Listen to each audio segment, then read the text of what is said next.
we're starting the meeting at 2:12 p.m.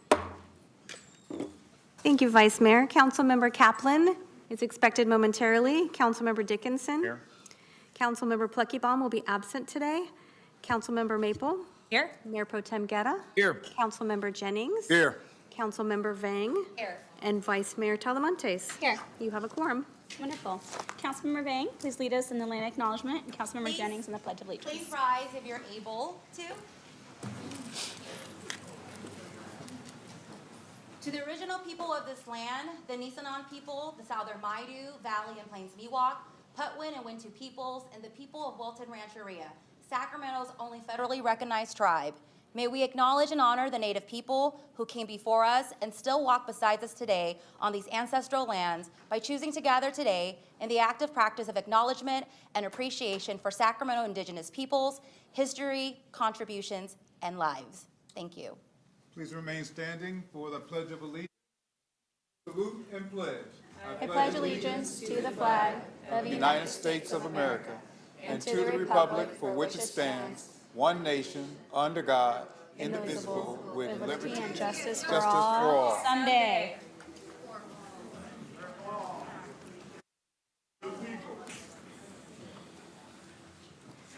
Okay, thank you so much. So we had closed session this early afternoon, and I'm so pleased to report that in closed session, City Council unanimously voted to appoint Gustavo Martinez as our city attorney.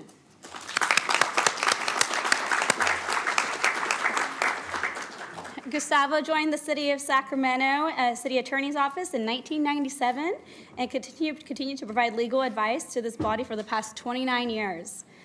This council would like to thank Gustavo for your dedicated years of service, and we really look forward to your institutional knowledge, your perspective, the mentorship you give the City Attorney's Office, all the work that you do in the community, and honestly, your leadership and your quiet strength. We look forward to working with you, Gustavo. Congratulations. Would you like to say anything? Well, thank you, Vice Mayor. I appreciate the confidence and privilege of being the 40th city attorney for this great city, particularly in these unprecedented legal times that we're living in. It's a privilege to be here and advance the bold initiatives of this council. So thank you very much for the confidence in me. Awesome. Thank you so much. Okay, so for members of the public, we will be taking the consent calendar, then the public hearing, and I'll be moving item number 14 to discussion calendar because a lot of members of the council have comments on it, and we have a large number of you that have submitted public comment, and I look forward to hearing from you. So with that being said, City Clerk, we have members signed up to speak of the council on the consent calendar. Anybody want to make comment? Actually, from the dais. So Councilmember Kaplan? Comments on item 3, 9, and 10. 3, 9, and 10. Anyone else? Seeing none, Councilmember Kaplan. All right, I'll make it quick, but I am really excited for item 3, which is establishing our special revenue fund for the SB 20 red light camera fund. We've been talking about how can we make our streets safer for those that roll, walk, bike, and this is just one way of new legislation that was passed by Senator Ashby at the state capitol, which allows a different way for a civil penalty for those that run red light cameras. So I know that often we want our streets safer, and we are seeing too many tragedies on our streets, and this is just one more tool in the toolbox. It's not the answer, but it's the tool. So thank you to staff for moving that forward. On item 9, which is our 2026 planning zone and work program, want to thank staff especially for our missing middle housing program and our condos. I just want to make sure that we keep in mind we have got to find ways to continue to streamline to make these smaller projects more viable because it is the beginning and increases the amount of home ownership. Also, I hope that we can support at the state level. One of the things I'm on Cal Cities for the Housing Committee of discussing single-story walk-up. They are working with CAL FIRE because there's been opposition on that. But when you look at, you go to New York or Boston and some of the East Coast cities, regulations that we have in today make it impossible to build that. And think about a single-story lot that can have like 6 condos on it or town halls right next to each other.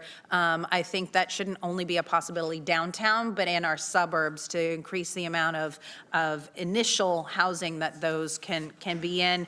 And I just want to make sure that we continue to be vigilant in the conversations, that we maintain the amount of affordable rentable units that we have, and be on the lookout on how we can expand that so nobody is displaced.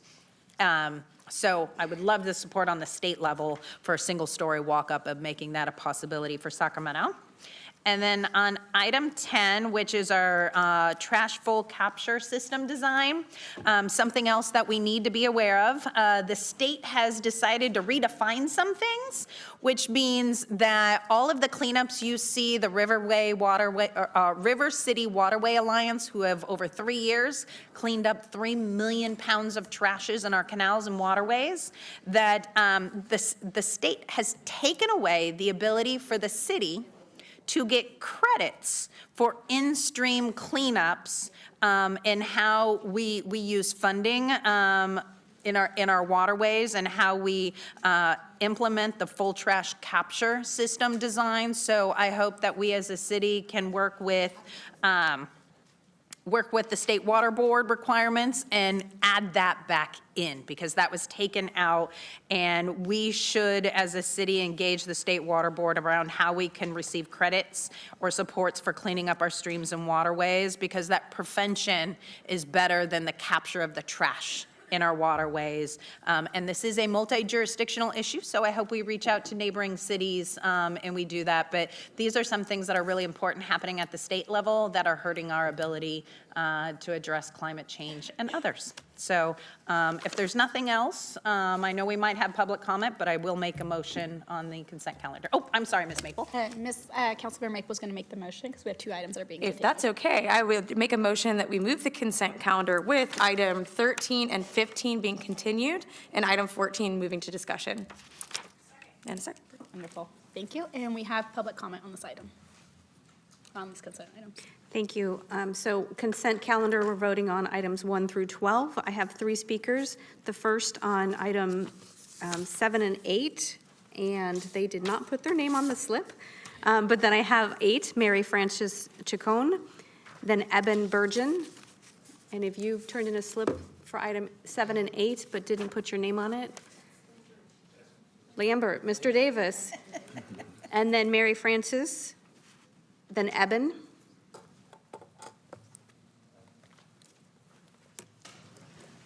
Probably the first time I didn't put my name on there. 7 and 8, you're talking about what's called P-bids. And this is a sticky subject for me because I'm from Del Paso Heights, and I'm happy to see that North Gate is getting a P-bid. They deserve it. That's a very vibrant boulevard. If you're a native, you know that. But this one that says Midtown property, I think that should be moved because the person representing District 4 is not even here. He should be able to cast a vote for that particular situation. So that should be addressed. And in Del Paso Heights, for the record, we pay a lot of property taxes. We pay a lot of business taxes.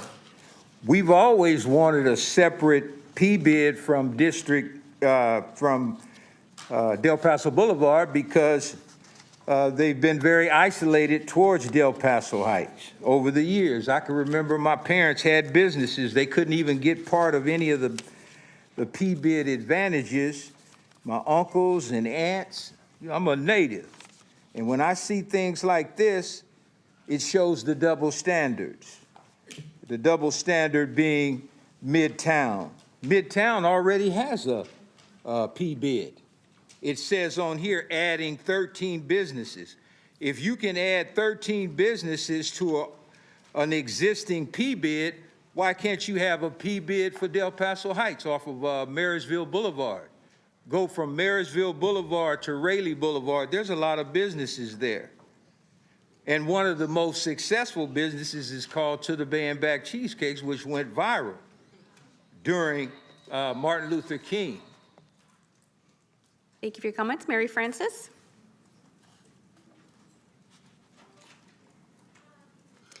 And the members of the audience that are standing in the back, please take a seat. Per fire marshal, we cannot have people standing in the aisle. Hi, my name is Mary Frances. I'm going for number 8, business improvement, mostly focusing on like safety for the business improvement. I stand here today not just as a speaker, but as a member of this community, as I've been managing Super Silver Sacramento in Old Sacramento for the past 5 years. And in the past 5 years, I've witnessed Old Sacramento as a ghost town during COVID, and I've witnessed the economy and tourism return and thrive in these last few years. As tourism returns and our city becomes busier again, crime is also returning. More visitors should mean more opportunity and more revenue, not more risk. When public safety is not prioritized, crime doesn't just happen, it also thrives. That reality hurts our small businesses, drives visitors away, and makes residents feel like they're on their own. When streets feel unsafe, customers stay home, storefronts sit empty, and entrepreneurs think twice about investing here. Our local businesses are the backbone of this city's economy, and they cannot thrive without visible, reliable public safety. Small businesses don't just operate during office hours, and neither do safety concerns. I'm asking the city council to take decisive action to stop crime from taking root by putting safety first. A city that allows crime to thrive is a city that holds itself back, and we can do better. Prioritizing public safety means backing it with real funding, not just words. When safety budgets fall short, the consequences show up on our streets and our businesses and in how people feel moving through this city. Funding determines whether patrols are visible, whether crowds are managed, and whether crime is prevented instead of reacted to. Investing in public safety is not an expense. It's a commitment to our residents, our small businesses, and our visitors. I'm asking the council to fund safety at the level our city truly needs before the cost of inaction becomes even greater. A safe city is a successful city. Thank you. Thank you for your comments. Eben Burgeon? And again, members of the audience standing, there's plenty of seats up front. We do need you to take a seat.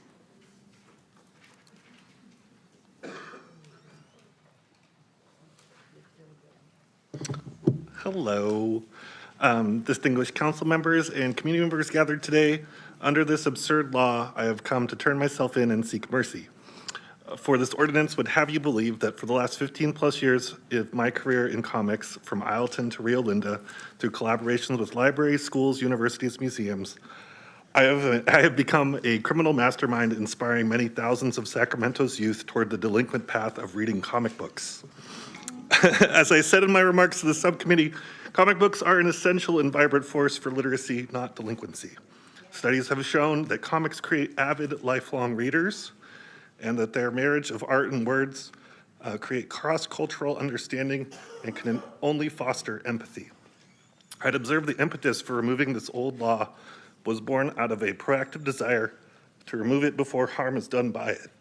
Many gathered here today are here because our constitutional rights are yet again under assault today. We, including youth, are witnessing government bodies taking aim at peaceful protesters protecting their immigrant neighbors. We're watching senseless killings of Renee Good and Alex Pretty, and too much untold harm as ICE continues reckless enforcement actions against our neighborhoods. Comic books provide sanctuary for a vivid imagination. They give respite from these horrors. The true beauty of comics and graphic novels is that they can make sense out of senseless times. Many famous comics can teach us how fragile our rights are when the powerful seek to break and bend them toward cruelty. And even a meek and mild-mannered newsman, when confronted with that cruelty, will unleash his alter ego and show his undocumented immigrant status, embodying resilience and strength, inspiring us to be hopeful, to be braver and bigger. Thank you for your comments. Your time is complete. So Vice Mayor, I may reiterate the motion. Thank you. So Vice Mayor, we have a motion by Councilmember Kaplan, a motion by Councilmember Maple, a second by Kaplan on items 1 through 12 on the consent calendar. Item 13 will be continued to a future meeting. Item 14 is moved to the discussion calendar, and item 15 is continued to February 10th. Correct. All in favor, please say aye. Aye. Noes, abstentions, seeing none, it passes. Thank you. And now we're moving along. Item number 16 has been withdrawn for the time being, so we're moving on to item number 17. And then we will get to the immigration platform.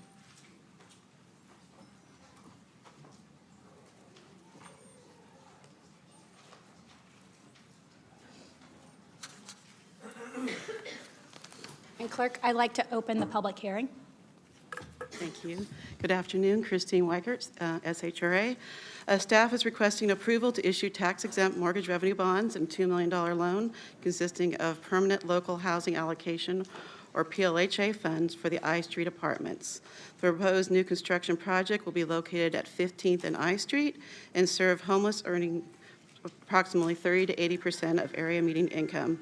There'll be 84 1- and 2-bedroom units. The 8-story project will feature amenities such as bicycle storage, laundry rooms, outdoor courtyard, and also have a computer and community rooms. In December, the project was awarded over $33 million in affordable housing and sustainable communities funds from the state of California, and $21.8 million of that will go towards the housing development, with the rest going to infrastructure improvements. The developer is Community Housing Works, an experienced nonprofit affordable developer who owns properties throughout California, including Sacramento. Con Am will provide the property management, and Achieve will provide a minimum of 15 hours of on-site resident services. In closing, staff's requesting bond issuance and a $2 million loan for the I Street apartments, and I'm available to answer any questions you may have. Well, clerk, is there any public comment on this item? I have no public comment on item 17. Okay, so Mayor Pro Tem Guerra. Thank you very much, Vice Mayor. First, I want to thank staff on continuing to look at how we ensure that we're building more housing, and particularly housing for many of the folks who work here in the area. I want to thank you for taking into consideration also active transportation and the bike parking issue. That particularly becomes a challenge. With that, Vice Mayor, I'll go ahead and close the public hearing and move the item. And I just want to appreciate SHRA's work on this. I know we've got other projects moving ahead, and I'm filibustering until they're ready here. So, yeah. Vice Mayor, thank you. Thank you. Councilmember Dickinson. Just a couple things, looking through, not to do with the basics of the project, which I fully support, but I was just curious. One of the items specified is to fence this building. At least that's what I read in the description. The fencing of the property? Fence the property. Mm-hmm. And I looked at the site plan, and I'm a little hard pressed to understand why, especially since this will be restricted entry into the building, why and the building will occupy virtually all the property, why it would need to be fenced. I mean, it's not a great look to fence a building like this, it doesn't seem to me. So Christine, can you offer some thought on that? Well, typically, I know they would have worked with the planning department, so we can get back to you with some more information on that. But typically, the affordable housing developers want to make sure, as you said, that there's controlled access to the lot and the building. This only has 7 parking places, but it's important to make sure we know who's coming and going from that parking area. So that's what the fence is for, is controlled access, basically.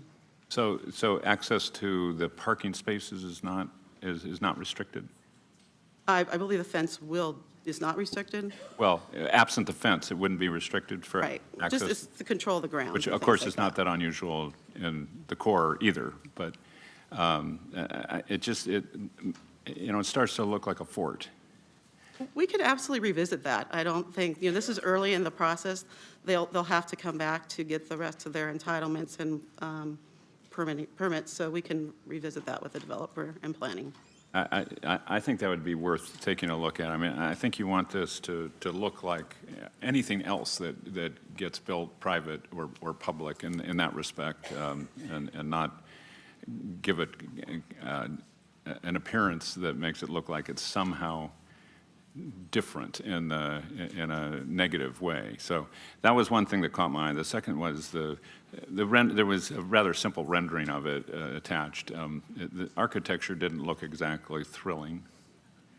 So I wondered if, as this project gets developed in terms of the architecture, there aren't some features that could be added or incorporated in order to make it a little more than just like a box. Absolutely. It'll go through some design review at the city, and I'm sure it'll be Okay. much All more right, great. attractive. Look forward to seeing what that yields. Okay, thanks. Okay. Thanks, Vice Mayor. Thank you so much. So you close the public hearing and move the item, and Roger seconded. All in favor, please say aye. Aye. Noes, abstentions? Okay, seeing none. Okay. So we are moving along to the immigration platform. First of all, thank you so much for being here.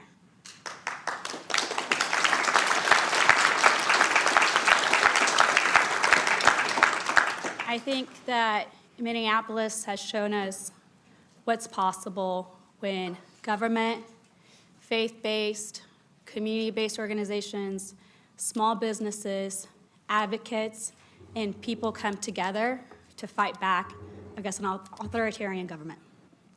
And they have shown us the way.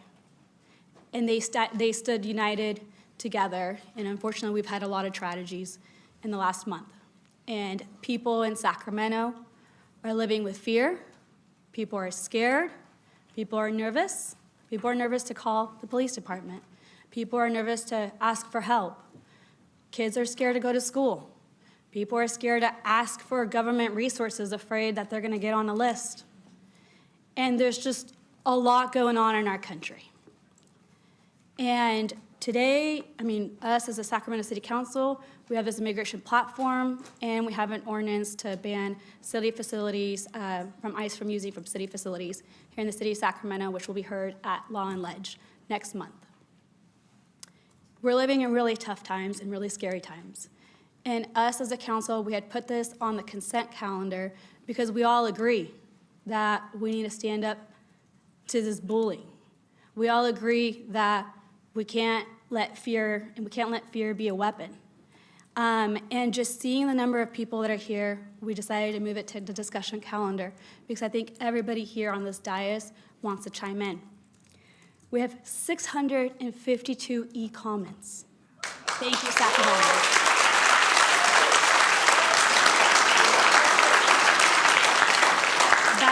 That's beautiful, and we've been hearing reports of community vigils and community getting together to hold space. That's beautiful. That's what we need to continue doing.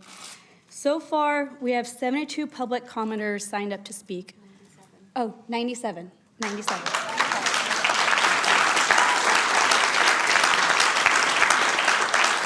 And then it's my understanding that there's probably about 60 people outside still. How many? 60? Okay. So this is what we're going to do. We're going to take the speaker slips from the people outside up until 2:45. Typically, when we start an agenda item is when we close the speaker slips, so we're going to add another 10 minutes. We're going to keep the 2 minutes public comment. So once you're done with public comment, if you want to stay, wonderful, and if not, go outside and maybe listen from the council chambers or from your phone so that the other people that have signed up to do public comment can come in. Because of fire reasons, if you cannot please don't stand in the back. Please have a seat. There's a few seats open over here. Per our fire marshal, we really need everybody to sit down. And then we will start probably 3 people, single file line down the middle.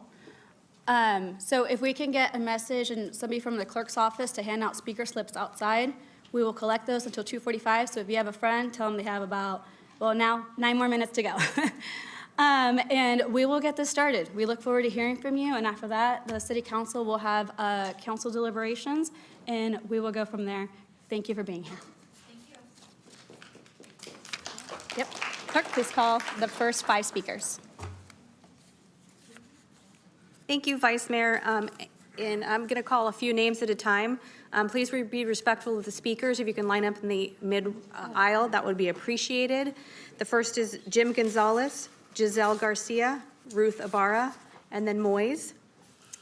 And I do have 97 speaker slips. That's over 3 hours of comments, so please be respectful of the speakers. Jim? Thank you very much, Madam Mayor, members of the City Council.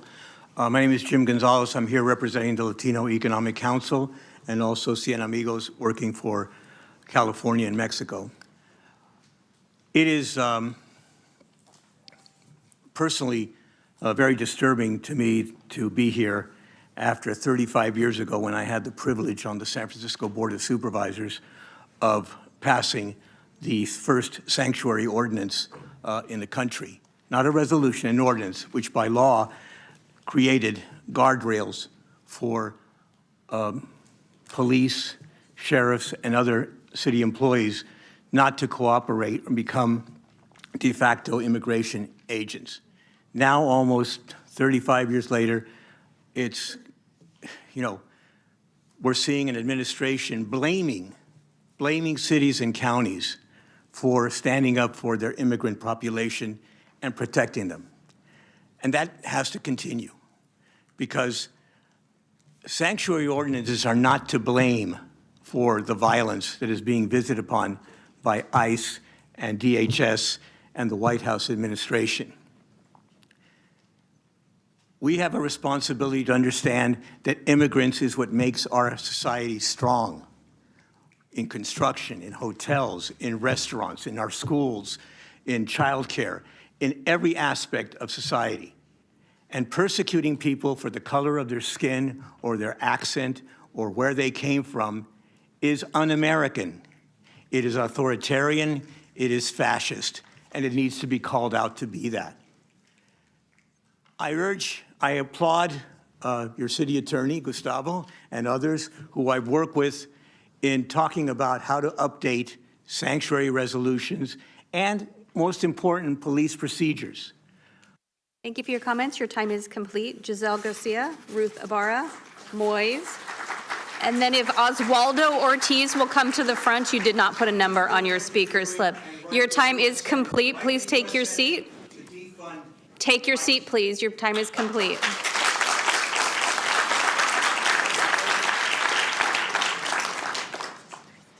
Giselle?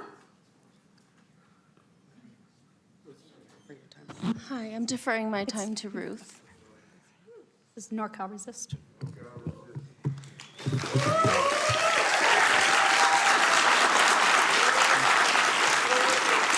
So, we're all here to abolish. ICE. Abolish. ICE. Abolish. ICE. Abolish. ICE. Because they're assholes. All right.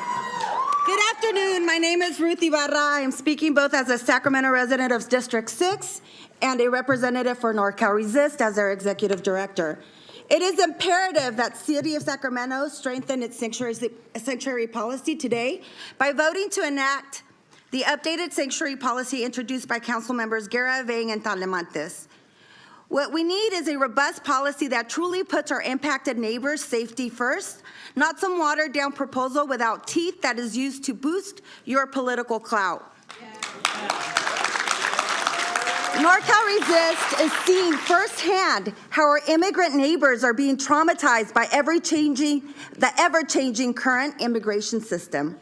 We have seen the fear they face when attending their court hearings and ICE check-ins, the fear they feel when they get a knock on the door by mass federal agents from ICE, ERO, DEA, FBI, FPS. The sadness that they endure when a loved one is detained and the impact it has not just emotionally but economically. The panic when they get the call from ISAP to check in out of the blue. Our volunteers have witnessed the atrocious manner in which ICE and ISAP staff treat our immigrant neighbors who are your constituents. Our volunteers have also been facing federal agents' mistreatment every day at the John Moss building or in the street when responding to ICE enforcement alerts to support detained neighbors. These are the folks that are dealing with this on a daily basis. Since the beginning of our Court Watch program, federal officers have sexually Thank you for your comments. Your time is complete. Our next speaker is Ruth Ibarra, then Moyes. Ma'am, your speaker's time is complete. You have 2 minutes. I am Ruth Ibarra. Shall therefore observers to the ground, pinned or accompanied against So Ruth, the wall by the neck. Ruth, you've spoken for 2 minutes. Your time is complete. Stood by me while our Ruth, your time is complete. beaten by the Zealand. Ruth, by continuing to speak, you're disrupting the orderly conduct of the meeting. You're now in violation of Chapter 5 of the City Council Rules of Procedure. If you do not stop, you'll be ordered to leave the meeting. Do you understand this warning? Hey, okay, please, everybody, please. So per our city council rules of procedure, it's each person 2 minutes. So I think you took Giselle's, but we typically don't do that unless it's Spanish speaking only. So Giselle, can you start reading the script that Ruth is reading off of? Because we have to be consistent. I'm sorry, we have to be consistent. Like, we always do 2 minutes, even when, we have. Monsters have dehumanized and terrorized our neighbors, your constituents throughout our city. They have abducted our neighbors.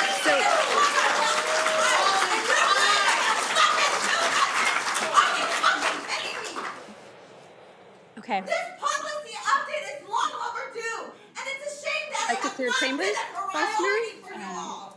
We brought this up a long time ago when we started seeing. Ruth Ibarra, by continuing to speak, you're disrupting the orderly conduct of the meeting. You're in violation of Chapter 5 of the City Council Rules of Procedure. If you do not stop, you will be ordered to leave the meeting. Do you understand this warning?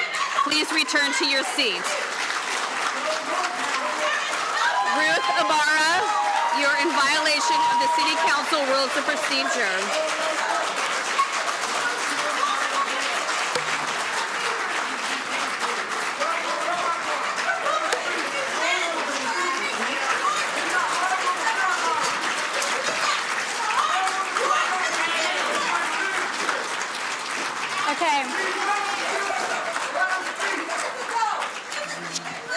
Okay.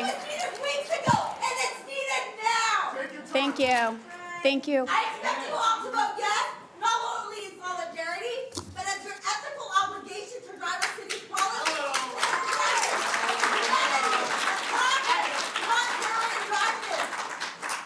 Okay. But I say fuck guys, free Palestine, and fuck your two.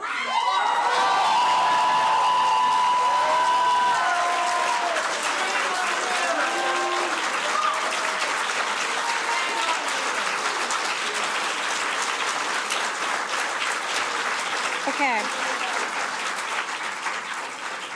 All right, so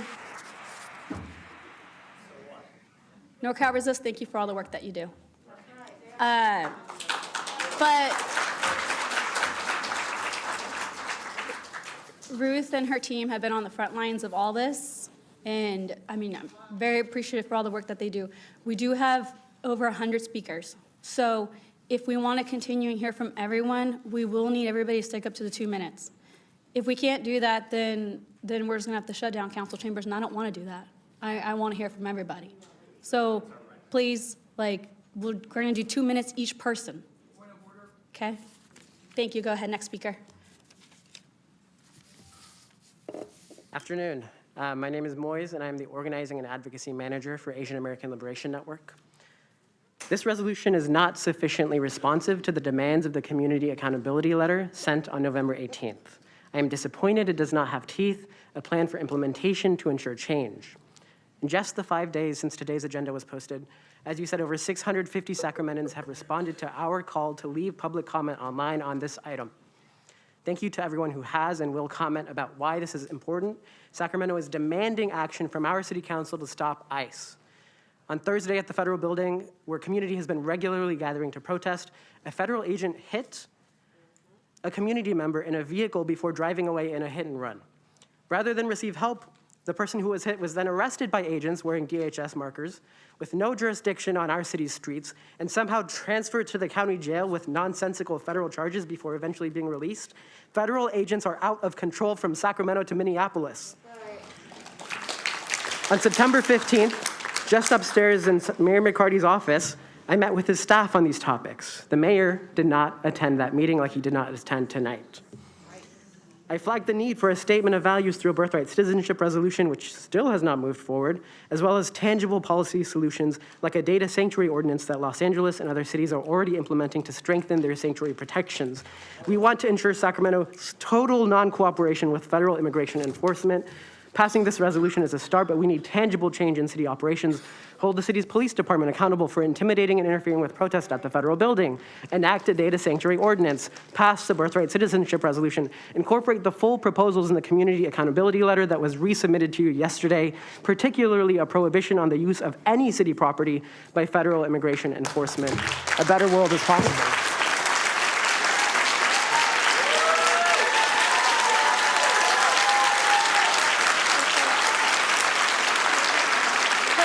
Clerk, will you please call the next 3 speakers and please line up in the middle aisle? Christopher C., Barb R., Paul Winders, Bridget, Alma, Christopher.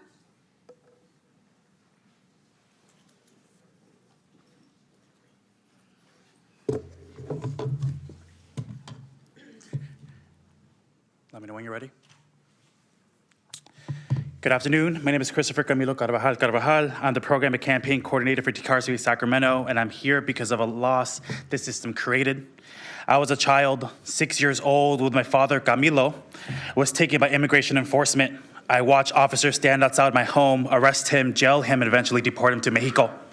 That moment split my family in half. My mom became a single parent overnight. We lived in fear, instability, and survival. My father never made it home. He died after 20 years of forced separation. I never got to live a full life with him. I had to travel 2,000 miles just to bury him, and now 20 years out of a lifetime, I grieve him across the border. So when you talk about sanctuary, please understand this is not abstract to me. Sanctuary is whether a child gets to grow up with their parents. Sanctuary is whether a family gets to stay whole. Sanctuary is where the grief becomes a lifelong inheritance. Today, in the midst of raised disappearances and fear in our communities due to policing, that grief is loud again, and it's just not mine. It belongs to families across this damn city. Passing this resolution matters, but it's not enough. If sanctuary is only language, then it does not protect anyone. If it is not enforced, it is not real. If there's no accountability, it is not safety. We need more than a platform. We need implementation. We need non-cooperation with federal immigration enforcement that is binding and not symbolic. We need no data sharing, no city property use, no collaboration in practice. We need real accountability for the Sacramento Police Department, because sanctuary does not exist only in documents. It exists in community safety and people's lives. No one should have to bury their parent thousands of miles away across the border. No one should grow up with an empty chair at a table. No one should live a lifetime marked by forced separation like I have. And yet families in Sacramento are still living this reality every single day. Pass this resolution and make sanctuary real, enforceable, and lived in Sacramento. Thank you.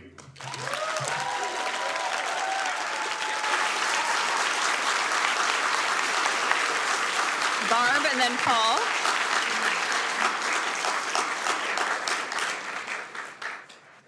Barbara, so that's a little intimidating to follow that, but what I just want to point out and highlight is that, again, my representative is not here, nor is the mayor, and wouldn't that be nice if they heard everybody? Although you're doing a pretty good job, Vice Mayor. So I support agenda item 14 because I support all the residents of Sacramento, and I would demand the city and council members and the mayor, if he was here, to move beyond symbolic language like from Phil Pluckybaum. I condemn the rampant bulldozing of our community's civil rights, but does he really condemn the rampant bulldozing of our community's tent homes, personal belongings, homeless communities? I don't think so. Being a city of refuge must mean safety in everyday life, not just a value statement. Public statements of support must be matched by concrete policies and protections. And I just want to second everything that Christopher said.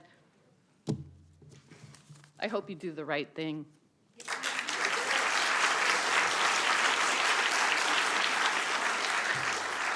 Hello, Paul Winders, fairly new to town. Does anybody know why the mayor and my representative aren't here?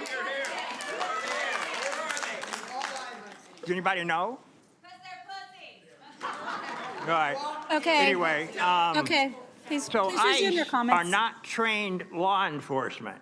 They have weapons For me to get a concealed weapon 40 years ago, I had to take a college class, go one night a week for 4 months, and PC 832, and know when and when you can't pull a gun out.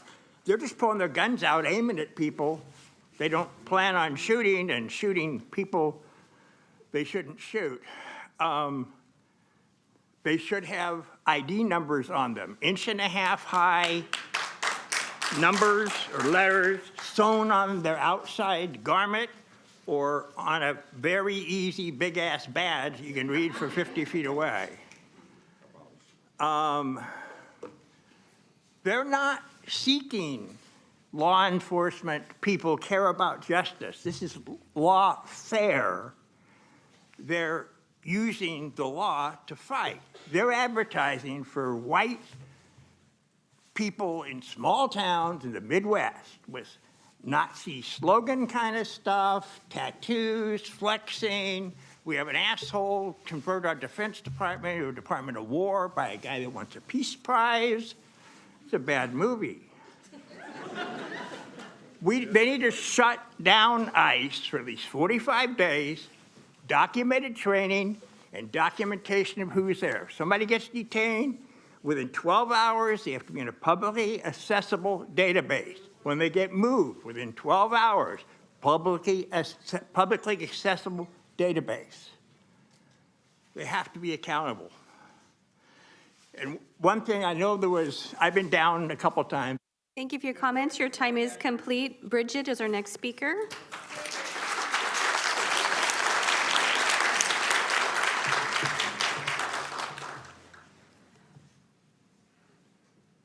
I'm Bridget. I'm a homeowner actually in District 7, and I debated a lot what I wanted to say today because I've personally experienced the forced deportation of a family member who was ripped away from our family. Overnight, no one knew where he went. This was actually many years ago before the current reign of terror. And I see now how members of my family and my friends changed how they move through this world because they're afraid. They're afraid to go to work. They're afraid to take walks through the city. But there's something else I want to talk about that feels really shameful, that is a concern, but it's something that my friends and I talk a lot about, which is I'm a business owner. I have a house. My kitchen is in really bad shape. It needs to be remodeled. And I think, how do I move forward with anything in this environment that we're in? How do I pull the trigger on hiring people to remodel my house when the people coming to work on it could just disappear? When I feel like our democracy could just disappear from us?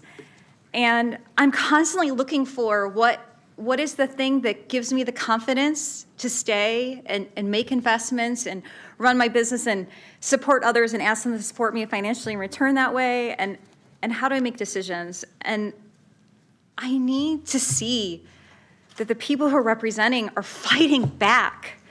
I need to see that we're not rolling over, because I think we do see that when we do fight back, it makes a difference. Like right now, even in Minneapolis, there's like a softening, right? Like there's repercussions based on the way the community members are standing up. And I know we can't solve all of these problems, but we can protect the members of our communities. And that's what I'm asking for and what we expect. Next speaker is Alma, then Alma, Unlena, and Shiloh. ICE is the clearest and most violent sign that our government does not serve the people. As a public servant myself, I believe it is our duty to protect others in the capacity that we are able. And as a city council for the capital of the most progressive state, you have a responsibility to set that precedent nationwide, protecting our own. But it has taken far too long, and it is very disappointing how long it took us to get here.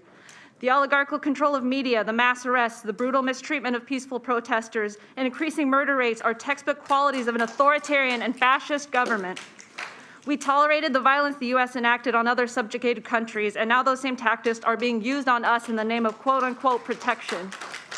We are told not to trust our eyes and ears, that cooperation was all that was asked of us, but the message is clear: if you do not cooperate, we will kill you. I urge the City Council not just to expand our policy to keep ICE away from our community, but to create concrete and transparent steps to prevent SAC Police collab with ICE, to create an actionable plan in a publicly available document to limit information from the city to ICE.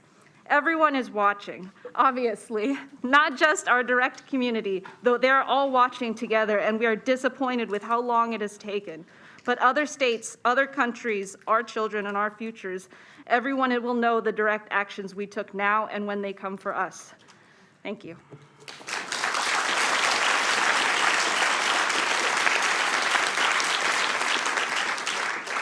Alina?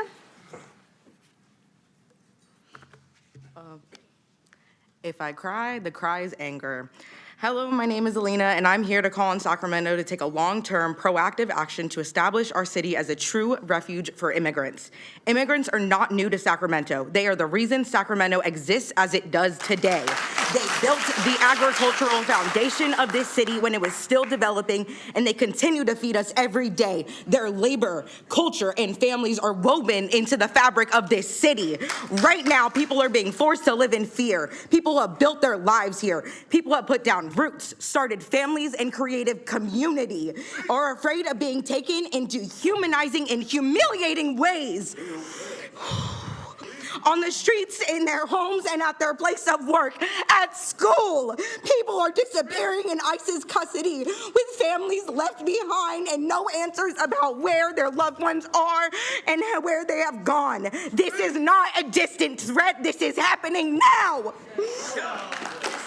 This harm is immediate. Sacramento's response has been slow and inadequate. Delay is a choice. Silence is a choice. And in this moment like this, those choices put lives at risk. We do not need symbolic statements. We need real long-term protections established now. California has always claimed leadership, but leadership means acting before more people are hurt. The people who have labored on this land for generations deserve safety, dignity, and protection, not fear. Thank you.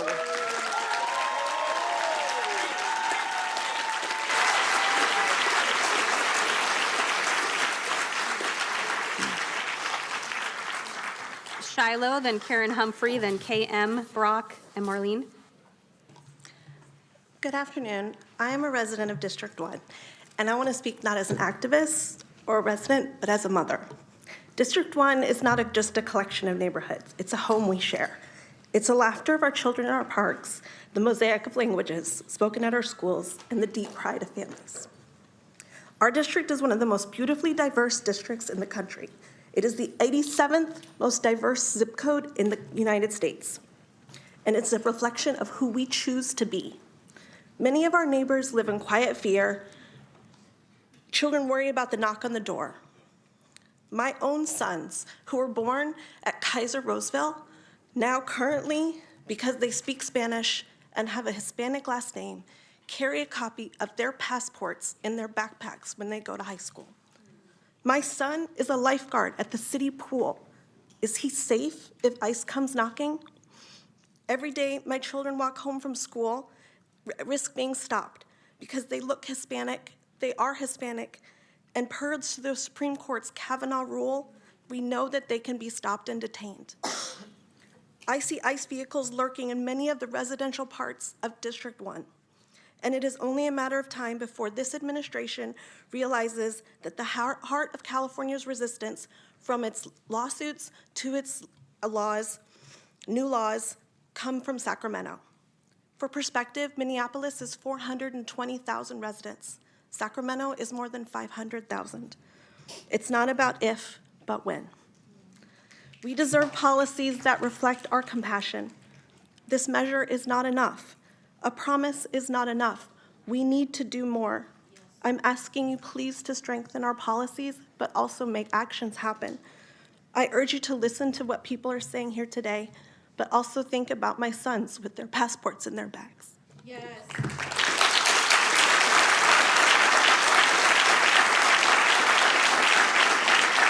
Karen Humphrey. Karen Humphrey.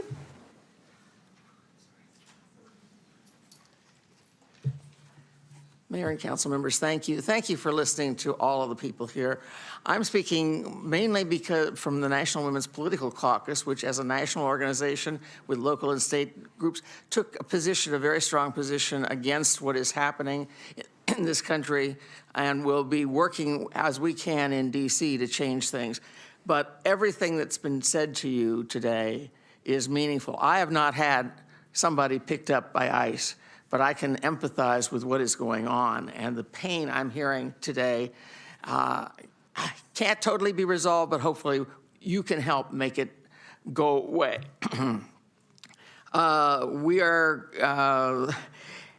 It's time to put an end to it, and I agree that there need to be teeth in this ordinance. It's not an ordinance, it's a resolution.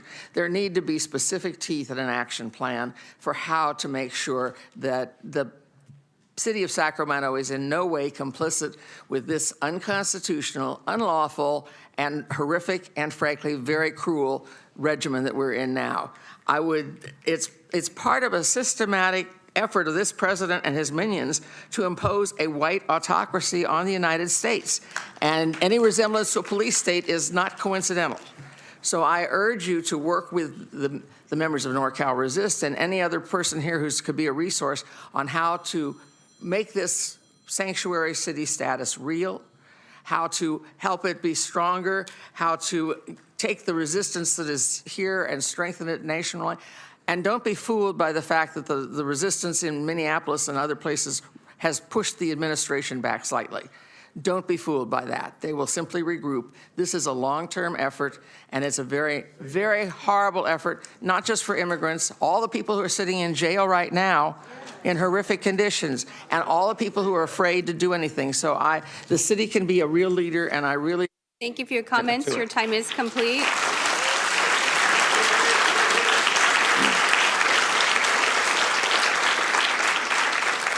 Members of the audience, if you're standing in the back, please take a seat. I will have to ask you to leave if you're not seated in a green chair.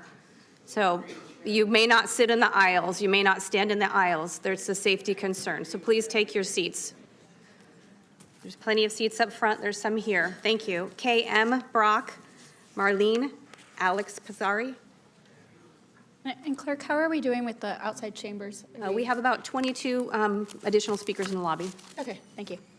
So, so after you give public comment, if you want to allow the other speakers to come in too, if you so choose. Good afternoon. I am a concerned member of the Sacramento community, and I'm asking you to expand the City of Sacramento sanctuary policies and to strengthen our local protections against ICE activity targeting our community. Pretty much echoing what's already been said is what I would say if I had more time. So all of this means moving beyond symbolic language and to make commitments to immigrants and refugee communities through policy implementation and accountability. Being a safe city must mean safety in everyday life. Immigrants are valued and important members of our community, and they're very worthy of this safety. Leadership means preparing before harm occurs, not responding after. Creating and implementing policies and accountability for safety must be rooted in trust, clarity, and protection. Some of the things that I think we need to do are we need to ensure that Sacramento Police Department protects the rights of residents to peacefully assemble on city-owned properties, public spaces, particularly around the John Moss Federal Building. We need to make sure that we have full non-cooperation from the city in allowing ICE to conduct enforcement activities on city properties. And prohibiting law enforcement officials from wearing masks while conducting enforcement activities. This is very important to me and very important to many people. I'm tired of hearing and seeing my community members in fear, living in fear all the time now, being very nervous. So thank you very much. Next speaker is Brock.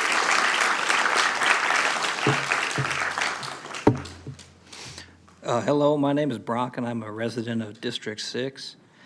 As the actions of ICE in Minneapolis, Chicago, LA, Portland, and already here have shown, we need to take being a sanctuary city more seriously than ever.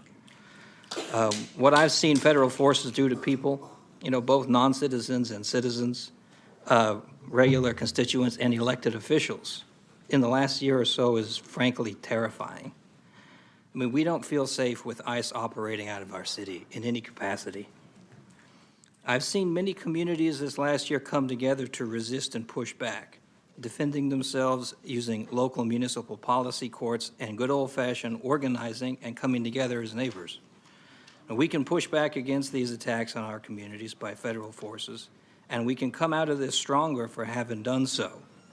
We want our local government with us in this effort. We need you, our representatives, to ensure our government is not used against us, that no data is shared with ICE, that demonstrators and observers are left alone by local police, and that local police do not assist ICE in attacking our community like they have fatally in so many other cities. What recent experience has shown is that we need to get serious now.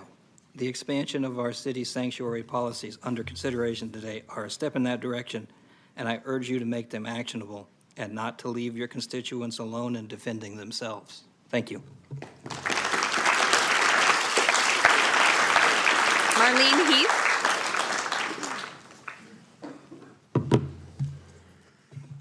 Hi, my name is Marlene Heath. I am a resident of District 6. Hi, Eric.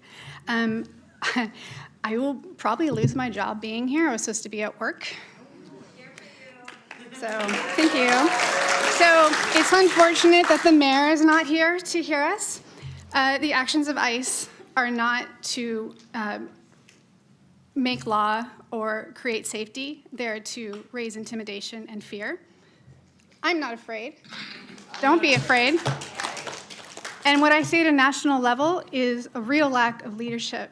Our Congress members, they're not doing their jobs, and it's going to be dependent on us as a community. We need to rely on each other, and we need to rely on our city to protect ourselves from what's going on throughout the rest of the country.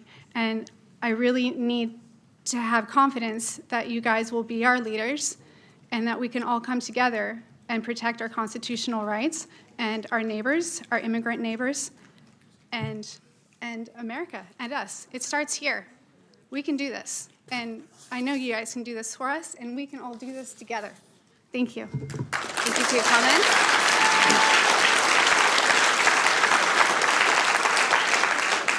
Alex is our next speaker, then Francis L., then Christina, Cassidy, Nancy, and Manola. Hi, I'm Erin. I'm a Sacramento resident and emergency room nurse. I'm speaking on behalf of all the patients that we get in our hospitals who are frankly frightened these days. A lot of my patients, they're coming to us with emergencies. They're in tears. I've had patients tell me that they're delaying care.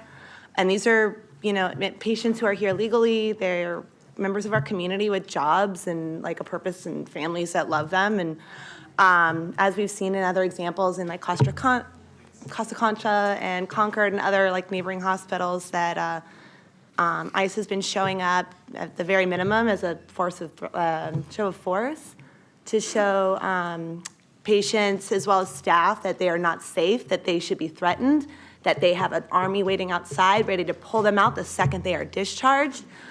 While they do have rights of public space, I would like to see this people of Sacramento that represent us showing up to so that they support their citizens more than these federal agents and their fascist policies, to show that they will be here, that our police officers feel supported in supporting their hospital and their community over these federal agents and their fascist policies. I want our patients to come and know that they are safe and that they are not going to risk being deported because the city has their back.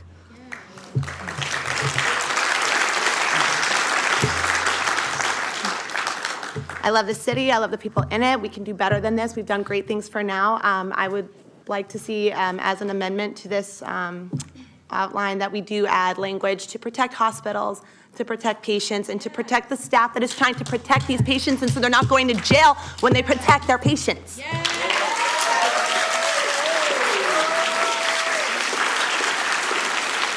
Francis Francis?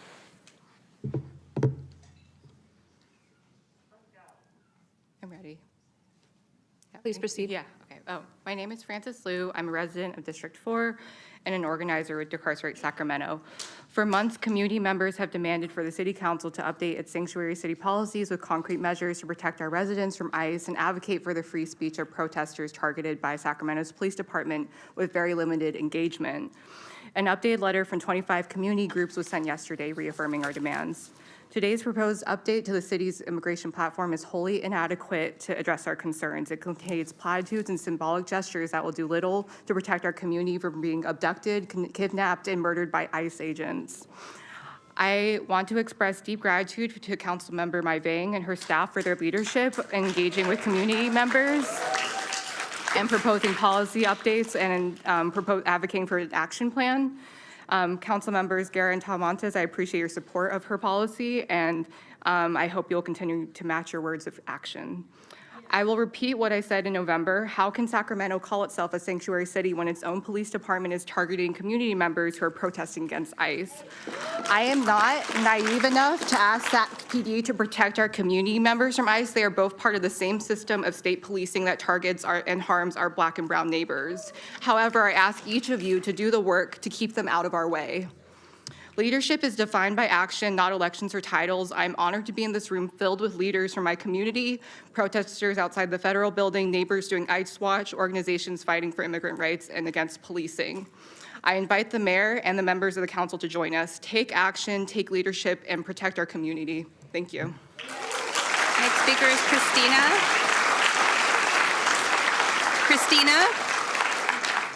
Next speaker is Christina. Hi, my name is Christina. I'm a community member and organizer with API Force, and most importantly, the child of Vietnamese refugees. I'm seeing my communities in absolute fear of ICE here. My parents, grandparents, and loved ones all carry their passports and IDs everywhere they go, but still shaken in fear. Our family has to make backup plans if a family member of ours is going to be taken, and having to explain to my younger siblings and cousins the dangers we're facing from ICE. That is not safety. Let's be clear, ICE has never made our community safer. I'm absolutely horrified by the state violence we are witnessing from ICE against our friends, family, and neighbors. We're seeing ICE tear apart families, kidnap children off the streets, and publicly execute people protecting their neighbors. And here in Sacramento, an immigration court watch volunteer was hospitalized after being attacked outside the John Moss Federal Building, engaging in community safety work. Sacramento City Council cannot stay silent or passive while this is happening.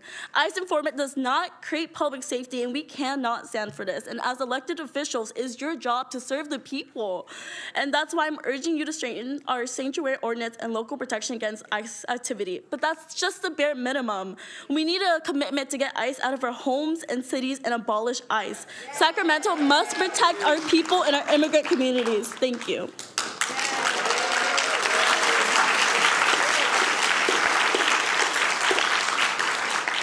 I'd like to remind members of the audience, I cannot have you standing in the back. If you want to take a seat, there's plenty of space up here to my left. Cassidy, then Nancy. Good afternoon, City Council members. My name is Cassidy Vang. I grew up in District 8. I am a community advocacy organizer with Hmong Innovating Politics. I'm here today to ask you to support strengthening our local protections against ICE activity targeting our community. I'm here because for many immigrant and refugee families in Sacramento, the idea of being a sanctuary city does not always feel real in their day-to-day lives. Sacramento often describes itself as a city of refuge, but refuge isn't a slogan. It's whether people feel safe going to work, taking their kids to school, or calling the city for help without fear that their information could be used against them. Immigrants are essential to the city. They build our housing, staff our kitchens, harvest and prepare our food, care for our elders, and keep entire industries running. When we fail to protect them, we are choosing to make the backbone of our city more vulnerable. That's why symbolic support is not enough. Non-binding platforms and resolutions don't protect families on their way to work or parents trying to access city services. If Sacramento is going to call itself a sanctuary city, those words must be backed by clear policies, real implementation, and accountability. We're asking the city to expand its sanctuary policies and clearly commit to non-cooperation with federal immigration enforcement. Protection cannot be reactive. It cannot only show up when there's public pressure or political attention. It has to be consistent and ongoing. This is about trust. When people don't feel safe, fear shapes every decision they make, and that hurts everyone. Sacramento has the chance to choose real protection over performative language. We urge you to act. Please protect our community by voting yes on this item and advocating for stronger policies. Thank you. Nancy?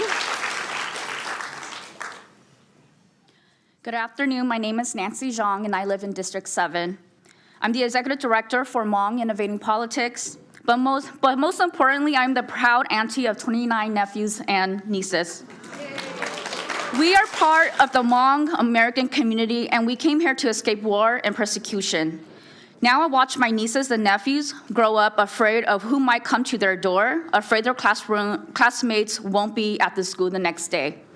The thought of anyone being harmed is unbearable. I've heard some Sacramento politicians say they're worried about being too aggressive, that it could be a target on their back. Here's the reality. ICE is already hurting our families and terrorizing our communities. Every minute you don't act, that target gets bigger because they know they can get away with it. Sacramento cannot wait. We need an action plan to protect our loved ones. We need policies that prevents our city from collaborating with ICE, emergency support for families when a breadwinner is detained, mental health resources for young people seeing this violence every single day, and accountability so local law enforcement protects our peaceful protests instead of turning riot gear on neighbors standing up for one another. Right now, 3,800 children are being held in detention by this fascist administration, cut off from their families. I think about my nieces and my nephew. I think about what we're doing to protect them. Frankly, it's not enough. Please do better. We deserve better. Thank you. Next speaker is Manola Sakara. Following Manola is Carly East, then Tina Reynolds, then Marcelina. Good afternoon. I'm Manola Sakaita, and I'm a resident of Sacramento's District 4. I have seen more fear among friends and loved ones, as many have these past few months, and especially in recent weeks. Fear of a lawless law enforcement, fear that their lives could turn upside down even when they're following all the rules, a fear that in actuality is already turning their lives upside down right now. People are changing their lives to survive. I've seen entire neighborhoods shut down for days. This is not right. We are seeing a fascist regime rise in real time. Now is not the time for empty words and labels. If Sacramento is to be a sanctuary city, that needs to have real teeth and needs to be enforceable. I join others in asking that we strengthen our city's sanctuary policies. That includes ensuring that Sac PD does not work in conjunction with ICE and that ICE agents are not able to conduct business on city property. It's imperative that our city council show up with the strongest possible voice to say no to this right now. Thank you for listening.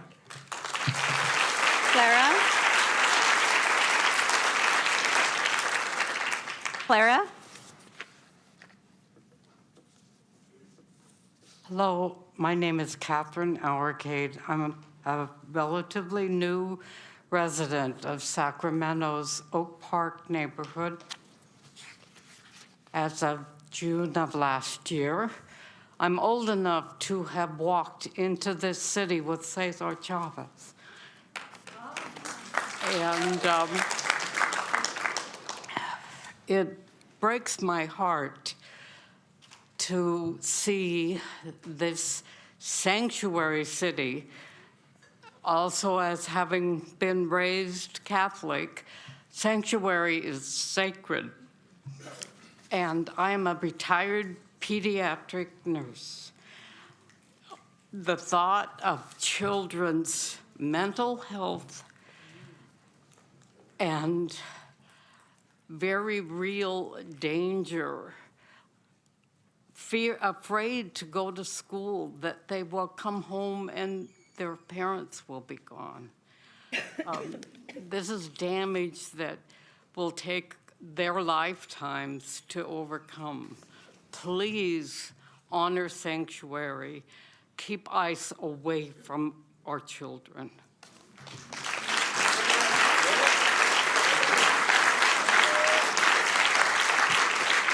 Clara East, then Tina Reynolds. So Clara East, Tina Reynolds, Marcelena, Priscilla, then Grace. Thank you, council members, for allowing me to speak today. I want you to know I'm not a paid activist. I'm here. I'm a resident of District 7, and I want you to know my mother was an immigrant. She was 14 when the war ended in Germany in World War II. She got to see the ethnic cleansing that went on there, spoke of it often. You know, I feel this is really important for us here in Sacramento because none of us is safe.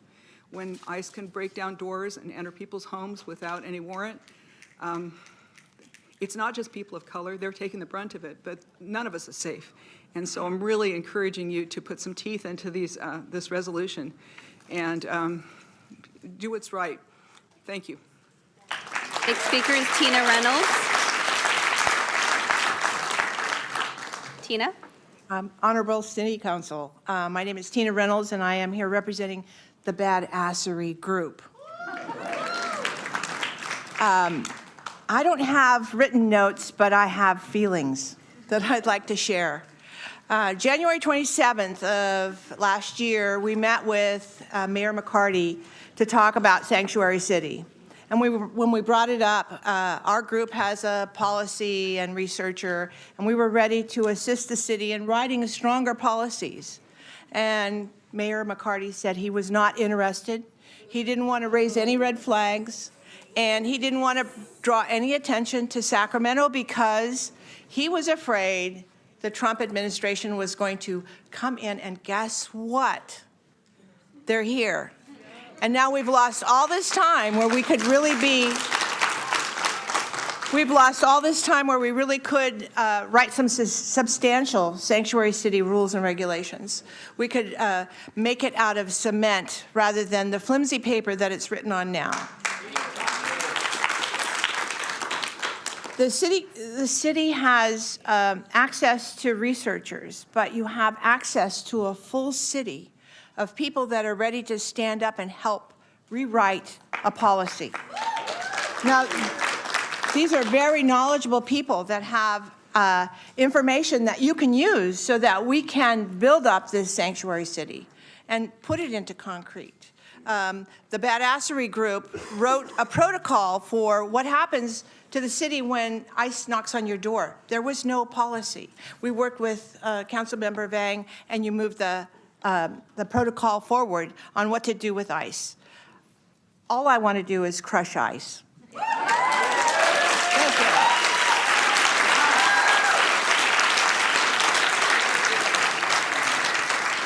Marcelena? Hi, good afternoon. My name is Marcelina. I'm born and raised in South Sac, and today I'm representing the Sacramento Immigration Committee. Last Thursday afternoon, one of our members was hit by a truck driven by a masked agent while expressing his right to record ICE activity at the John Moss Federal Building. Executions at the hand of ICE have been rampant across the country, and our member could have easily been the next person killed in that instant. He now faces misdemeanor charges that we're fighting to drop. Sacramento needs an immigration platform that will stop violence like this before it happens and that has teeth to enforce our sanctuary status, not symbolic gestures. Our committee has been walking around the surrounding neighborhoods of South Sac that were affected by the ICE raids a few months back, and what we're hearing from people is that they don't understand how or why this is happening and why you guys haven't done anything to do anything about it. It's why our SAC Immigration Committee is demanding ICE out of SAC, legalization for all, and an end to the deportations. Thank you.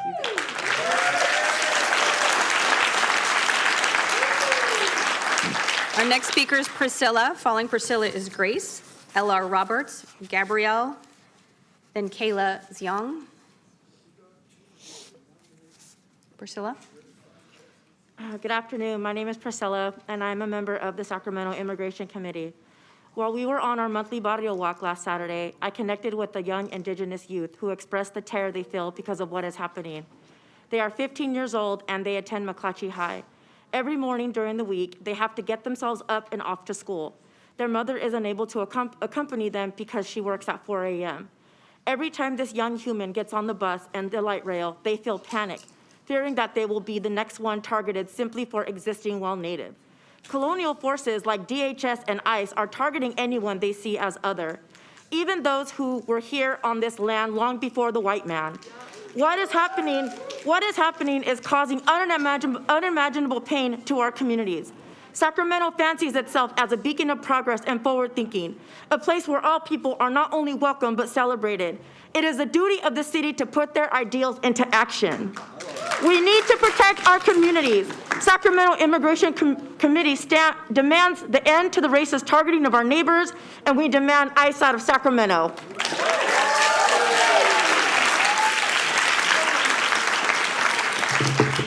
Grace, then L.R. Roberts.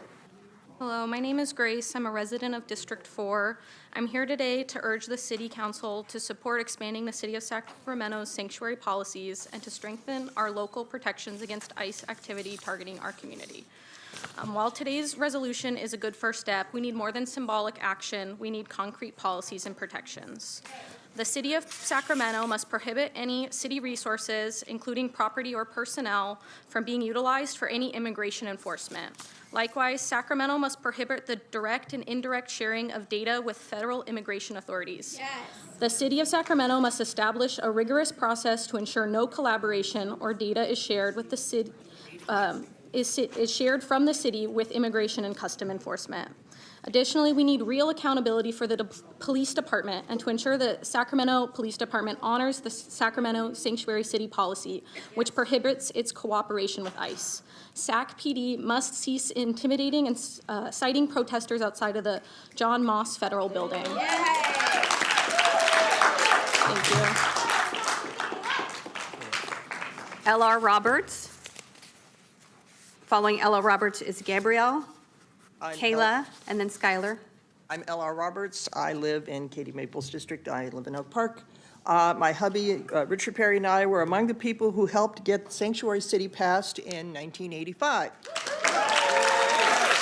And we also fought the creation of ICE to begin with and the creation of Department of Homeland Security to begin with, because that term has really bad history. In fact, we've been organizing against the Border Patrol's rape and murder. So we must stop ICE abuse now.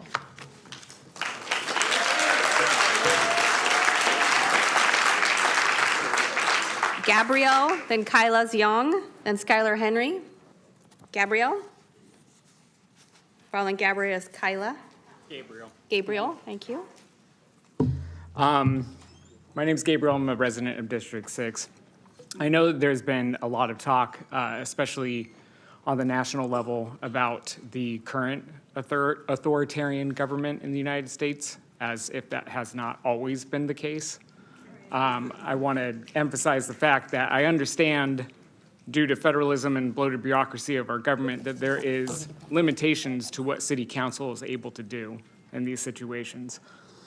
But I do think that it's important to emphasize the fact that even though ICE might be the most obvious example of authoritarian overreach that we're currently dealing with, the Sacramento Police Department and the Sacramento County Sheriff is a constant example of an authoritarian overreach. So I would like to know what, within the power of our Sacramento City Council, we propose to do about SAC PD's continued targeting of activists who are out there trying to defend the community from the overreach of the federal government. You might not have the power to stop every action that the federal government takes in Sacramento, but you do have the power to hold our police department accountable when they consistently use their power to brutalize and oppress our communities.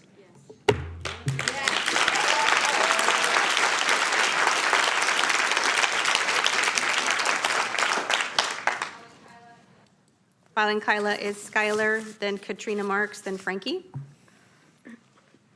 Hello, my name is Kyla Zhang, and I'm with Sacramento Loaves and Fishes, and also as a resident who lives in South Sacramento, one of the most diverse parts of Sacramento.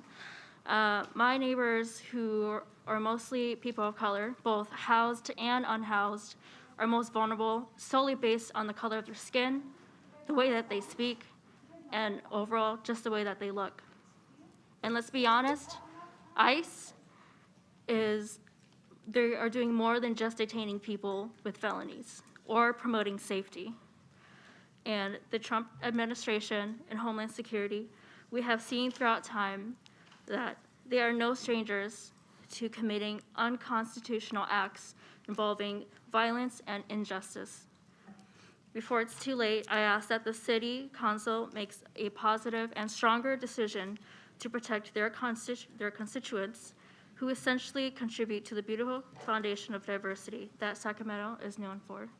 And if there is fear that strengthening the sanctuary policy will result in federal funding cuts, here's a reminder that our lives are worth more than federal cuts. Thank you.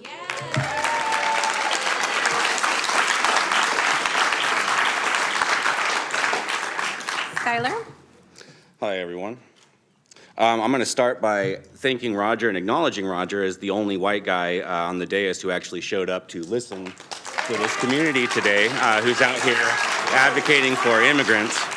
I do want to harp on that a little bit because this is a moment you hear the community out here really advocating for strong leadership. And yet we're here with the mayor and the council member who represents the district that the John Moss building is in, who apparently have more important places to be today than to sit here in a packed hall full of people who are advocating for immigrant communities and listen to them. I mean, to me, this really, I mean, look, if there's a family emergency or anything, I'll eat crow, but if it's anything other than that, I mean, this is an insult to everybody in Sacramento who gives a shit about stuff. This is not a meeting to miss. Anyway, I also, we're in this moment nationally, right? Because for the last 10 years, ever since Trumpism kind of took its root in the country and started growing, Democratic leadership in this nation has sat around wringing their hands and doing performative nonsense while this thing just continues to roll on and things get worse and worse. And the Republicans continue to wipe their asses with our constitutional right.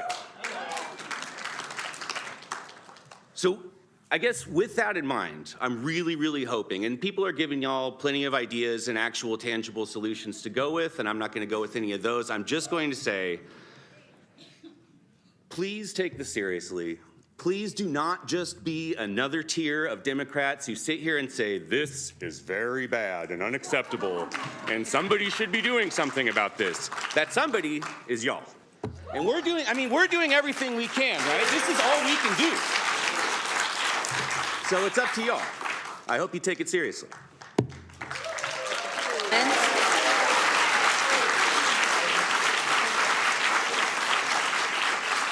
Our next speaker is Katrina Marks, then Frankie, then Sarah Reed.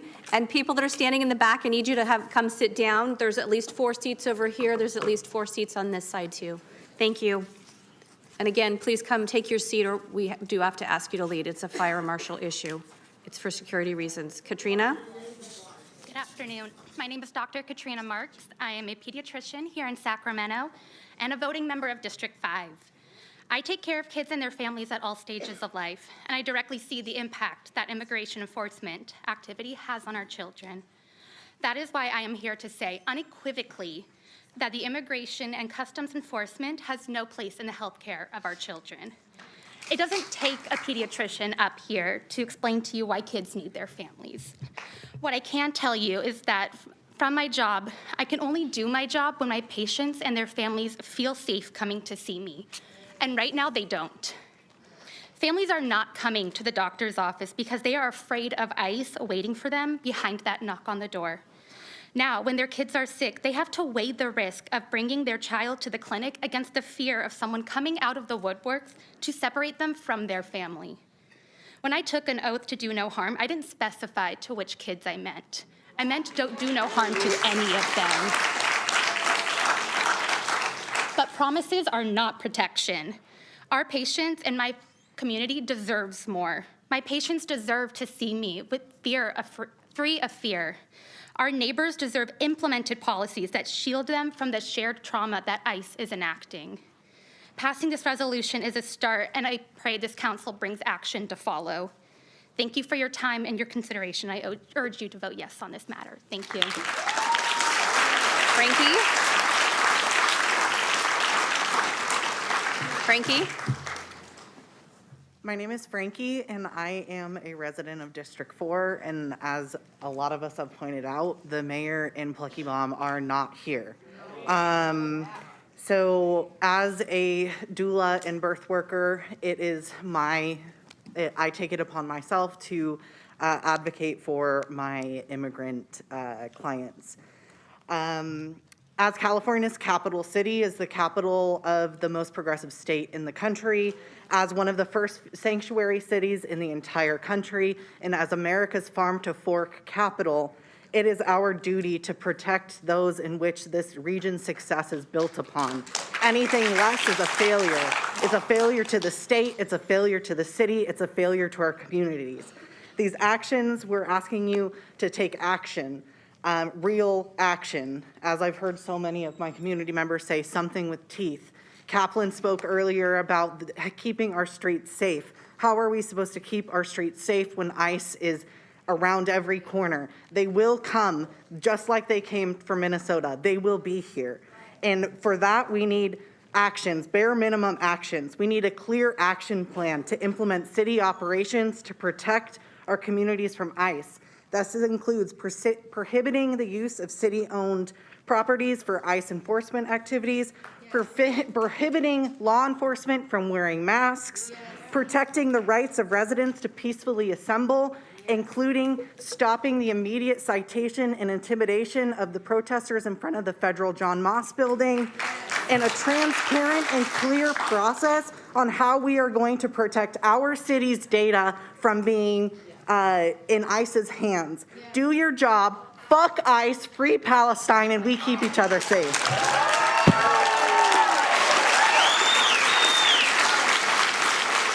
Our next speaker is Sarah Reed. Following Sarah is Amanda Escalante, Andrea L., Keon, then Bob Barker. Thank you, City Council. In the last several weeks, it has become increasingly clear that the terror being spread across our country by federal ICE agents has nothing to do with immigration. This is a race war, manufactured to distract us from the class war, as Trump and his billionaire buddies attempt to steal our democracy and establish the U.S. as a fascist state run by oligarchs. Within our city, state, and country, people of color are being unfairly targeted by masked, armed domestic terrorists, regardless of citizenship or immigration status. The very people who we have sworn to protect under the Constitution of the United States are being dragged from their homes, snatched off the streets, and beaten by thugs who have been given full immunity to do so. As we are already witnessing, this will not stop with immigrants and people of color. Just as the Black community has been warning us for centuries, they are coming for all of us. They are already here. I am begging you to see the terror in the Twin Cities as a warning and to do everything we can to fight back against ICE's occupation now. Strengthening Sacramento's sanctuary status is the bare minimum. It is the very least that we can do to help protect our neighbors and community members. But I ask you, after this vote passes today, what actions will be put in place? What policies will change so that our friends can once again feel safe going to the grocery store and sending their children to school? Will local law enforcement protect and defend us against terrorism, or will they be complicit as they have been in the past? The time for action is now. We must stand together to defend freedom, democracy, and the immigrant population of this city and country, which, by the way, unless you are 100% Indigenous, every single one of us owes our existence as an American to immigration. I am proud to live in Sacramento where diversity runs deep, and I implore you to do the right thing today and take this small step in protecting your community members and standing against discrimination and terrorism. Thank you for your comments. Your time is complete. Our next speaker is Amanda.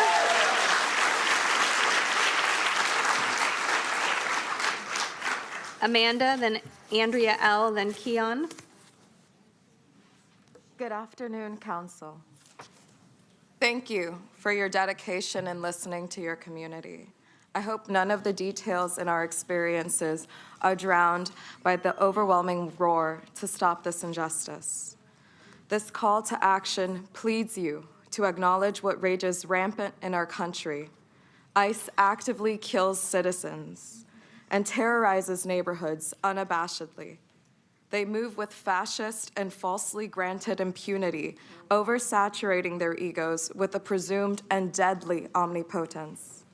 These are hateful people who enact horrific, abusive events that only history should stay witness to.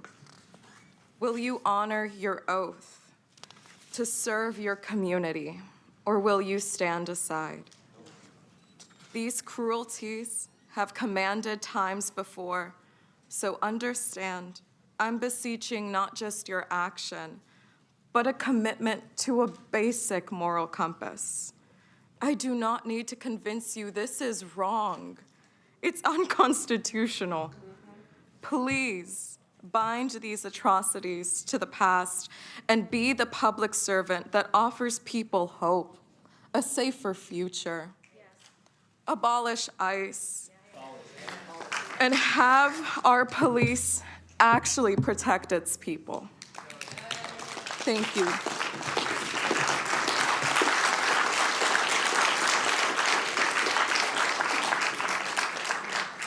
Andrea L., then Keon. Andrea L., then Keon, then Bob Barker, then Amanda, then Cassie Pryor. Thank you to the city council members for being here. I stand here today to show my support to strengthen the protection of our immigrant neighbors. We are known as a sanctuary city, and we must stick to it. As a daughter of immigrants, the thought of my mom being at the hands of ICE would break my heart. Immigrants make this city, this country, great, and they do not deserve to be thrown on the ground and taken away. We all deserve, regardless of citizenship or the color of our skin, to feel safe anywhere in our communities. I ask that you do everything in your power to keep the violence ICE is bringing out of Sacramento. That way we are able to then put our energy, our collective energy, to help our less fortunate neighbors in Minneapolis. I urge you to stand strong and work together to help us be the example that we need to be to those that pose a threat to our democracy. Thank you.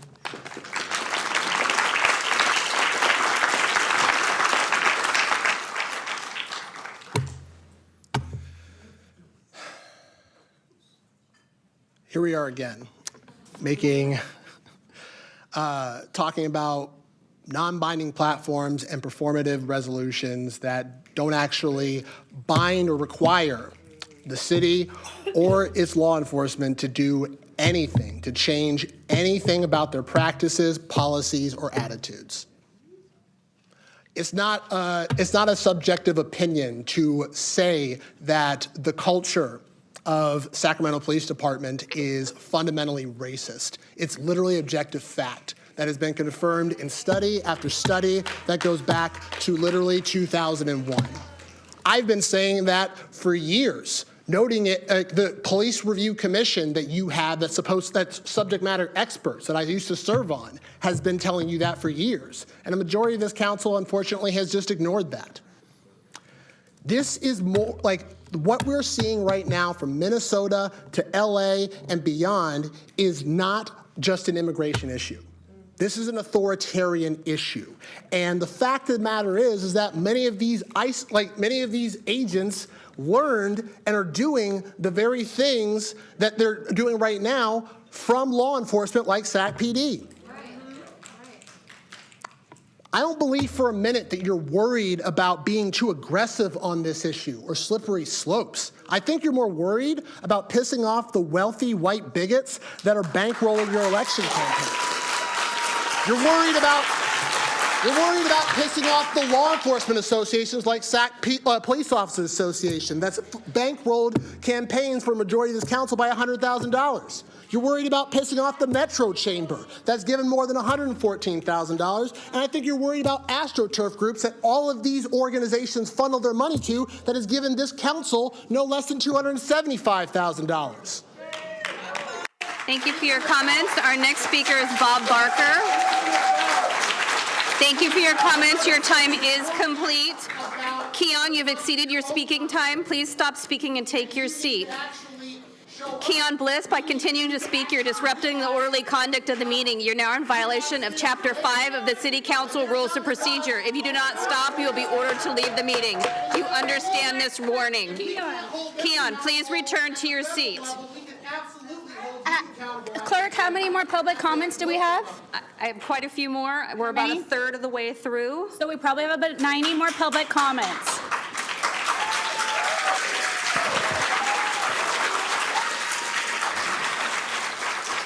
All right, we have 90 more public comments. We want to hear from everyone. So it's 2 minutes each, okay? Bob, then Amanda. Yeah, hi, we meet again, guys. I think last time I was here, I said that it was only going to get more dangerous. And clearly it has, up until today, right? I got a ticket for my First Amendment right. That's besides the point. First off, I'd like to say nobody is illegal on stolen land. Secondly, I want to point out that people of color have felt the way that I'm about to express myself their whole lives, okay? So when I go out, I've been out on the front lines at the John Moss every day, right? And we've come to the conclusion that when we go out there, we may not make it home. So I want you guys to look at me right now and remember my face for when I'm the next one, right? Don't forget me, because I've been here since October talking about this. And I want to thank Maya Vang for getting the ball rolling. Thank you. Also, Telemontes, you look miserable. You don't pay attention. You look miserable. Don't be a therapist, because your faces are awful. And third off, it's like way past time you guys actually did something, right? See, you just rolled your eyes. You're so ridiculous. You're embarrassing. Just point of clarification. Just keep the comments to the full council. So, yeah. Yeah, they don't believe in the First Amendment. I got a ticket for that. I'll probably get a ticket for this. But it had to be said, because everyone knows exactly what I'm talking about. Do what's right. This isn't about politics. It's literally about humanity. And you should probably get a new job.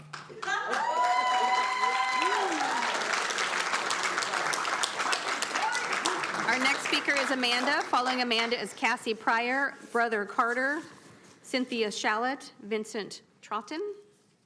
Amanda? I want to start by acknowledging Keith Porter Jr., who lost his life at the hands of an off-duty ICE agent, which investigation is not being transparent or clear, and that happened in our very state. I want to acknowledge Renee Good. I want to acknowledge Alex Peretti, who lost their lives exercising their First Amendment right. This is something that was predicted back in October by my husband, who came up here and spoke to you guys and said, within 2 to 3 months, these ICE agents will take the life of a United States citizen. He said that to you. We have been asking for you to implement things here in Sacramento so that a casualty will not happen here. We have been asking you to get involved in the police who've been out harassing protesters. Just the other day, a protester was jumped by a group of 12 self-proclaimed Proud Boys. The police officers detained two of those who jumped him and let them go the same day. Meanwhile, the police officers here in Sacramento have detained multiple protesters. Just this weekend, they detained and held a protester for riding his bicycle on the sidewalk. And I don't know about you, but all my children have ridden their bicycles on the frickin' sidewalk and never received a ticket. Write me a ticket for letting my child at 6 ride her bike on the sidewalk if it's so illegal, if it's so dangerous. I think that showing up to a protest with bats, with crowbars, and beating a man is much more serious than riding a bicycle on the sidewalk. We are past due to have a serious conversation with our police department. We are years past due having serious conversations with our police department about their conduct. Thank you. Look, hey, we got it.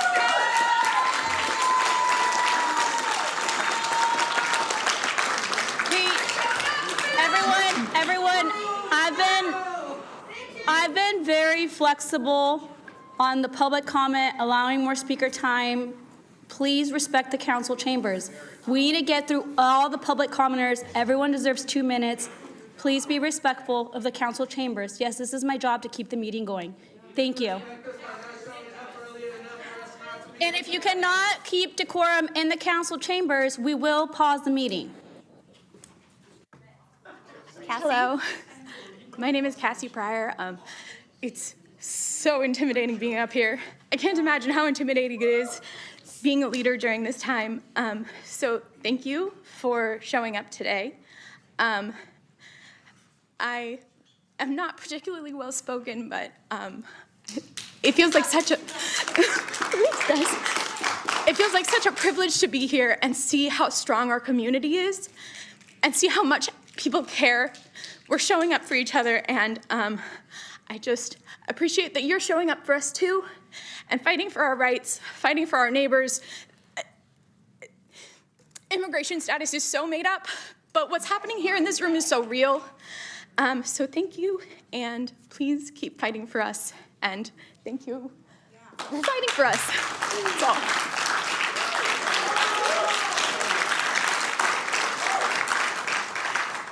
Brother, then Cynthia. Oh. Brother Carter. Brother Carter, then Cynthia Shallot. Good evening, council members. I don't have to say who I am. Most of you know who I am. I'm Brother Carter. I'm with the Poor People's Campaign of Sacramento, but I'm also with the Poor People's Campaign for a national moral revival, and that goes across the nation. I'm here today because we are in the fierce urgency of now. We have love on the front line, and love on the front line is a dangerous way to live, because in the end, no one wins unless we have justice. These folks out here, when you see them disrupt and speak out, some of the words that Dr. King said, when we remain silent to the things that matter, our lives begin to perish. So excuse them for speaking up and speaking out, because at this time, there's a war outside that's going on, and nobody's safe, not you or me. And we have to continue to pay attention to what's going on, because we live right now in chaos. And what I want to say is, I just want to leave you with a poem of something I found here 43 years ago, working on the corner of 8th and L as a security guard, burned security guard. Now it's a 770 building. On that landmark, I found a 1909 double eagle $20 gold piece. I found it January 13th of 1983. Why is that so important? Because it connects to our nation's beginning and its birthright. So I'm going to start right here with the coin and the poem. I found a coin of gold. It had the year 1909, and it was full of hope. This coin I found in its mystery, this lady stood for our history and the birthright of our democracy. This coin I found, I will always claim. Thank you for your comments. Your time is complete. Our next speaker is Cynthia. By continuing to speak, you are disrupting the orderly conduct of the meeting. You are now in violation of Chapter 5 of the City Council Rules of Procedure. If you do not stop, you'll be ordered to leave the meeting. Do you understand this warning? Please take your seat. Please take your seat. Brother Carter, by continuing to speak, you're disrupting the orderly conduct of the meeting. You're in violation of Chapter 5 of the City Council Rules of Procedure. If you do not stop, you'll be ordered to leave the meeting. Do you understand this warning? Brother Carter, please take your seat.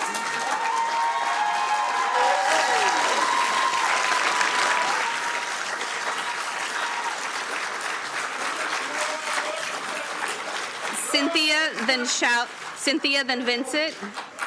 And sir, would you, if you're with the media, you need to be over in the media section. We can't kneel in the aisles. Thank you. Cynthia? Hello, I'm Cynthia Shallot, and I want to thank you, Vice Mayor and City Council, for having this meeting. I think you deserve some credit for bringing this issue forward. I especially want to give a special shout out for Mai Vang, who has really provided the energy to have you reconsider your policy. I think, like a lot of people here have said, it's great to have this policy, but we really need more teeth in it. We need really some enforcement action. So I don't know what that might be, but I really want to see some action of getting the ICE off the streets. So it's not going to be just an investigation. It's probably going to have to be something like city police go and arrest an ICE officer, and I don't know how they do that. So I want to say, too, that you're doing better than the other city councils in the county and better than the other Board of Supervisors elected officials. So, again, you are ahead of the game, but you can do better. Okay, so I think that's it. Thank you. Do more.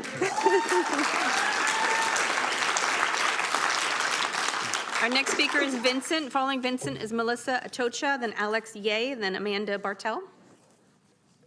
Okay. I'm gonna keep it high key. I don't give a shit about decorum, especially when there's people out there getting shit on.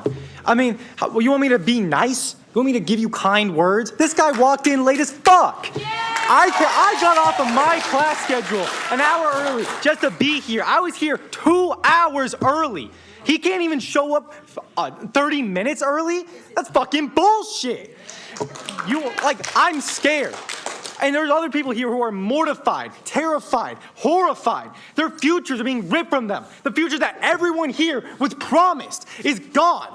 And it will always be gone unless you people do something. And you know what? I need to bring this to attention. You need to look people in the eyes when you tell them to leave. Because that is so disrespectful to say, oh, you need to follow the rules of the authority that punishes and oppresses you. And you can't even do us the justice, do us the respect of looking us in the eye. No, you look down. Are you scared? Okay, we don't call out people, members of the dais, please. Respect the entire mayor and council. Then respect me, because I want to be able to paint something like that in my lifetime. I don't want to have to sit here and fight. I'm a kid. Basically, I'm still 20, but I'm still young. I have so much to live in my life, and I might have to waste it just so that I could at least give the hope that maybe someone in the future can rise up against this injustice. I want ICE out of my damn country. I want ICE out of my whole city. I want ICE gone. And you need to hold people accountable for that. Do you hear the anger in my voice? Because it doesn't sound like you hear it out there. And that's what I'm here for. And that's what everyone's here for. And you need to actually stand up for it. It's been too long. We can't just say, oh, please do this. Oh, please do that. You need action. You need to stand there and do something. Hold people accountable. Hold the police accountable. When pigs walk around, they dirty the streets, we gotta clean it up. And this is just a fair warning. I'm not threatening you, but if you don't take action, the people will. And the people. Thank you for your comments. Your time is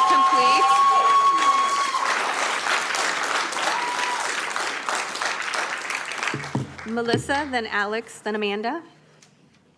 My name is Melissa Carolina Atocha Bauta. I'm speaking today as a pharmacist who has previously served patients in the Sacramento City clinics, as someone who works closely with medical advocacy organizations, and as a volunteer who has over the last year has regularly accompanied asylum seekers to the John Moss Federal Building, and as a formerly undocumented immigrant whose brother was deported 2 decades ago. As a woman of color whose body remembers the fear I felt for almost a decade when I was undocumented, I am scared, but I will never stand down. I demand a council to strengthen our city sanctuary policies and enforce them. The resolution is a step in the right direction, but it's not nearly sufficient to protect both non-citizens and citizens from the intimidation, abuse, and violence at the hands by ICE and DHS practices. For my colleagues in healthcare, I'm hearing that patients of color are now skipping critical medical appointments out of fear. This is not just an immigration issue, this is a public health crisis. As a court observer, I've witnessed ICE undermine judicial authority. I've seen judges deny DHS motions to dismiss cases, allowing asylum seekers to continue pursuing legal relief, only for ICE to wait in the hallways and arrest them anyways. This has happened even after I've personally confirmed with judges if individuals were legally permitted to remain in proceedings. Asylum seekers are being called into ICE Field's office to be dehumanized, clothes removed, and bodies inspected solely for having tattoos. And after the firing of 4 immigration judges, hearings are being rescheduled for 4 months in the future, leaving our non-citizens with several months wait to attempt to move their cases forward. leaving them more vulnerable to kidnappings and disappearance from ICE. I have also personally been verbally harassed by ICE officers. This is not justice, this is simply fear-based governance. Our city must stand firmly to protect all those. As I said, as a woman of color, I am scared, but I will never stand down, and I will keep protecting my community. Thank you for your comments. If I am the next speaker is Alex. Following Alex is Amanda. Thank you for your comments. Your time is complete. Please take your seat. Your time is complete. Please take your seat. Alex, Amanda. Alex, Amanda, then Safi. All right, hello. My name is Alex Ye, and I'm a homeowner in District 4 with Phil Pluckybaum. And I am disappointed to see that Mayor McCarty couldn't make it here today to listen to his constituents. I'm a state scientist. I'm represented by CAPS, the California Association of Professional Scientists, that also seeks to disband ICE. The City Council must pass more than just a symbolic resolution affirming Sacramento's commitment to protect its citizens. Given what is happening in Minnesota and across the nation, we need you to ensure there's no collaboration or data sharing with ICE. Sacramento must adopt strong policies disallowing use of city property by ICE.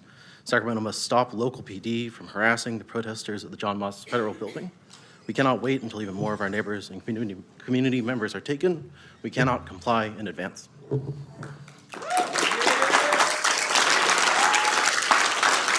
Amanda, Safi, then Kishore Vikas. Hi, my name is Amanda Bartel. I'm an environmental scientist with the state of California, represented by UAW, Local 1115. I've exercised my right to free speech and protest in the Sacramento area for the last 10 years for various issues because I understand very clearly that this is all connected. As an environmental scientist, I understand that the climate crisis, white supremacy, US imperialism, and immigration are all connected. Our federal government, with actors on both sides of the aisles, have made it clear what they are willing to do to all of us as the climate crisis worsens. Stories like the ones told in this room today mirror fears I've heard from my own colleagues, some of whom work in the field in agricultural areas. After multiple days of brutalization of local peaceful protesters last week here in Sacramento, followed by yet another murder in Minnesota, I made my way to the John Moss Federal Building on Saturday night. What I witnessed was a group of peaceful protesters being antagonized by a collaboration between local and federal enforcement agents. I witnessed the practicing of dangerous kettling formations in addition to other intimidation tactics. In Los Angeles, these same kettling tactics have repeatedly been utilized to trap, tear gas, and arrest peaceful protesters, injuring innocent bystanders in the process. That is our future if you do not act. At one point, it was unclear to those in attendance at the John Moss Building whether tear gas would be deployed that night. Agents were noted filming protesters. Agents filming protesters. This is a major concern because federal agents have made it known to peaceful observers and protesters all around the country their intent to classify and create databases to label protesters as domestic terrorists in order to justify murdering us. These collaborations and aggressive tactics must end here now. We are entitled to our rights. Many of us participated in the George Floyd protests of 2020. Thank you for your comments. Your time is complete. Our next speaker is Safi, then Kishore, then Alex Bink.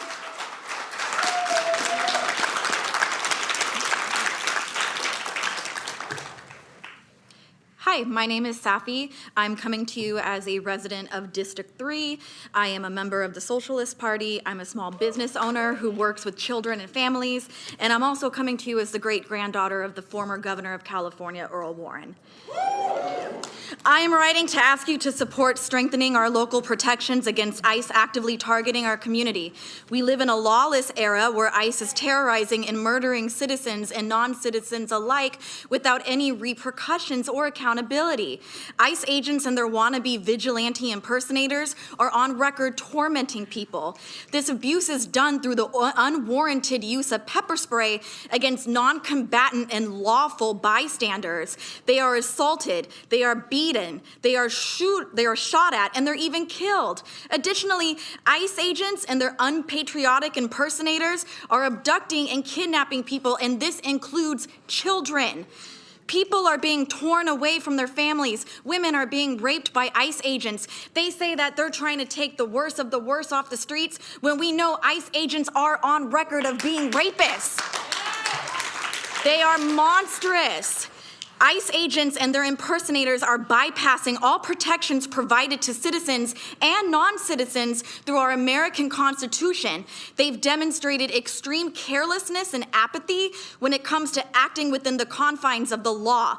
ICE acts with extreme prejudice and aggression, yet they display grand cowardice and self-serving bias when they are challenged by law-abiding First Amendment auditors and protesters. We have every right to record them, and they are cowardly for covering their faces, but for telling us we are cowardly for covering ours?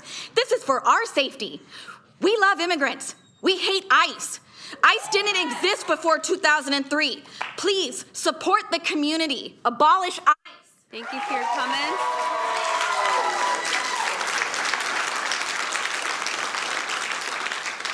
Kishore, then Alex. Good afternoon, everyone. My name is Kishore Vikas, and I have been an immigration attorney since 2014, and I'm tired. My husband, my dog, myself, we live in District 6, and I'm speaking today in my personal capacity. Since January of last year, I've seen Sacramento change overnight into a city of fear. I've seen people afraid to show up to school, to church, to grocery stores, and of course, their court dates. My clients have disappeared on their way to work, at ICE check-ins, at court, and from their homes. Not a single day has gone by that I haven't gotten a phone call, a text, a Facebook message from a frightened Sacramentan. Many times that person is a US citizen. They're worried about being racially profiled. They're worried about being abducted. Now, in law school, they teach you to have respect for the law and trust that it will be fair. Well, any trust our immigrant neighbors have had in the court system has disappeared, and rightly so. But we still have a chance to do the right thing and send the right message. We still have time to tell people, like my mother and brother, born in Pakistan, who carry their US passports with them, both nurses, that Sacramento is a city of immigrants, not fear. We're a city that should be respecting the First Amendment, a city that should be supporting protesters' First Amendment rights against this brutal regime, not a city that's cooperating with ICE, the very agency abducting small children from their parents and shooting protesters in cold blood. Let's be better, Sacramento. Let's strengthen our sanctuary law. Thank you.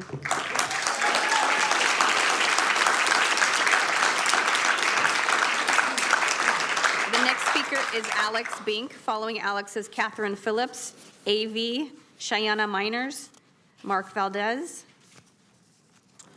Hello, my name is Alex. I'm a resident of District 4, and I just wanted to say that I'd like to echo the voices and recommendations of other comments, but I want to go further and say something that I think we all know in our hearts, but some might be afraid to say aloud.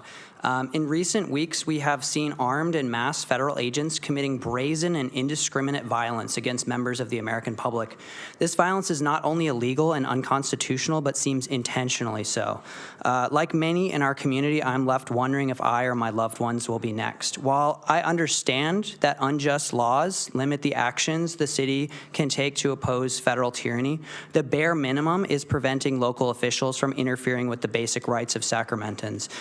Most obviously, this includes our First Amendment rights to protest, like many have mentioned, at the John Moss Federal Building, but human rights do not derive from the Constitution. They are self-evident. And among those rights is the right to self-defense. Every person has the right to defend themselves, no matter if our attackers wield federal power as a shield. And I would like to urge the council to instruct Sac PD to stop interfering with this basic human right.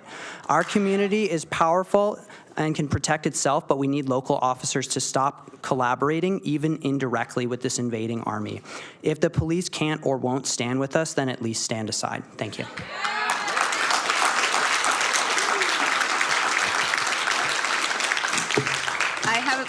75 more speakers. Catherine, then AV. My name is Catherine Phillips. I live in District 7 in Land Park. And Roger, it's nice to see you. You know the term a watershed moment, and that's what we're facing in this country. You probably never thought when you ran for city council you'd be facing this kind of issue. And you have budgets to worry about. You have how are you going to get constituents happy about whether or not their road is paved, potholes, et cetera, et cetera. I think this is one moment when you have to put aside those very important but everyday issues and look inside yourself and determine whether you want to be on the right side of history. My mother was an immigrant from Norway. Her town, her house, was occupied by Nazis in World War II. My father was in the U.S. Army in the Pacific. I grew up listening to stories about what happened in Norway, what happened in my mom's town. I wasn't born in the U.S. Everybody has some story if you dig and chip away enough. There are lots of people in my neighborhood who are white, who are old, who have fear. So I urge you to step back from the everyday and to do more than just a resolution, to take those important steps that you need to take to do something firm to protect our neighbors. Thank you.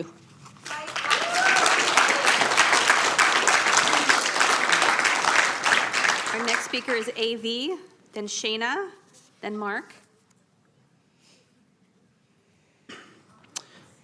Hello there. District 7 girly here. I'd like to start off with saying that I wouldn't be here if not for my dad immigrating to the U.S. ICE is out here killing, detaining, torturing, God knows what, many just like him among many others. They are leveraging centuries worth of misogyny, racism, ableism in order to commit unspeakable acts. I have to ask, what are you doing as a representative to ensure our public safety in the context of a hostile organization out here killing people? What more do we need to yell at you for you to realize we're living under a hostile regime? This symbolic action does absolutely nothing. Cities such as LA have introduced ordinances taking action against ICE. You have no excuse. The bare minimum is a plan with actionable steps to protect all of us against the violent fascistic overreach of ICE. In addition, you owe us enough not to sell out our data to ICE. Don't make ICE's job easier than it already is. Our city is a sanctuary city policy. So why are cops out here harassing citizens, protesting an unlawful organization that is literally shooting people dead in the streets? Ordinary people like us are the only people keeping ICE from overrunning us all at this present time. Cops should not be collaborating with ICE. Are we not a democracy? Isn't it your duty to represent the people? We need you to do more than kneel with an assortment of disrespectfully appropriated kente cloths. Do something. Do your damn jobs. Abolish ICE. Free Palestine. Power to the people.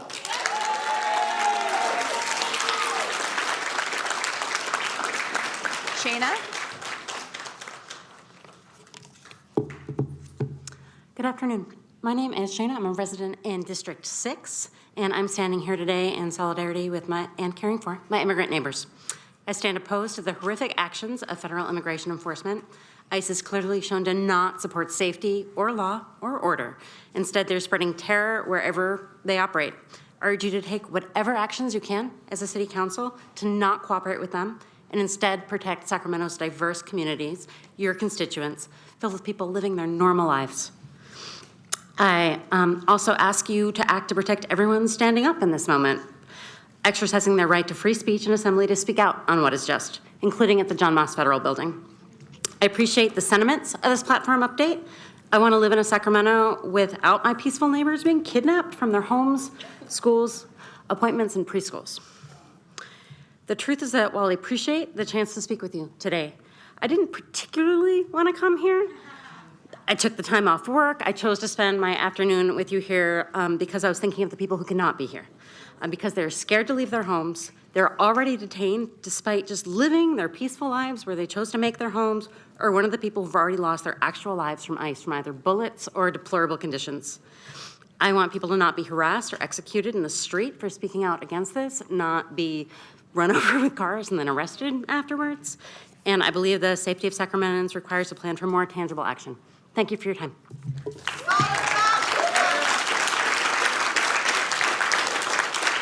Our next speaker is Mark Valdez. Following Mark is Allison Masajewski Cortez, then Joe Hill. Hello, everyone. My name is Mark Valdez. I'm a homeowner in District 7. I'm trained as an air quality meteorologist. Now I'm retired. But the difference between me and the average farm worker is very small when it comes to the great ethnic cleansing of 2026. And so what I've done over the last year is I've protested, particularly with the O'Brien brothers at Howe and Arden, and especially lately with down at the John Moss building. And from what I can see, from what I can tell, I think the Sacramento cops, Sacramento PD, are unusually weak. On 2 nights ago, people were milling outside the ICE offices because vans had left to collect more people to do more kidnapping, and we didn't know what to do. Sac PD was watching. They were closing the streets for the protesters, very courteous of them, but it was also courteous to ICE, so ICE could move in and out freely. We need some dump trucks or something of the sort in front of the gates to bring this to an end. We need to stop this. And so I am doing my part. I would hope you would do your part too. SAC PD needs to be working more closely with the protesters. There needs to be courtesy between us and SAC PD. And it's time to basically bitch slap ICE and take back control of the city of Sacramento. Thank you. Allison, then Joe. Allison.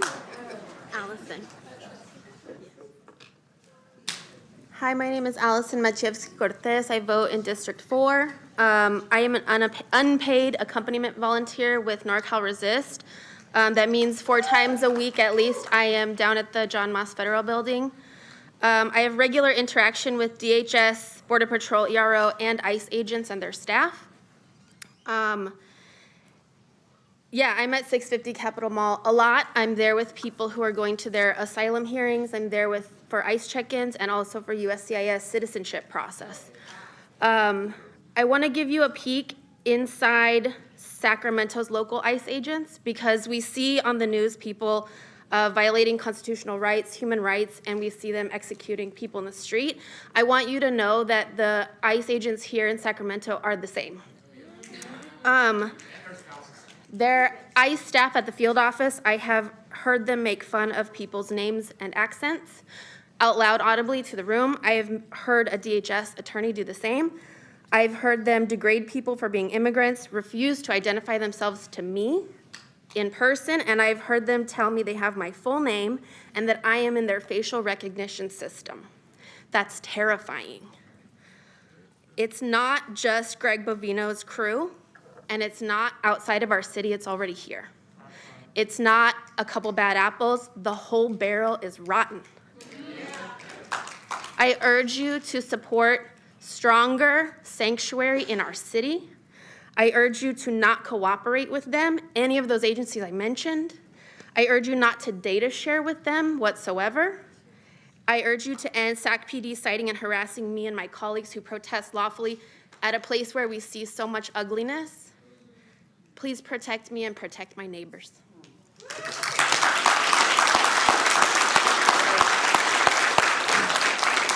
Our next speaker is Joe Hill. Following Joe is Salen Corpus, Ethan Z, Jarek R, Angelica Kambadi. Hello, City Council. My name's Joe. And I've realized sitting here today, listening to all these wonderful speakers and concerned citizens, that I may not be qualified. In terms of process, in terms of policy and politics, I may not be fully qualified and have the full understanding to say, everything that I need to say and fully know what I'm talking about. But I do know about humanity. Everyone in here knows about humanity. So what can we do to address this feeling that what's happening is going against our fundamental sense of humanity? What do we do when they come to our city en masse, as they have in Minneapolis? What do we do as the institutions that we Sacramento residents staff and build are turned against us? What do we do when these discussions that we're having become more than just discussions and news stories? What do we do when it happens to one of us here? What do we do when one of us is Renee Good, Keith Porter, Alex Preddy? What's going to happen? What are you guys going to do?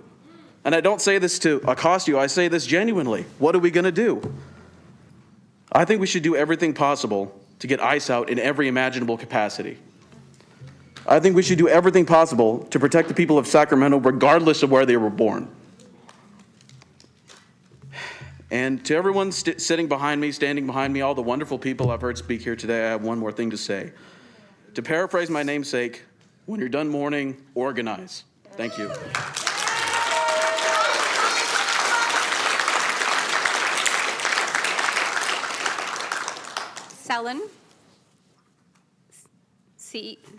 Selen Corpus? Nope, I don't see movement. Ethan Z, then Jarek R. Good afternoon, Sacramento City Council. I am Ethan with Ignite Filipino, and I am a current resident of District 1. I urge you all to not only be in support of item 14 to strengthen local protections against ICE activity that inhumanely targets our city's most vulnerable communities, but to also affirm the ways in which you will keep these communities and our city safe. The term sanctuary city isn't just a term that can be thrown around in hopes to instill safety and security. It holds meaning and value to an entire population of people who are most impacted by the local policies that you, the Sacramento City Council, vote on. To really ensure the safety and security of the most essential workers who build, feed, and sustain Sacramento, we need in-depth and concrete policies and protections. It needs to be continuously affirmed that ICE and DHS cannot operate on public spaces and properties. It needs to be affirmed that data will not be shared to ICE and DHS, who are actively looking to inflict harm and violence to our people. It needs to be affirmed that Sacramento won't cooperate and Sacramento will fight back.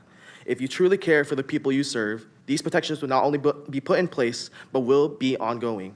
You'll work with and for the people, ensuring that our voices are heard, our demands are met, and our safety is the utmost priority. Please, please, please support item 14 and stand with immigrant communities and their allies. Salamat and thank you. Ethan? Hello, my name is Jarek, and I am a resident of Lisa Kaplan's District 1, and I'm here with Ignite Filipino, a program that works with and for Filipino immigrants, workers, tenants, and youth here in Sacramento, and I am supportive of item 14. Sacramento is a sanctuary city, and our immigrant communities continuously sustain, feed, and build Sacramento. However, how is Sacramento a sanctuary city when our immigrant community live in fear of going to work, dropping off their kids to school, and even staying at home because they might be profiled by the same people and system who reinforces these racist and anti-immigrant practices? There must be a change now to protect our immigrant communities, and it should be proactive and ongoing, not during moments of crisis. And I urge you to expand this city's platform of sanctuary city policies, which includes tangible implementation that are transparent and accountable, and to no collaboration and no data sharing with the ICE and DHS, and an overall protection for immigrant communities here in Sacramento. This means ICE out of our neighborhoods, ICE out of our supermarkets, and ICE out of our communities, and ICE out of the United States in general. Thank you. I don't believe is Ethan here. Members, my name is Angelka Cabande, and I'm the Executive Director of Ignite Filipino, and I'm a District 5 resident. I'm here to urge you to support expanding the City of Sacramento sanctuary policies and to strengthen our local protection against ICE activity targeting our community. Immigrant protection should be proactive and ongoing, not reactive during moments of crisis. It is shameful and unacceptable that this policy has not been updated even before all this chaos and trauma. Saying we are a sanctuary city is not enough. What does that even mean when we have observers being attacked and the mayor is silent on it? When we get families checking in and we don't know if they will be coming out, and even though they are following the law. When residents are walking in parks and are being harassed and detained if they can't prove their status, which we all know does not matter anymore. Speak through actions. It's not enough stating you support the safety of our immigrant population. Public statements of support must be matched by concrete policies and protection. We need to use and exercise multiple strategies to protect all of us, especially our immigrant and refugee communities. We have neighbors coordinating efforts in the blocks, to vigils and rallies, to observers, to conducting Know Your Rights workshop, to passing out red cards, to now with you, elected officials, in putting real muscle to these existing policies. This resolution vote is just the first step. We need ongoing discussion, enforcement, and transparency, including outreach in language to all our residents. Thank you, and we hope you step up as we are already stepping up to this moment.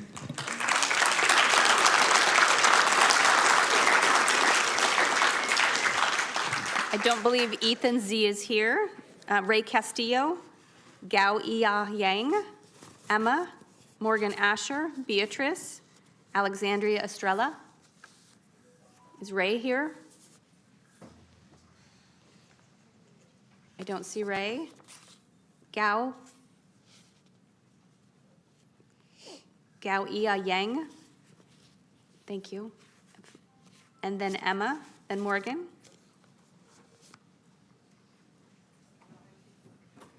Hi, my name is Emma. I'm a pediatric occupational therapist and a professor in a doctorate of occupational therapy program in the area. You all already know what I'm here to support. I have so many students weighed down by what is going on that they cannot do their work.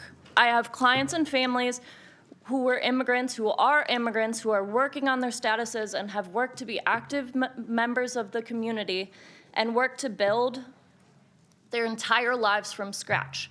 They're finally getting support for their kids. They're seeing their kids make progress. And now I have them coming to me crying in fear about coming to their sessions, in fear about losing their status, in fear about getting unfairly treated by ICE, by police, all of these things that are going on. We need protective, strong, legally binding policies to put in place to protect our families preventatively. We can't be reacting anymore. I live in District 4, but I'm from just outside of Chicago, and there is still a semblance of trust in the police in the town that I'm from, because people call the police to help get rid of ICE because of their status as a sanctuary city. In occupational therapy, we use the term called occupational deprivation, which means that people are unable to participate in their daily occupations, the things they need to, want to, and have to do because of fear, stress, racial profiling, and we're seeing that happen time and time again.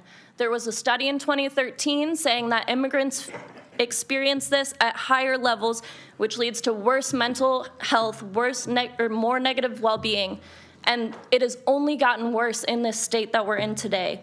I need you to make some action. I hear talk, I see you all standing up at marches and talking, and we need action. Please help our community, help these people that are standing up for you. We need it yesterday.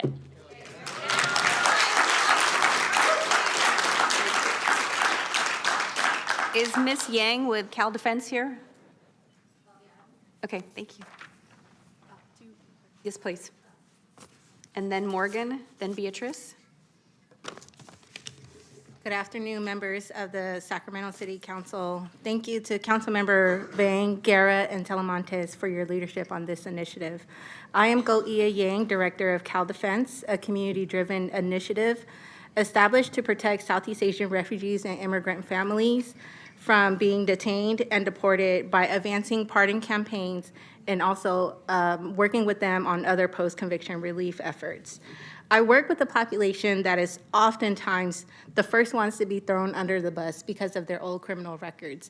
They've served their time, turned their lives around, and still they are denied their due process. They're denied their due process. I grew up in District 2, lived a long time in District 1, and currently reside in District 7.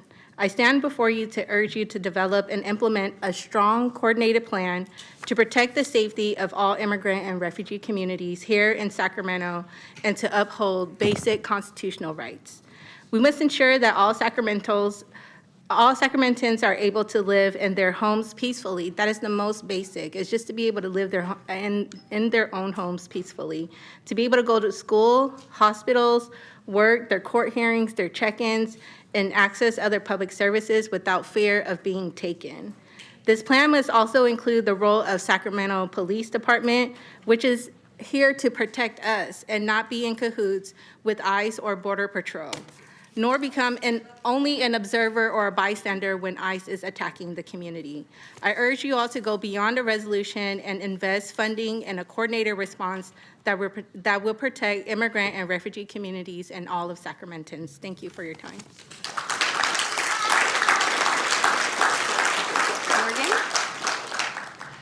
Hi there. My name is Morgan Asher, and I wrote this statement in advance, and I'm just going to toss it out because it feels like I have, I feel like maybe talking off the cuff would be a little bit more impactful and helpful. Specifically because I want to talk to the audience right now. I can't really face you guys, but like, hi. And I think, I want you to think about what your council members are going to feel like when they go home tonight.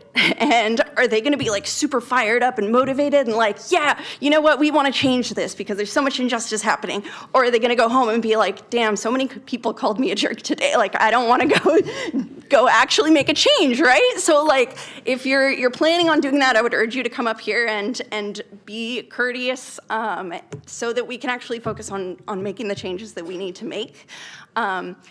I am here on behalf of another community member who prefers to remain anonymous because he fears retaliation. But the story I wanted to share is that this week he was driving in Sacramento, and he started being followed by an unmarked van. He looked back and saw that the Sacramento County Sheriff was driving said unmarked van and was escorting like 5 ICE agents. And this is like really concerning to me because like this is local stuff. This is like a local vehicle. This is like gas that's local, right? Like these are like, obviously you guys can't abolish ICE. I know that that's not a reasonable ask, but we can do what we can. I want us to think about, like, what can we do? We're going to say, oh, they can't use public property. That's awesome. Can we say they can't use the vehicles, the gas, they can't use... Thank you for your comments. Your time is complete. Our next speaker is Beatrice, then Alexandria. Hello, City Council members. My name is Beatriz Hernandez, and I'm a resident of District 3. And I'm sharing today's remarks as a constituent, but also on behalf of the California Immigrant Policy Center, CIPC.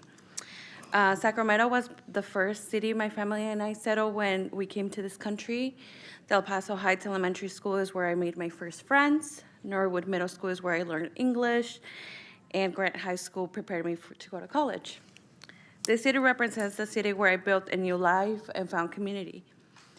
That is why it is deeply painful to see Sacramento fall short in protecting the very people who call it home. I am fully undocumented, and over the past years, I have become more involved locally. I have repeatedly been told directly or indirectly that immigrant rights work in the city is carried only by a few council members. And while I appreciate those who have stepped up, immigrant justice cannot be the responsibility of only 2 council members here, especially not right now. We are witnessing ICE detain people at our federal courthouse. We're seeing members peacefully protested and being cited, harassed, or injured. This is an all-hands-on-deck moment. A sanctuary city is not defined by a resolution alone. Sanctuary requires accountability and clear boundaries between city resources and federal immigration enforcement. The immigration platform before you is a step, but it must go further.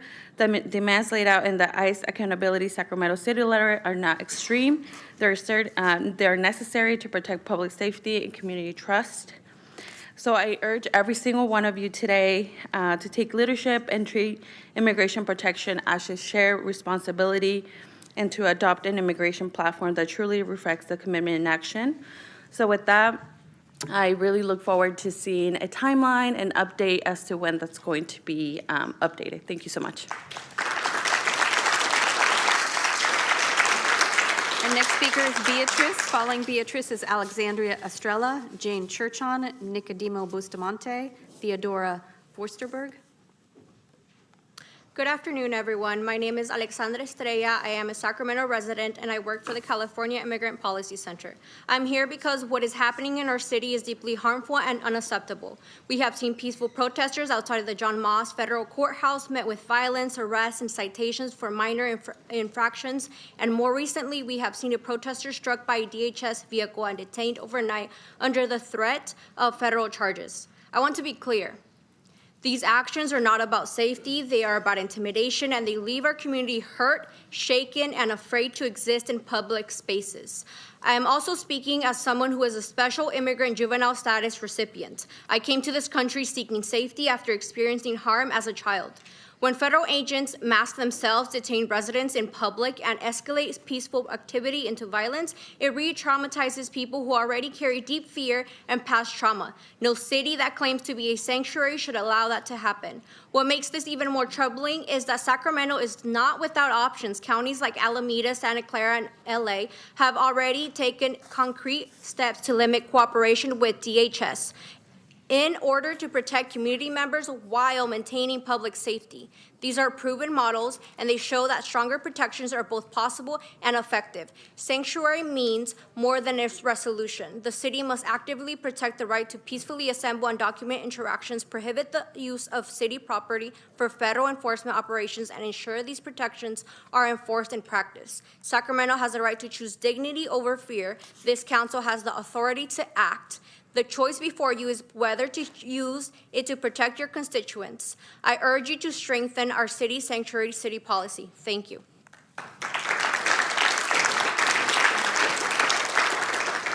Is Beatrice here? Beatrice? Thank you. Jane? Nicodemo? Hi, my name is Jane Churchon. I live in District 5. I'm a native Sacramentan. My children were both born and raised in Sacramento. They went away to college and they returned to Sacramento. They're both politically active, and they both live in the city and are raising their children in the city. I'm a neonatal ICU nurse in this community, and many of my patients, in fact, probably 75% of my patients, are born to immigrant parents. I've never asked any parent their immigrant status. That would be against my professional ethics, and there's no reason to do so. But over the last year, I've had more and more parents ask me this weird question, whether I know if there's a form that they can fill out to give to somebody that allows them to take custody of their newborn baby, so that if they are kidnapped when the mother is sent home, that the baby will not be orphaned and adopted by a stranger. This is heartbreaking. I've never, ever had to deal with something like that before in my 30-plus years as a nurse. These are parents asking for whether they can sign papers to give away their newborn baby. No one asked for that. ICE just murdered a nurse. Honestly, that's terrible. That's a sister or a brother in this case, but that's the least of it. ICE is murdering all kinds of people. Keith Porter, Silvera Gallegos, Jaime Alanis Garcia, Kai Ying Wang. My union, CNA NNU, has demanded nationally the abolishment of ICE. Thank you for your comments. Our next speaker is Nicodemo, then Theodora. Thank you for your comments. Your time is complete. Please take your seat. Our next speaker is Nicodemo, then Theodora.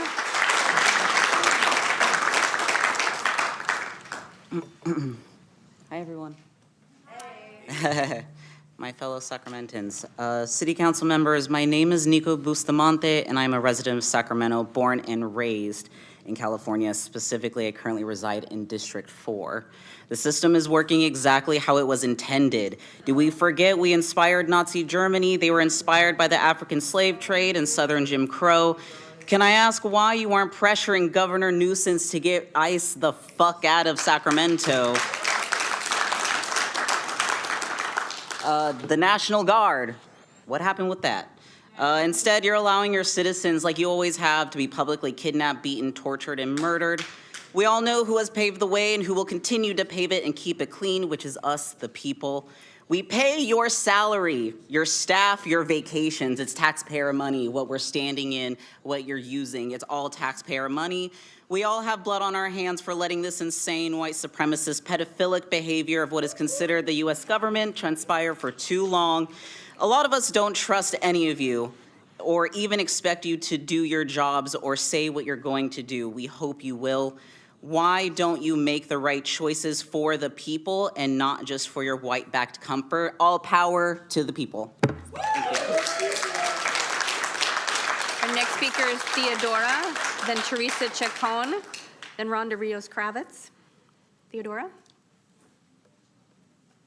Hi, Council. My name is Theodora Furstenberg, and I am in your district, Ms. Maple. And I'm also here representing my fellow scientist colleagues who work for federal agencies at 650 Capitol Mall. I say my former colleagues because I was actually forced to resign after ICE specifically targeted me for having the audacity to ask to go past their drunken frat boy chat to use the elevator that I use every day to go to work. So, the people who still work there are still dealing with this on a daily basis. And the thing I did there was important work. I'm an archaeologist and anthropologist who works with tribes in order to help them protect their heritage resources and their ancestral burials when we have federal actions about fish passage. And I don't get to do that anymore. And the reason that I'm symbolically against this resolution is because if I gave the tribes a half measure about protecting their resources, they'd give it back. And I would get excoriated like a lot of you are getting today and have to listen to it, and it sucks. And most importantly, I would lose the trust of the tribe. And I would be the person there who lost the trust of the people that I was there to serve because I'm a public servant. And the people in our community are the police. Those are our community members too. We need to trust them. We need to be able to trust that the constituents will be able to actually hold people accountable and make sure that we aren't suffering at the hands of the people who are there getting paid to protect and serve us. We all know they don't, but come on, man. Like, we want a serious backed resolution that's more concrete, like people have said. Thank you so much. Our next speaker is Therese Cachon. Therese Cachon, then Rhonda Rios-Kravitz, then Pat Ferris. Constituent of the Honorable Roger Dickinson, who's actually knocked on my door, rung the bell a couple times. Deeds, not words. My late mother first learned those words from her Catholic priest mentor and modeled peace and social justice deeds all her life in San Diego. Give the sanctuary city policy teeth. I acknowledge my white privilege, while now we all are experiencing what people of color and even class or documentation status have been subjected to their whole lives. I'm the wife of a 20-year Air Force veteran and 20-year Army Corps of Engineers retiree who's been pulled over in Sacramento for driving while black. Will his Air Force ID or any documentation be believed and respected by rogue federal agents? Deeds and teeth, not words. Si se puede.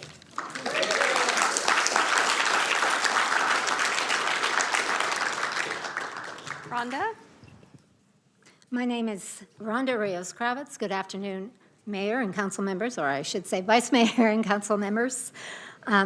I am here to urge you to elevate this resolution to a binding sanctuary city ordinance that truly protects our community.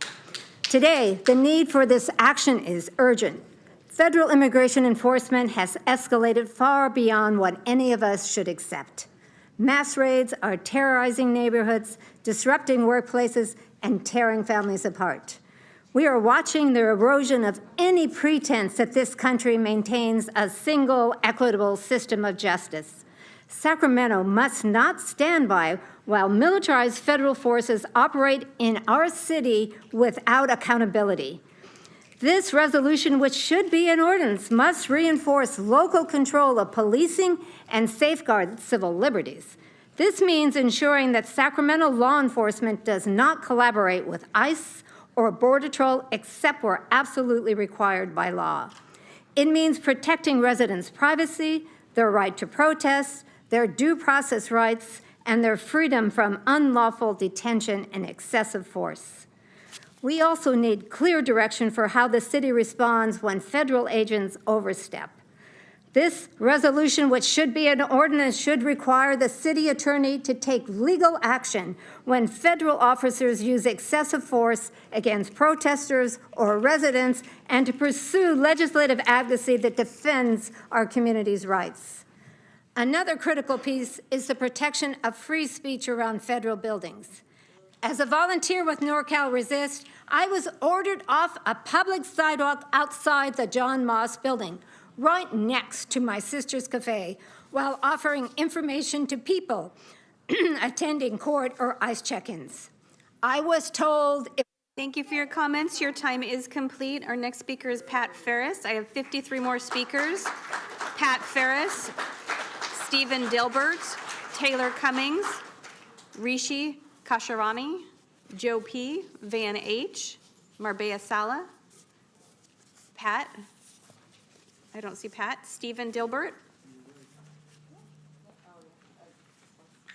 I don't see Stephen. Taylor Cummings. Thank you. After Taylor is Rishi, then Joe P., then Van H., then Marbella Sala. Who I am is not important, but what I have to say is, it's clear to all of us that the draft-dodging felon who currently occupies the White House is not using ICE to address any legitimate concerns of immigration. What's going on here is a campaign of ethnic cleansing and silencing political dissent. This violent, unconstitutional, and un-American campaign has already claimed the lives of several of the citizens and immigrants here and will continue to claim more. It's laughable that the mayor is afraid of putting a target on our back, as if our position as the capital city of the most populous liberal state in the nation, as well as being one of the most diverse cities in America, hasn't already put that target on it. We must be prepared for what is happening in Minneapolis to happen here. Looking behind me, you can see the people here today and who have been protesting in the streets in front of the John Moss building and other locations are prepared. But what must be answered today is, are any of you prepared? Failing to maintain Sacramento's status as a sanctuary city, or failing to force Sacramento Police Department to adhere to that status, is an invitation to ICE to declare open season on our community and its residents. It would endanger the lives of every person of color here and threaten the freedom of speech and assembly of us all. Strongly worded letters, meaningless motions, and empty promises stopped being useful to us when Donald Trump won the Republican nomination in 2016. They will not protect this community. There is nothing that a strongly worded letter can do when a bullet is aimed at a citizen. Your duty to uphold the Constitution and defend your constituents has never been greater. The people of Sacramento have risen to the occasion in this historic hour, and I am begging all of you to do the same, or at least resign so someone else can take your place and do it.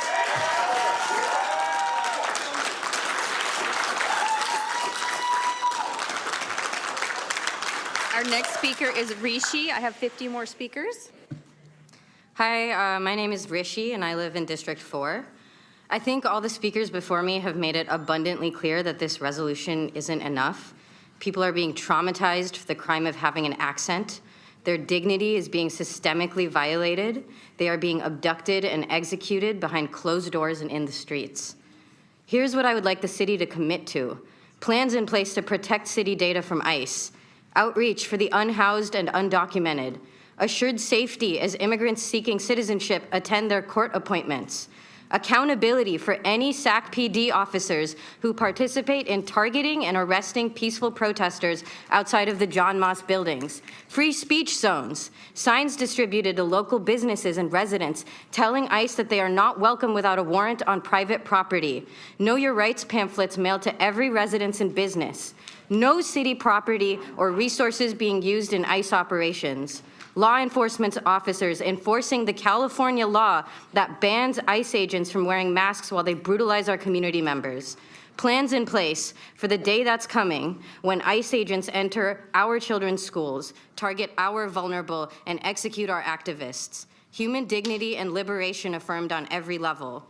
You, our representatives, are also our community members. You may have friends, neighbors, loved ones impacted by ICE. I hope you are feeling the same grief, terror, and anger that we are. Please use the power that we have granted you to help us protect each other while we let you have it. Shout out to Mai Vang and Katie Maple. Thank you for the attention and respect you've showed us on this very long afternoon. Next speaker is Joe. Next speaker is Joe. Joe P. Then Van H. Then Marbella Sala. Thank you, Council, for listening. It is my supreme displeasure to be here. It doesn't matter who I am. I live in District 4. I live right across from the John Moss Federal Building. I've seen with my own eyes the masked men in ballistic vests walking around with weapons they clearly don't know how to handle safely. I have seen with my own eyes unmarked vans that go out empty and come back full of people who are kept like animals in a fucking basement. I've seen with my own eyes the dedication, the courage, the determination, the perseverance, and love of the people who protest against these injustices outside the gates at 650 Capitol Mall every fucking day. Sometimes it's just a couple people. Sometimes I can't get down the street because it's so packed. Sometimes it's hard to have a conversation with my wife or go to sleep because of the chanting. I don't mind. I fucking love it. I'm so proud of them. I'm so proud of everyone in this room. I'm proud of the people of Sacramento who are standing up and rising against this authoritarian tide. I believe that our city as a population will rise to the challenges of this dark and uncertain time. I believe we'll resist this lawless violence. I believe we'll take care of each other. And we're asking you to rise with us. Going forward, though I have my doubts, I hope to see the city as an organization standing behind the city as a people. Sacramento and its law enforcement must stand with the city at every opportunity, support measures to affirm, strengthen our constitutional rights, all of them, and at every opportunity stand to oppose those who would deprive us of those rights. We are scared. We are appealing to you to stand up for us. But whether or not you stand up for us, we will stand up for ourselves. We're scared, but we're not going to back down. And if you will not stand with us, we need you to please stand aside. Stand aside and let us protect our neighbors, our families, our friends, and our communities. We are not cowards, and we will not let our way of life be destroyed without a fight. Fight with us. Thank you.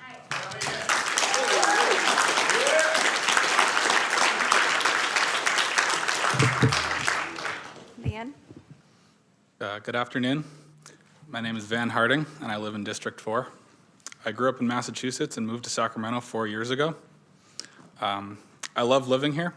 My life is so much better for the family I've found here and the diversity of the city and our immigrant communities.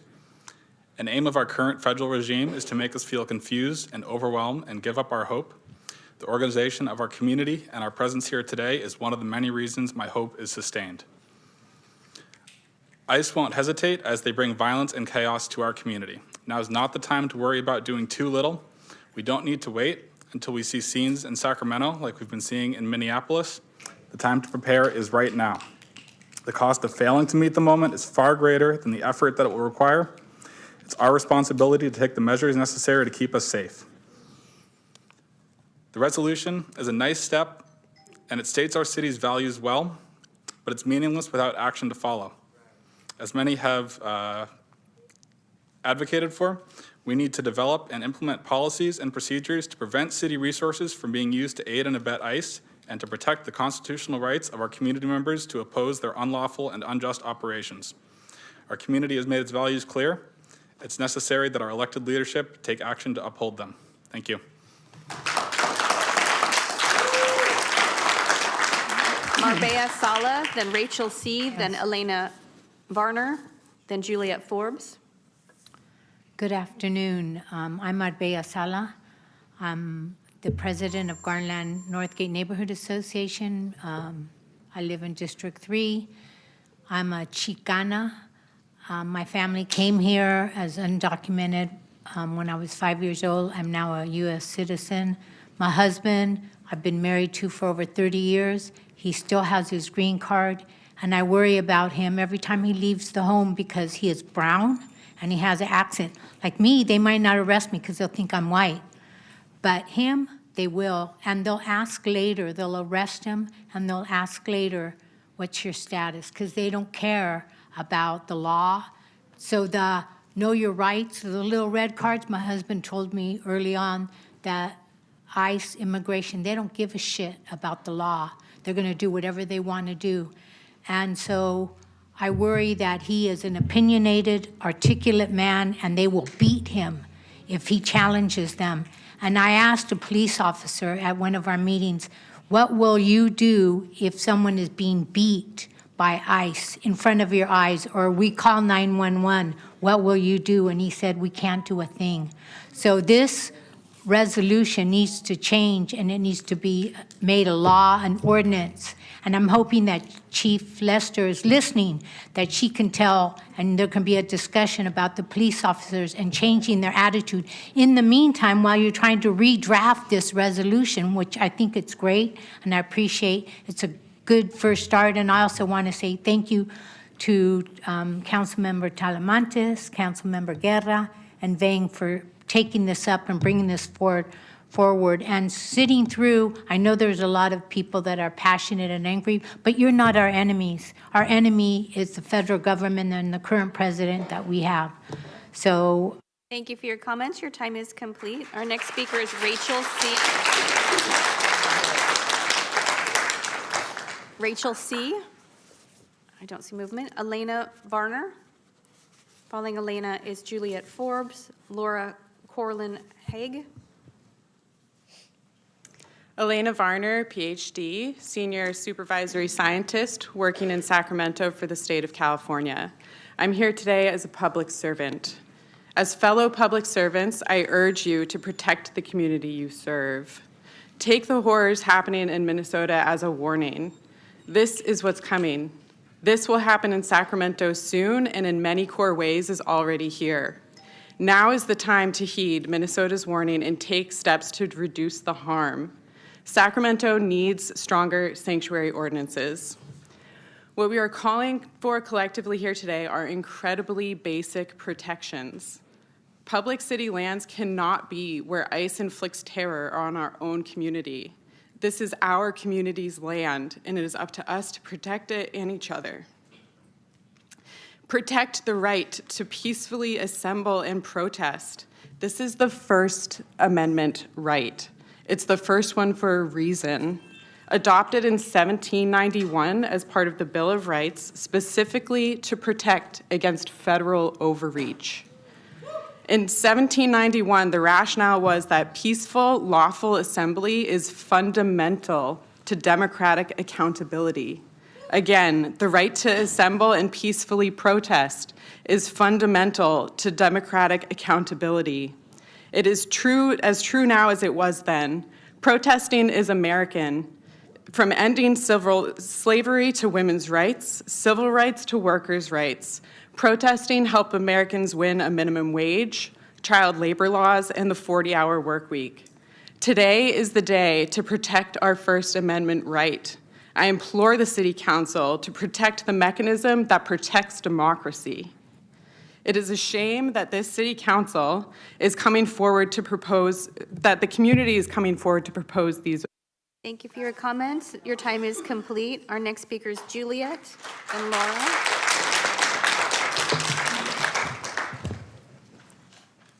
Hello, good afternoon. My name is Juliet. I'm a licensed clinical social worker in the state of California. I did not prepare anything. I'll be honest, I'm exhausted. I work in an emergency room. I work as a clinical social worker full-time. I am exhausted. My colleagues in the emergency room are exhausted. I know our public servants are also exhausted, and it's also not the time to give up on us. I've heard some people say, right, we need to come with respect, we need to come with a certain approach. I understand that, I hear that. I've also been told to go F myself by clients, and I still serve them. And I still serve them within my ethics and my responsibility, and I do what I'm supposed to do. So I ask that as much as some of this may feel as an attack, right, you might go home feeling frustrated and feeling, I'm in this position for a reason, I implore you to think about why you are in this position. Why did you take these roles? Why did you run for office? Why did you spend hours and hours and hours and money and campaigning to sit in these spots? Because we are working hard. The people are working hard. We are taking time off, working nights in the emergency room, and then coming here on our days off to spend time to talk for our neighbors who cannot talk for themselves. So please, listen to us, pay attention, and don't be inactive. You have these spots for a reason, and you need to use them because we are counting on you. Thank you.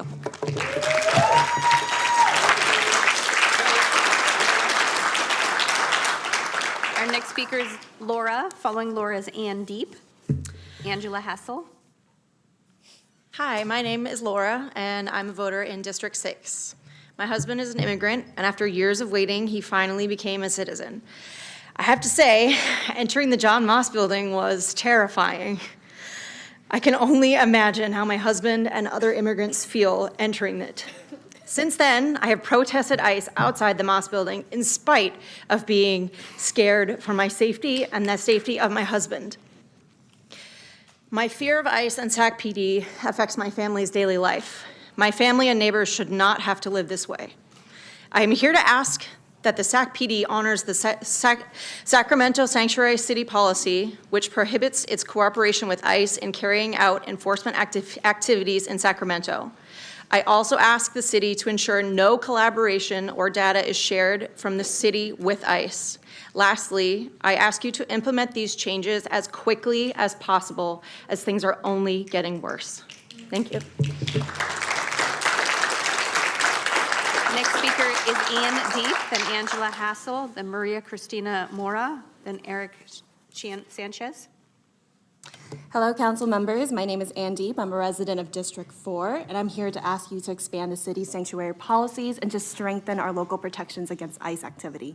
First and foremost, the city of refuge must mean safety in everyday life, not just statements, not just resolutions, but real implemented policies with outcome and accountability.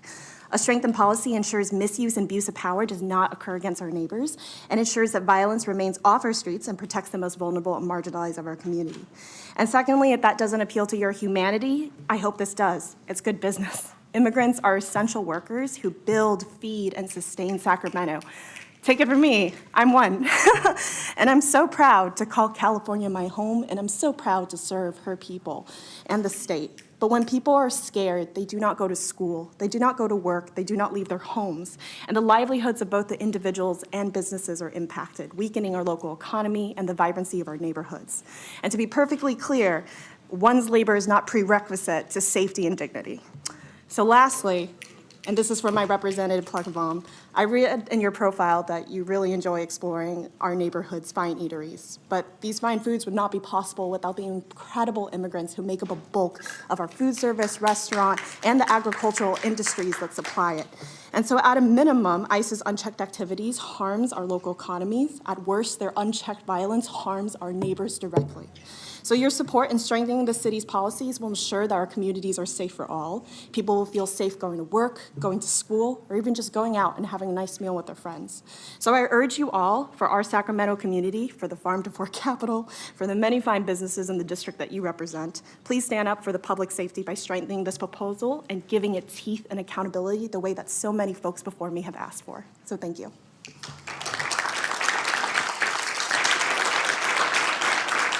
Angela Hassel. Following Angela is Maria Cristina Mora, then Eric Sanchez. Good afternoon. My name is Angela Hassel. I'm the director of Sacramento Loaves and Fishes. As an organization, we're in District 4, and we provide survival services primarily to our homeless neighbors, but also to anybody else who needs us. Everything I have to say today, you've already heard from a lot of the inspiring folks that came before me, but also as a former educator, I know that repetition is a powerful tool in drilling information into our heads, so I'm going to keep going. Just like with issues and policies around homelessness, the status quo is not enough for our loved ones who are scared, terrified, and under attack. We're in a historical moment when real decisive action with follow-through matters and sends a message that Sacramento is a city willing to stand up and say no to federal intimidation. This council has a chance to send the message that Sacramento will protect our immigrant friends and step in before federal ICE agents come for them. This council can also protect folks exercising their right to free speech, and at the very least, protect folks when they're on city-owned property. So this is a time that we're living in when the world is watching, and words, promises, intentions, symbolic gestures are not enough. We urge you to step up in your role as local leadership and put concrete, active protections and accountability measures in place so our immigrant neighbors can really have the safety promised to them by living in a city of refuge. Accountability for ICE agents and other local law enforcement officers who daily inflict violence and fear on our communities is severely lacking. You have a chance to start turning that tide in Sacramento, and you've heard a lot of that today. And so I urge you to listen and hear the collective voice of the communities that you all serve. And while you're at it, please stop law enforcement from terrorizing our unhoused neighbors with sweeps. Thank you.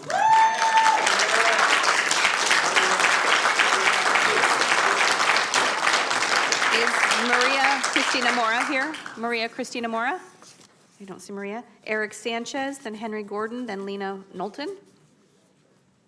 I'm Eric Sanchez with Food Not Bombs. And it's kind of funny to try to call this a sanctuary city when you literally have people like myself afraid to go out of their house to go to work. I work at a food truck, and I'm terrified sometimes to even go to work because I might just get snatched up by a sheriff, and then, I don't know, sometimes the sheriff doesn't do the proper thing, right? And then I get sent to a jail, and then they might just improperly do something, and I get sent to Venezuela, or I get sent to El Salvador. I get sent somewhere that I'm not supposed to be. This isn't a sanctuary city when we're actually having federal agents in a big old building that we're paying for by the city. There's no way this is a sanctuary city when we have federal agents hitting people with their cars. There's no way this is a sanctuary city at all. And this proposal is just a joke and a laugh at everybody in this room, because at the end of the day, when Trump invaded another country, we did nothing in this country, and we're going to try to do something in a city when literal federal agents are going to come down and start shooting people, start detaining people because they're not the right kind of person. This isn't a sanctuary city at all, and this proposal is just a joke to everyone in this room.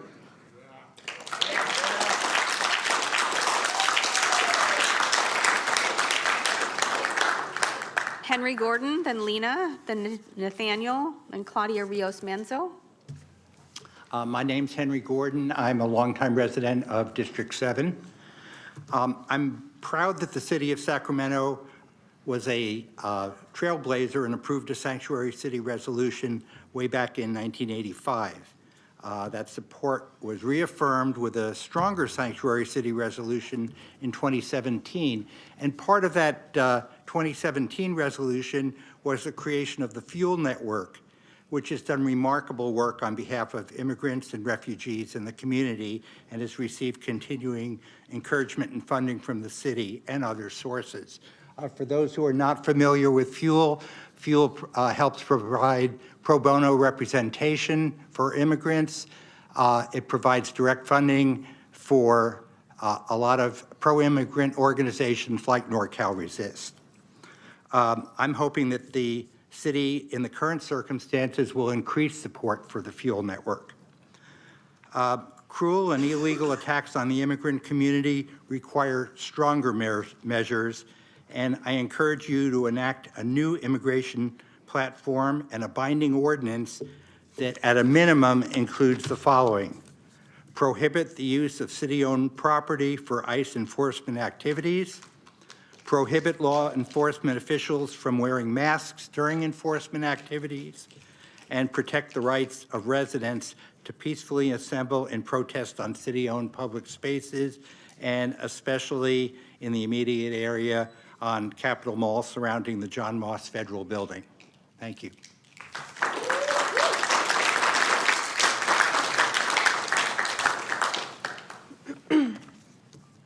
Good afternoon, good evening, I don't know what time it is. I am a Sacramento resident living in District 6, and I'm here to urge my city to do the absolute bare minimum of protecting all of its people. Today, on International Holocaust Remembrance Day, I would like to briefly share a story from my grandfather's childhood. He grew up in fascist Italy under Mussolini, and he passed away last year in fascist America. My grandfather and his family put their lives on the line protecting Jewish children and smuggled them over the border into Switzerland, despite the risk to their family. Our city has a responsibility to protect us to that level. Our city has a responsibility to protect immigrant families because it is the right thing to do. Sacramento has been called a sanctuary city since 1985, but looking around at the treatment of my community members, you would not know it. You all have allowed our city's police to collaborate with ICE, harm families, and harass protesters. You must take concrete action to end Sac PD collaboration with ICE. History will not look kindly upon ICE collaborators, and city council re-elections will not look kindly upon ICE collaborators.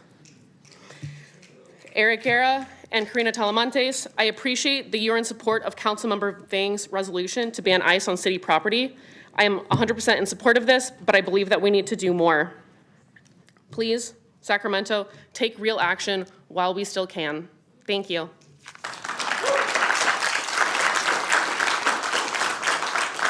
Is Nathaniel here? I don't see Nathaniel. Claudia, then Lucero. Good afternoon. I'm Claudia Rios Manso from California Immigration Project, an immigration nonprofit based in Sacramento, and I serve as the program coordinator for the Sacramento Fuel Network program, a city-funded program started in 2017. Thank you to Councilmember Vang Guerra and Vice Mayor Talamantes, for your proposal and advocacy to ban ICE from using city facilities. And thank you to Asian American Liberation Network and NorCal Resist for your advocacy and leadership in uplifting the demands of the community. We are grateful for this resolution, for what this resolution means symbolically, but also recognize that it must be met with additional accountability and ongoing commitment to proactive action from the city. On behalf of our partners, on behalf of our partners in the community we serve, I strongly urge you to not only pass these resolutions, but also ensure that all departments receive proper guidance in implementing them. Our partners are already on the ground and in the streets doing work that keeps families together and provides access to essential services. They have continued the work despite massive funding cuts from federal and state government. The commitment to protecting the community needs to extend beyond this moment. We know it will take time to repair the harm caused by these attacks while still providing essential ongoing support. As the capital city of this state, the time is now to take action, and as we have heard from community members and testimonies today, these attacks are not new, but they have been superfunded and officers are operating with immunity. There is no need for us to reinvent the wheel. We can lean on expertise of partner organizations, statewide and national orgs who have led this fight for decades, and other municipalities for guidance and existing frameworks on preparing for further attacks to our neighbors. Thank you. The next speaker is Lucero Ricks. Lucero, Julia Kobieski Elsley, Xander V, Adam Marino. Oh, all right. Hi, y'all. My nickname is Santi. My pronouns are they, them. I apologize for speaking fast. I would like to make sure I say everything I've written within the time allotted, and I'm anxious. I'm a descendant of Judge Brian Lawrence Ricks Sr. He was a judge within the municipal, district, and state levels. He was appointed as a judge at the state by the governor at the time of his career. My father was a U.S. citizen, or is a U.S. citizen still currently, and my mom was not. The only solution Judge Brian Lawrence Ricks Sr. had to help our blended family safety was for me to be born in Sacramento. At the time my mom became a U.S. citizen, she had to renounce her citizenship of the country she was born in due to the presidential administration requirements at the time. The path to citizenship in the U.S. has never been direct, accessible, nor equitable. Even though my parents had been married for at least a decade, she wasn't granted U.S. citizenship until I was in 8th grade. I love the city of Sacramento and the native land it occupies. I am an active member of our community. I work in a job that brings all communities and walks of life together with the power and love of music. I stand with the safety and love of humanity. I would like to reiterate these community demands that you all have been hearing today. The city of Sacramento needs tangible implementation and change in city operations to protect our neighbors and loved ones from ICE activities in Sacramento. The city must create an action plan to ensure transparency and public accountability. Our leaders must ensure that their good intentions turn into tangible actions. With that being said, there are 2 more demands, but I'd like to end with this. Thank you all for your time. I hope you all do the right thing in consideration of all the voices you hear today. By the words of the artist, Rage Against the Machine, know your enemy. Thank you for your comments. Your time is complete. Is Lucero here? I have Lucero Ricks. Lucero? Oh, that was me. Okay, thank you. Julia, then Xander V. I don't see Julia. Xander, then Adam Marino. Good evening. My name is Xander, and I live in District 4. First off, I want to thank you for your time, and thank you for those on the council who have long backed immigration supporting policy in Sacramento. I urge the rest of you to support item 14's demands. Sacramento is a designated sanctuary city. When it is that our representatives and city are actually going to live up to that standard set for themselves. I urge that to be today. We must expand the current legislation to protect our community members from the fascist takeover and the genocide taking place in our country. By not doing so, you are encouraging the status quo of kidnapping, fear, and straight up murder going on our streets. We are supporting a terrorist genocidal organization, ICE, by doing nothing. When you cast your vote for this policy, I want you to ask yourself, which side of history do you want to be on? When will you decide to show up? When it's too late, and your family members are being terrorized for being in the wrong place or saying the wrong thing? A vote no is a vote for fascism, genocide, and terror. In the meantime, if you decide not to act in your roles and support your community, know that we will continue doing what we can to protect ourselves. People will still show up regardless of if anyone approves of peaceful protesting in public spaces. Finally, I want to extend a huge thank you to all the beautiful folks and organizations that are fighting on the front lines and supporting our community members and organizing ideas like the resolution we have set before us today. Thank you. Thank you. I have 30 more speakers. Adam Marino, Izanthia Lopez Castellano, Fago, Cristina Alvarez. Good afternoon. My name's Adam Moreno. I'm a college student. I returned from winter break just yesterday. A few hours ago, I was in class. I should still be there, but here I am instead. The reality is, it's hard to focus on my studies when there are ICE thugs terrorizing the nation. It's hard when the horrors I learned about in history class are here in the flesh, under another name, kidnapping and killing people. It's hard to wake up in the morning when the first thing I see is another innocent executed. It's hard to enjoy my youth when me, my family, my neighbors, another living, breathing person with dreams just like mine could be next. How can I look toward my future when it's held between someone's trigger fingers? There is no negotiating with terrorists, and that is exactly what ICE is. The sharks are circling.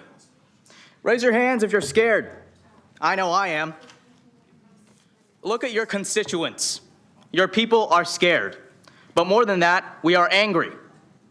It is Minnesota now, us tomorrow. We need action, not virtue signaling. Strengthen Agenda 14 because your words alone will not save us. Create an action plan. Prohibit our city from collaboration or sharing data with ICE. Stop SAC PD from citing and intimidating protesters. You know what the right thing to do is. So put your money where your mouth is and do it. Passing number 14 is just a start. Fuck ICE and free Palestine.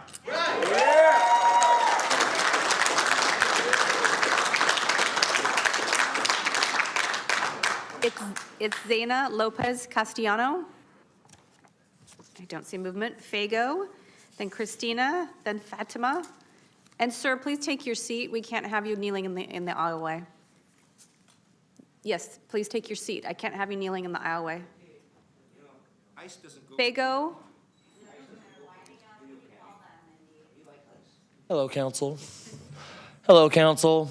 It's been a while. We were back here in November talking about trying to strengthen our resolutions and our policies against ICE.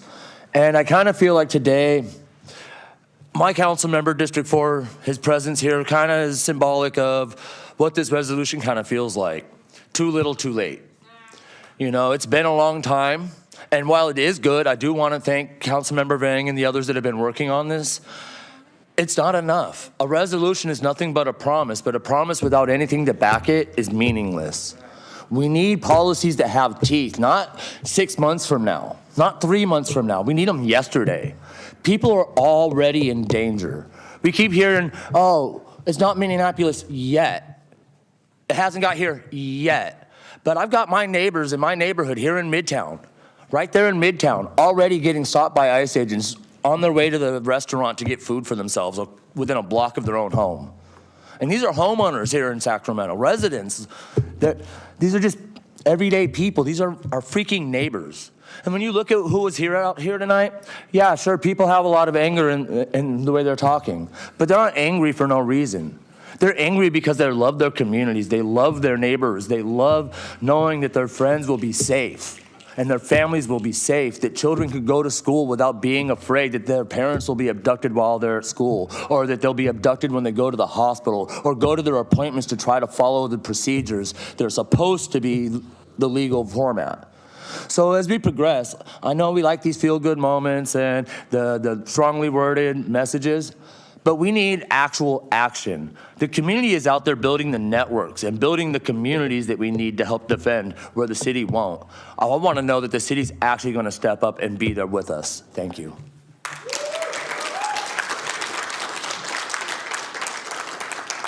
Christina Alvarez, then Fatima Garcia, then Dana Schwartz. Good evening. Ismael Ayala, Oscar Duarte, Lorenzo Batres, Shafin G, Tien Fan, Isidro Perez, Carlos Montoya. These are just a few names of humans who are no longer with us. Renee Good. I'm not going to list the rest of the names. There's more. These lives are no longer here due to this agency called ICE, Border Patrol. These lives are no longer here. And the reason why I want to say that is because what are we going to do? Just because it's not happening to us in this very moment does not mean it's not in our communities. Right now, we all have a name, we all have a face, we can hold each other accountable. But when ICE agents, paid individuals of law enforcement entities, are killing others, how can we hold those accountable? We have to use our city policies, our own power. We have people power. You are people. We are people. How do we hold these ICE agents accountable? It is happening in our communities. How do we hold, and what can you do? I appreciate the policy update that's being implemented, or hopefully will be, but what is the actionable, what is the action that we're really going to implement here? What is the action that's going to be taken to hold abuse of power accountable and those abusing that power? My name is Cristina Alvarez. I am the chair of the Women's Committee for LACLA AFL-CIO here in Sacramento.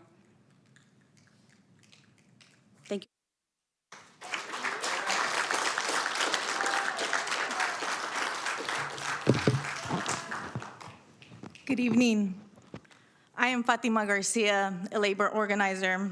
DHS memo released by a whistleblower confirms what our communities have long known. DHS is now openly authorizing ICE agents to force their way into people's home without judicial warrants. This is an escalation of state violence, a direct attack on our families, on our workers, on our entire city. Fuck your symbolic gesture of resolution. We do not need empty statements of concern. We are demanding long-term commitment, material investment, and concrete action. Anything less is complicit. This city has a responsibility to ensure that impacted families and migrant workers can meet their immediate needs, rent, food, paid wages, and that children can continue attending school without fear of being disappeared or caged in concentration camps. Protections without resources is not protection at all. If our labor is good enough to keep this city running, then our lives are worth defending. We are prepared to use our collective power, including the organized withholding of our labor until our communities are safe and materially supported. We will shut this fucking city down, and you know it. We demand immediate material support for impacted families and workers, including rent relief, food assistance, emergency cash aid, and safety school for children.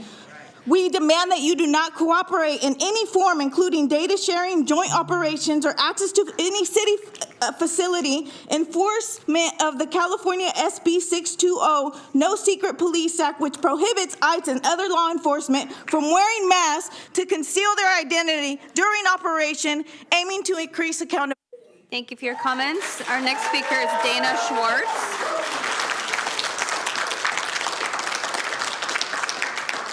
Dana Schwartz, then Hazel, Samuel Walling, Miranda Chilp, C.T. Weber. I don't see Dana or Hazel. Samuel. Following Samuel is Miranda, then C.T. Weber, then Anna Washington. Good evening, Council. It's been a long afternoon. As you can see by the light outside. I think that I want to take my time talking to you here today to reiterate how many people came tonight. The people of Sacramento care about this. We care about our neighbors and about our city. And we just hope that you care as much as we do. Because we need to be protected, and whether we have to do it or whether you're going to step in and do it is something that remains to be seen, but it has to happen. We are a people that need each other, and we ask for your help. And not just promising to help at some ambiguous time in the future. As many people have said here today, we need real, actual policy changes, commitment to helping your people, our city. Thank you. Is Miranda here? Miranda? No. CT? Samuel? Okay. Miranda? CT? Okay, so go ahead and Samuel, and then CT. Samuel first, please. Thank you. Thank you. I'd first like to acknowledge the SPD for the efficiency on redirecting traffic during marches, CHP for the observation during demonstration. Although I question allowing ICE to use any of their property as strategic areas for staging their operations.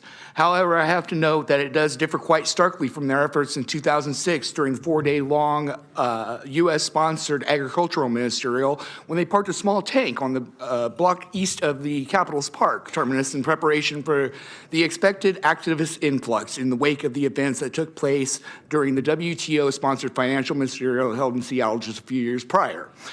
In the interim, ICE was created by as the administration enforcement entity of the newly formed DHS in 2003 as a part of the response to terrorist attacks. Known as the beginning of the global war on terror, they were immediately given the budget to equip themselves with the latest surveillance and urban technology available. In 2006, same year as the agricultural ministerial held here in Sacramento, the USA Patriot Act was renewed, and the DHS was provided with even more funding, allowing federal enforcement entities to update their stores of equipment and buy the transitive property the same year a small tank could be seen a block east of the Capitol.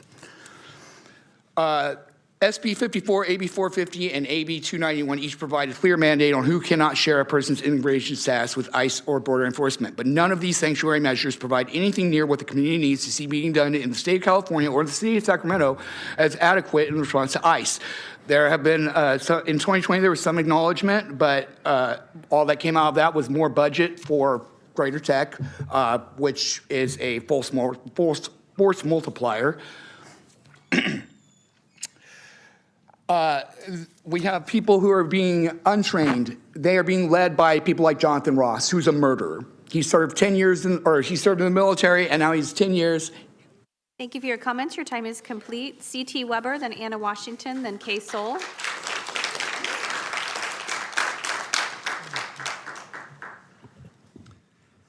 Good afternoon or evening or whatever it is.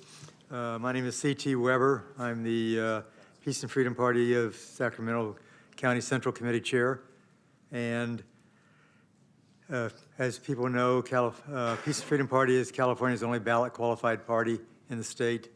And I'm from District 7. I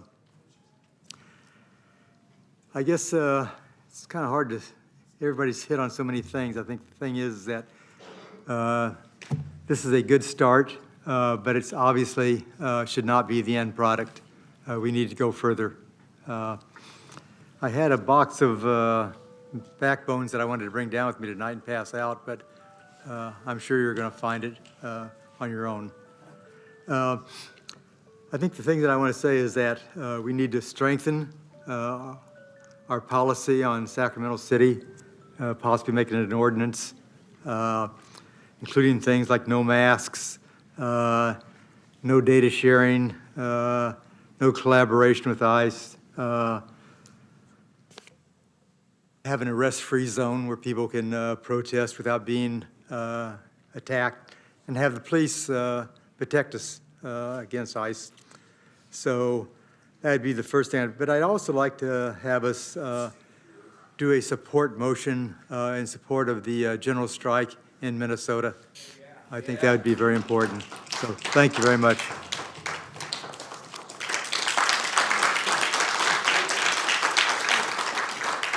Anna Washington, then Kay Soul, then Nikki Jones, then Diane Osoro.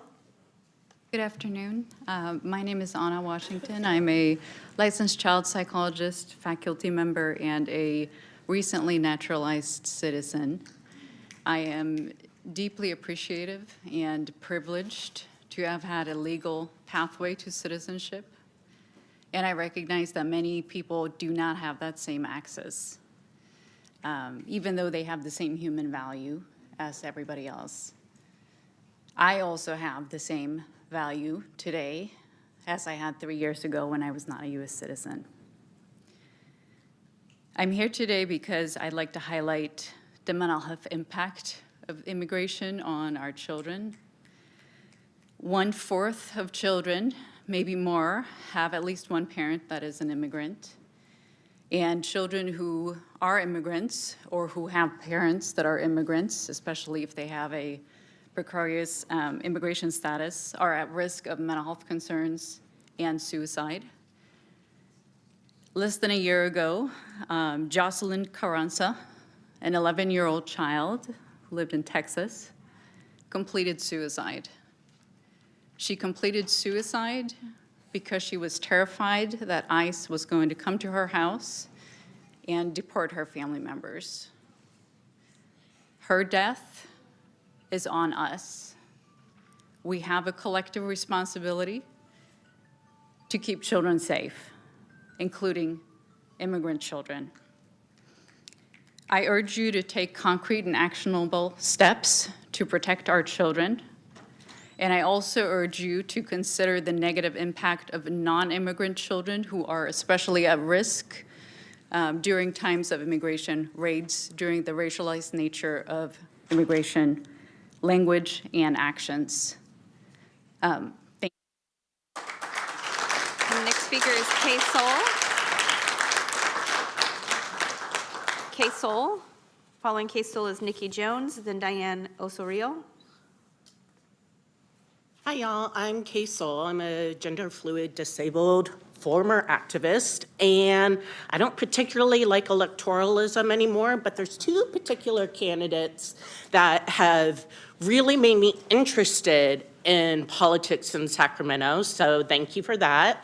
I'm a small business owner, and before I was working at Microsoft, and I was not just like a little bit complicit in what ICE was doing or what's happening all around the world. I was like really, really complicit.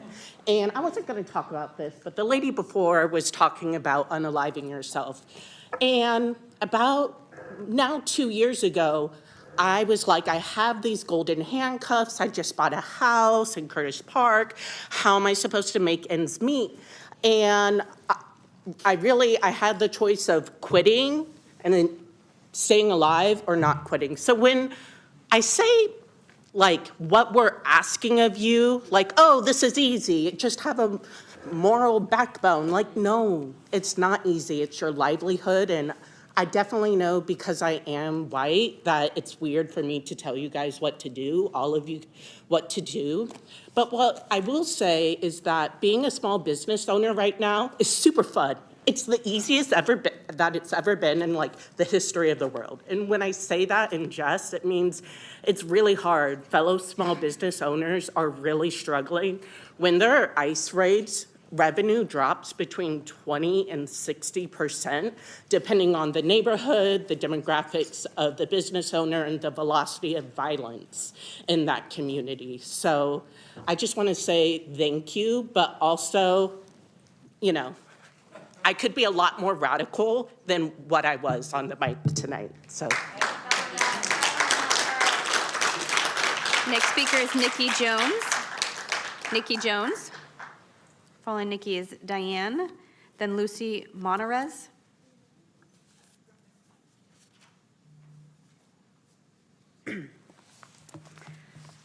As someone who's come for a long time warning about the effects of militarization and policing on the least of us, on the most vulnerable, I stand before you saying it's come for all of us. It's coming for all of us. We will not be exempt. We don't expect the hyperbole. We don't expect a cops, SAC PD versus ICE situation. That's not what we expect. That's not what we ask for. What we do ask for is to stop sharing data, to stop partnering in arrests, to not shield ICE agents when they come into our community and they terrorize whole neighborhoods. And they expect police protection on their way out. When I say not sharing data, nobody has made it super clear, but there are super specific ways. This is not a moment to be symbolic, right, Phil? This is not a moment to be symbolic. This is a moment to use the tools at hand, right, Karina? This is the moment to use the tools that we have at hand. And the tool that we have at hand right now is our Joint Terrorism Task Force. That's where we share the data. That's where local SAC PD shares all their data with the federal Department of Homeland Security, right? And this is a partnership we choose to engage in, right? And sanctuary policies are a target, right, Mai? Sanctuary policies do create a target on us, and that's fair and that's true. And they might take away our funding, but if they do, maybe we get a tangible win, which is stopping sharing our data. Right, Marikisha? We can take it, and we can keep it for our own communities. Hello. A lot more to say.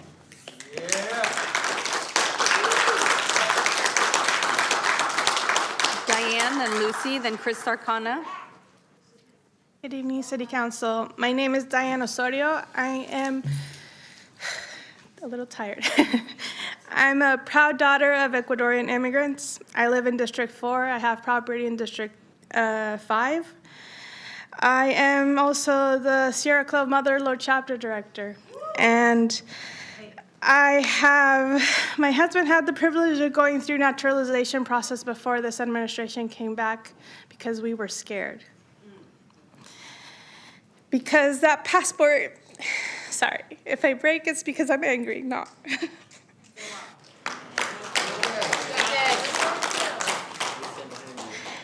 That passport does not protect him from somebody taking his accent as permission to abduct him. I'm here as someone who has showed up for the last 16 years advocating for Sacramento social justice and the last 10 for our natural resources, for the protection of our remaining wetlands and the flora and fauna that depends on them, including us. I do this because our well-being is connected to the health of this land, and because we are all connected. Everyone deserves the freedom to organize, speak out, and advocate for justice without fear or intimidation. A sanctuary city needs teeth. We are asking for urgency. I thank you for bringing this up, but we do require clear written procedures that explicitly prohibits local law enforcement from collaborating with ICE and sharing our data, directly or indirectly. We need this yesterday, and we want a quick timeline. The murders and abductions of ICE agents are horrifying and intimidating tactics, and we need you to take real action against the criminal acts and protect us. We, the people, are afraid, but we're not going to stand down. Thank you for your comments. Your time is complete. Thank you. Lucy Monarez. Lucy? I don't see Lucy. Chris Sarcone. Is Lucy here? I don't see Lucy. Chris Sarcona, then Scout, then Joseph Cano.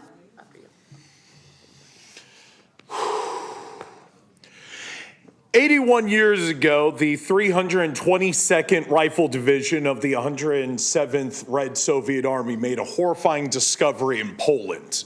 We've had 81 years to dissect what fascism and authoritarianism does to countries. 81 years. I think Roger here is younger than that. So with that being said, why are we allowing this to happen?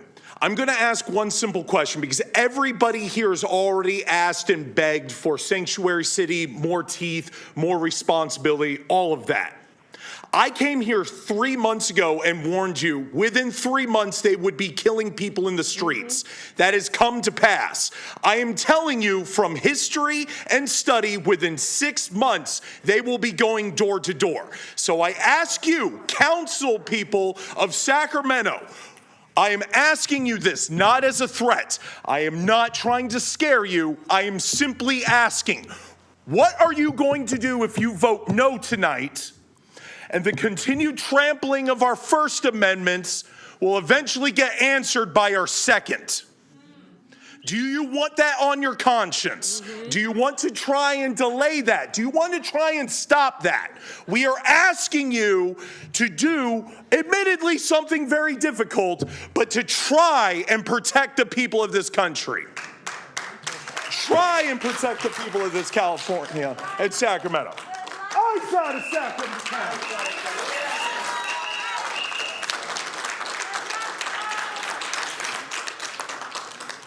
I have 15 more speakers. Scout. I don't see movement. Joseph Cano. I don't see movement. Natalie Robertson. Following Natalie is Flo Kofer, Alan Duran, Victoria Talia Gutierrez.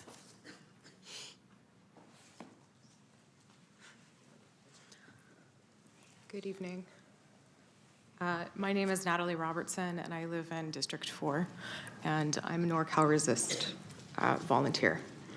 I know that getting this before the council was already kind of challenging, and I thank you for hearing it and for the leadership of council members Vang, Guerra, and Talamentes. Many of the people who have spoken here today in this long hour, people after people, they represent this incredible network that 24 hours a day, 7 days a week, is using absolutely everything at our disposal, all of our resources to try to protect our community, to try to protect each other, Today, we're asking you to join us, to use everything that is at your disposal to protect us. Everything that people have suggested here tonight represents a lot of thought and in many cases, a lot of expertise on how to make this truly a sanctuary city, and of very practical, enactable ways that we can follow other cities that have responded. I'm going to just list a few of ways that you can join us in doing everything at your disposal. These include enacting a swift, public, and transparent process that holds any Sacramento police accountable for cooperating with ICE. Ending any contracts with technology providers that either cooperate with ICE or are vulnerable to exploitation by ICE. Because sometimes even if you don't cooperate, that data is able to be stolen. This includes Fusius surveillance. Thank you for your comments. Your time is complete. Our next speaker is Flo Kofer, then Alan Duran, then Victoria.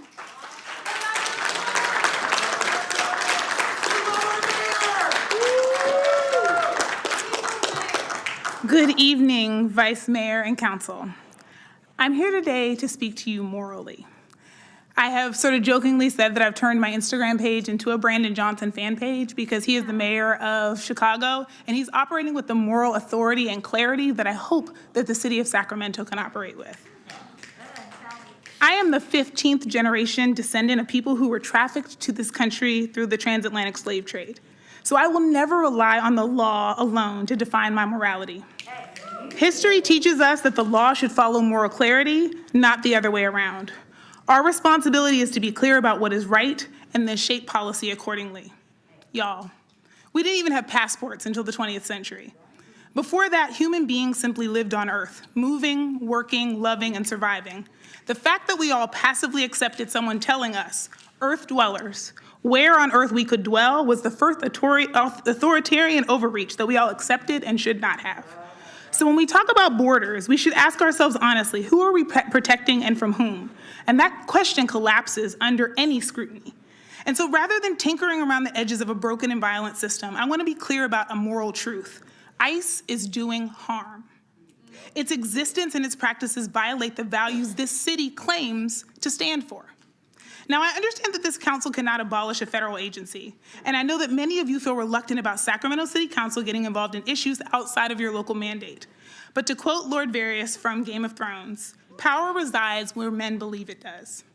You can use your power to be clear about where Sacramento stands. You can say ICE is not welcome in Sacramento, and if ICE agents come here, we will arrest them. In fact, that's a great use of our jail. Now's not the time to say we can't do that. Donald Trump is not asking for permission. And the people you will celebrate in just a few days in Black History Month didn't ask for permission either. This platform is a start, but if we're serious about protecting immigrant communities. Thank you for your comments. Your time is complete. Our next speaker is Alan Duran, then Victoria.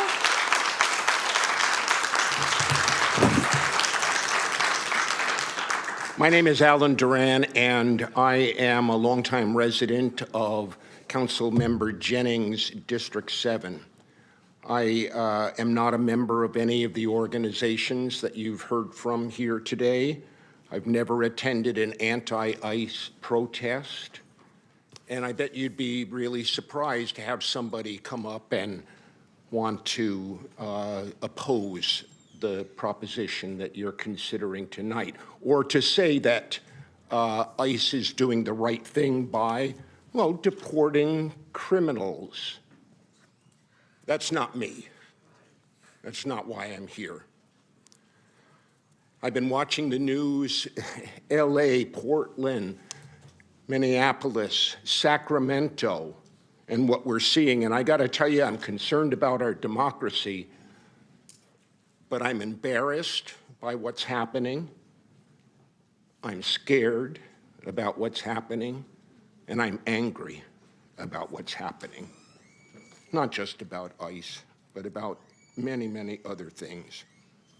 I know you can't do much about defunding programs for the disabled, or cutting Medicare services, or canceling cancer research, or dictating how our universities are going to do their jobs.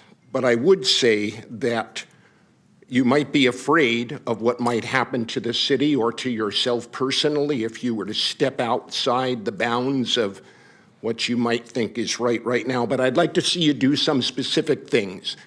Right now, you can get in front of the news and let the people in Sacramento know where you stand.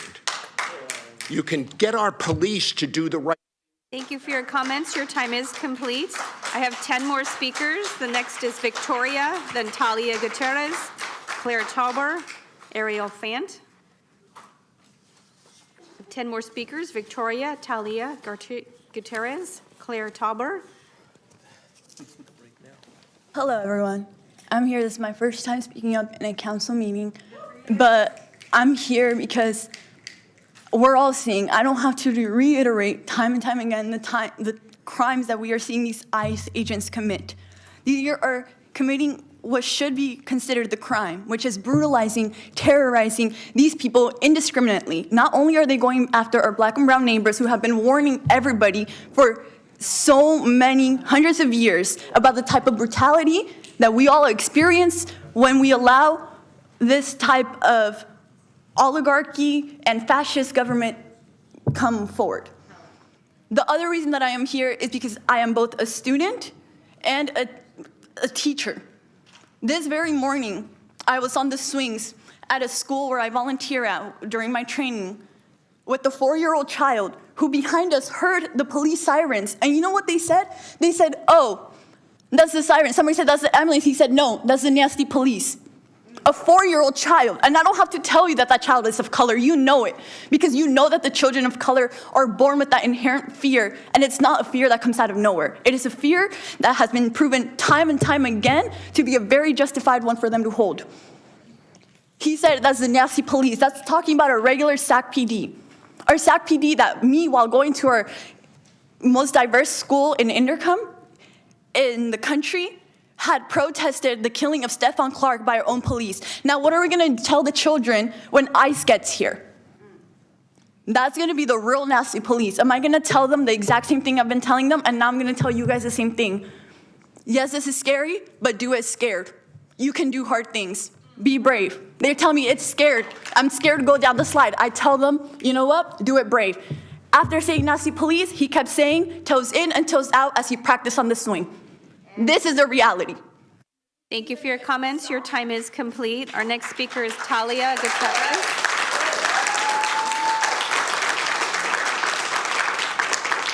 Talia Gutierrez. I don't see Talia. Claire Tauber, then Ariel Fant, then Mac.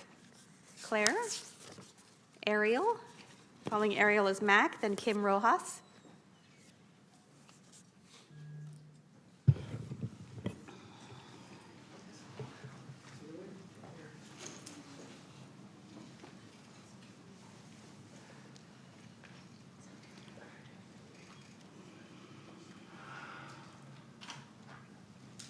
One moment.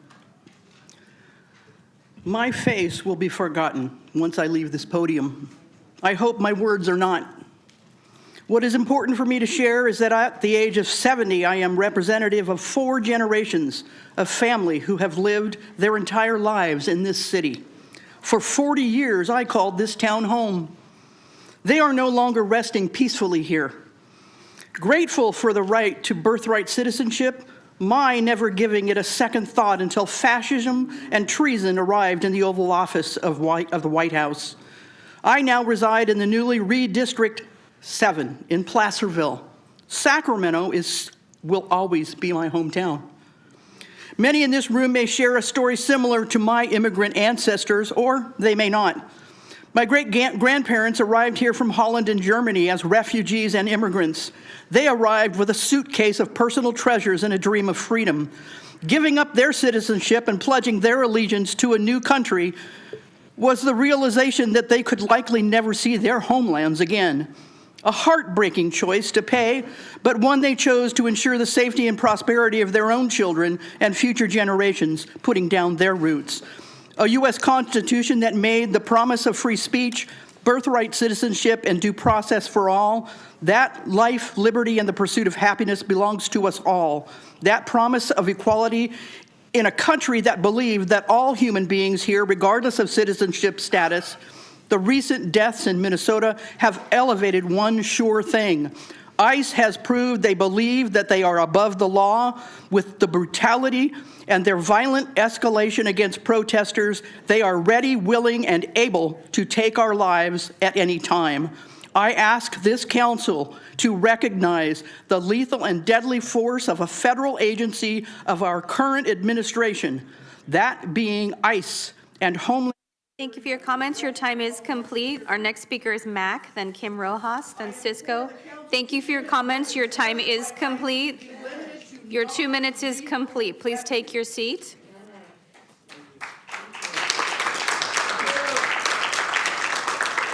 Mac, then Kim Rojas, then Cisco.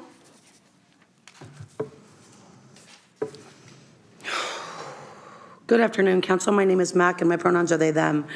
And you've known me as a community organizer in Sacramento through my work with the Tenants Union, Decarcerate Sacramento, and so much, much more. I have come to this dais with pleads, prayers, and poetry for over a decade, and too often our voices, experience, and expertise have fallen upon deaf ears. In times like this, they know not what they do is no longer an excuse for you. The truth is, it would take political will, money, and courage, led by an entire activist local government, to add the teeth like this community says they want. All things you can have and can be, but some of these things easier said than done. The money, you're in a budget deficit, and you rely on our tax dollars that come as local, state, and federal funding you need to operate. The political will, because of all that funding and your, no offense, but not great analysis of racism, imperialism, capitalisms, and all forms of structural oppression, your policies and your reforms will often look like the expansion of the carceral state and implement laws to enforce society and the police state that do things like ICE is doing now. Your policies are what have us here in the first place. I hope you're finally understanding that you can't dismantle the master's house with the master's tools. And finally, the courage that it would take to look in the mirror and see how you have contributed to this. Your anti-homeless policies are a part of why you can't let folks set up tents and build a free speech zone around the ICE building. Your contracts with Flock and the Regional Joint Terrorist Task Force that shares our info, I will finish, and facial recognition technology can't stop ICE. Your budget spend most of its money on cops who are fucking with protesters because they're upholding your government's policies. And are a racist, classist institution that are, I already said that, right? Enforcing your policies, and you can barely fund the needs this community has listed, including the mobilization of services and mechanisms. Thank you for your comments. Your time is complete. Our next speaker is Kim Rojas, then Cisco. Thank you for your comments. Your time is complete. Please take your seat. Mac, by continuing to speak, you're disrupting the orderly conduct of the meeting. You're in violation of Chapter 5 of the City Council Rules of Procedure. If you do not stop, you'll be ordered to leave the meeting. Do you read? Please take your seat.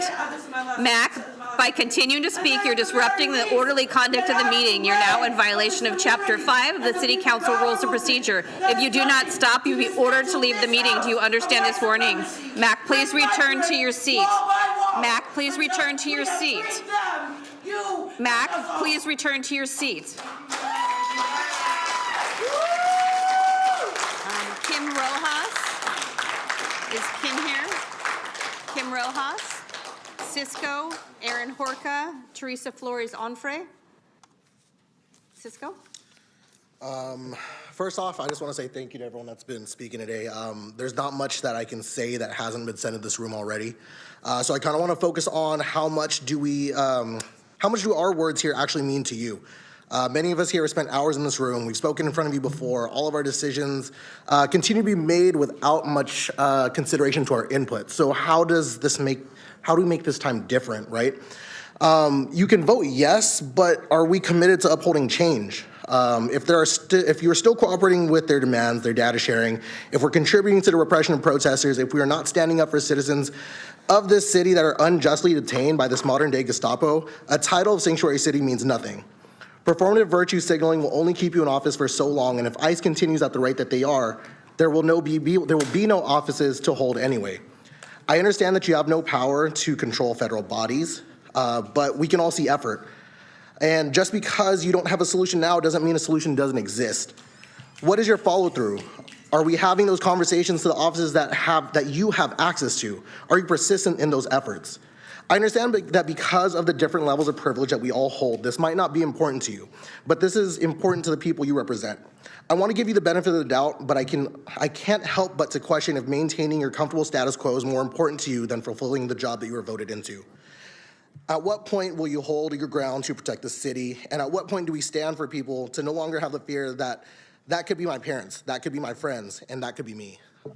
I yield the rest of my time. Thank you for your comments. Aaron Horka. Aaron Horka. Teresa Flores Onfrey. I don't see Teresa. Catherine Auercade. Vice Mayor, that concludes the speakers on this item. Okay. Thank you so much, City Clerk. So kudos to us. We got through 120 plus comments. We did it.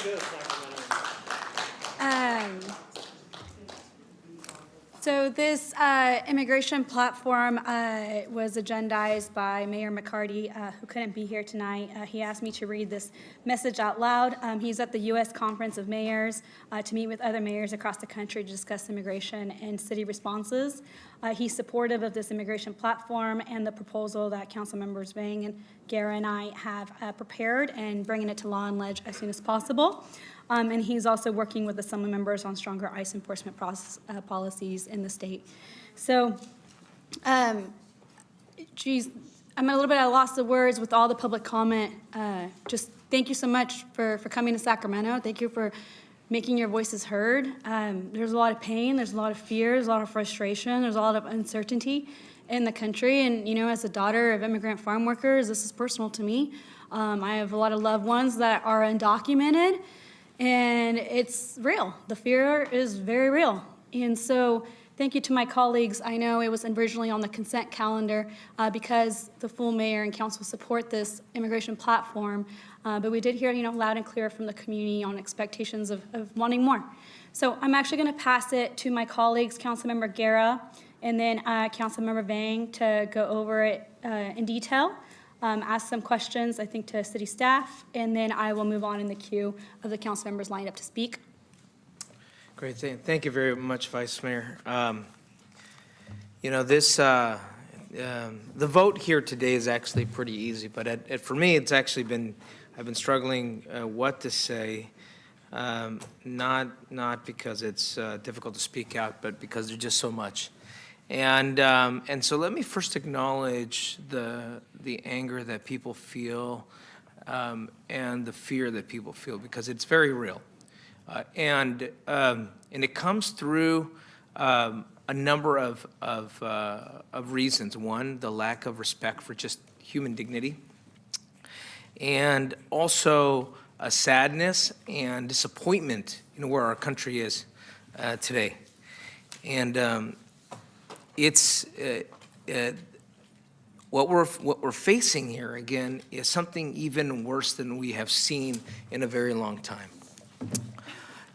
And I know it personally all too well because, you know, I'm about the age that my oldest, my son is about the age that I was when my family and I, we were, you know, farm workers here on the other side of the river, faced that same level of political hysteria, that anti-immigrant hysteria, when we were deported, and I was the oldest at the time.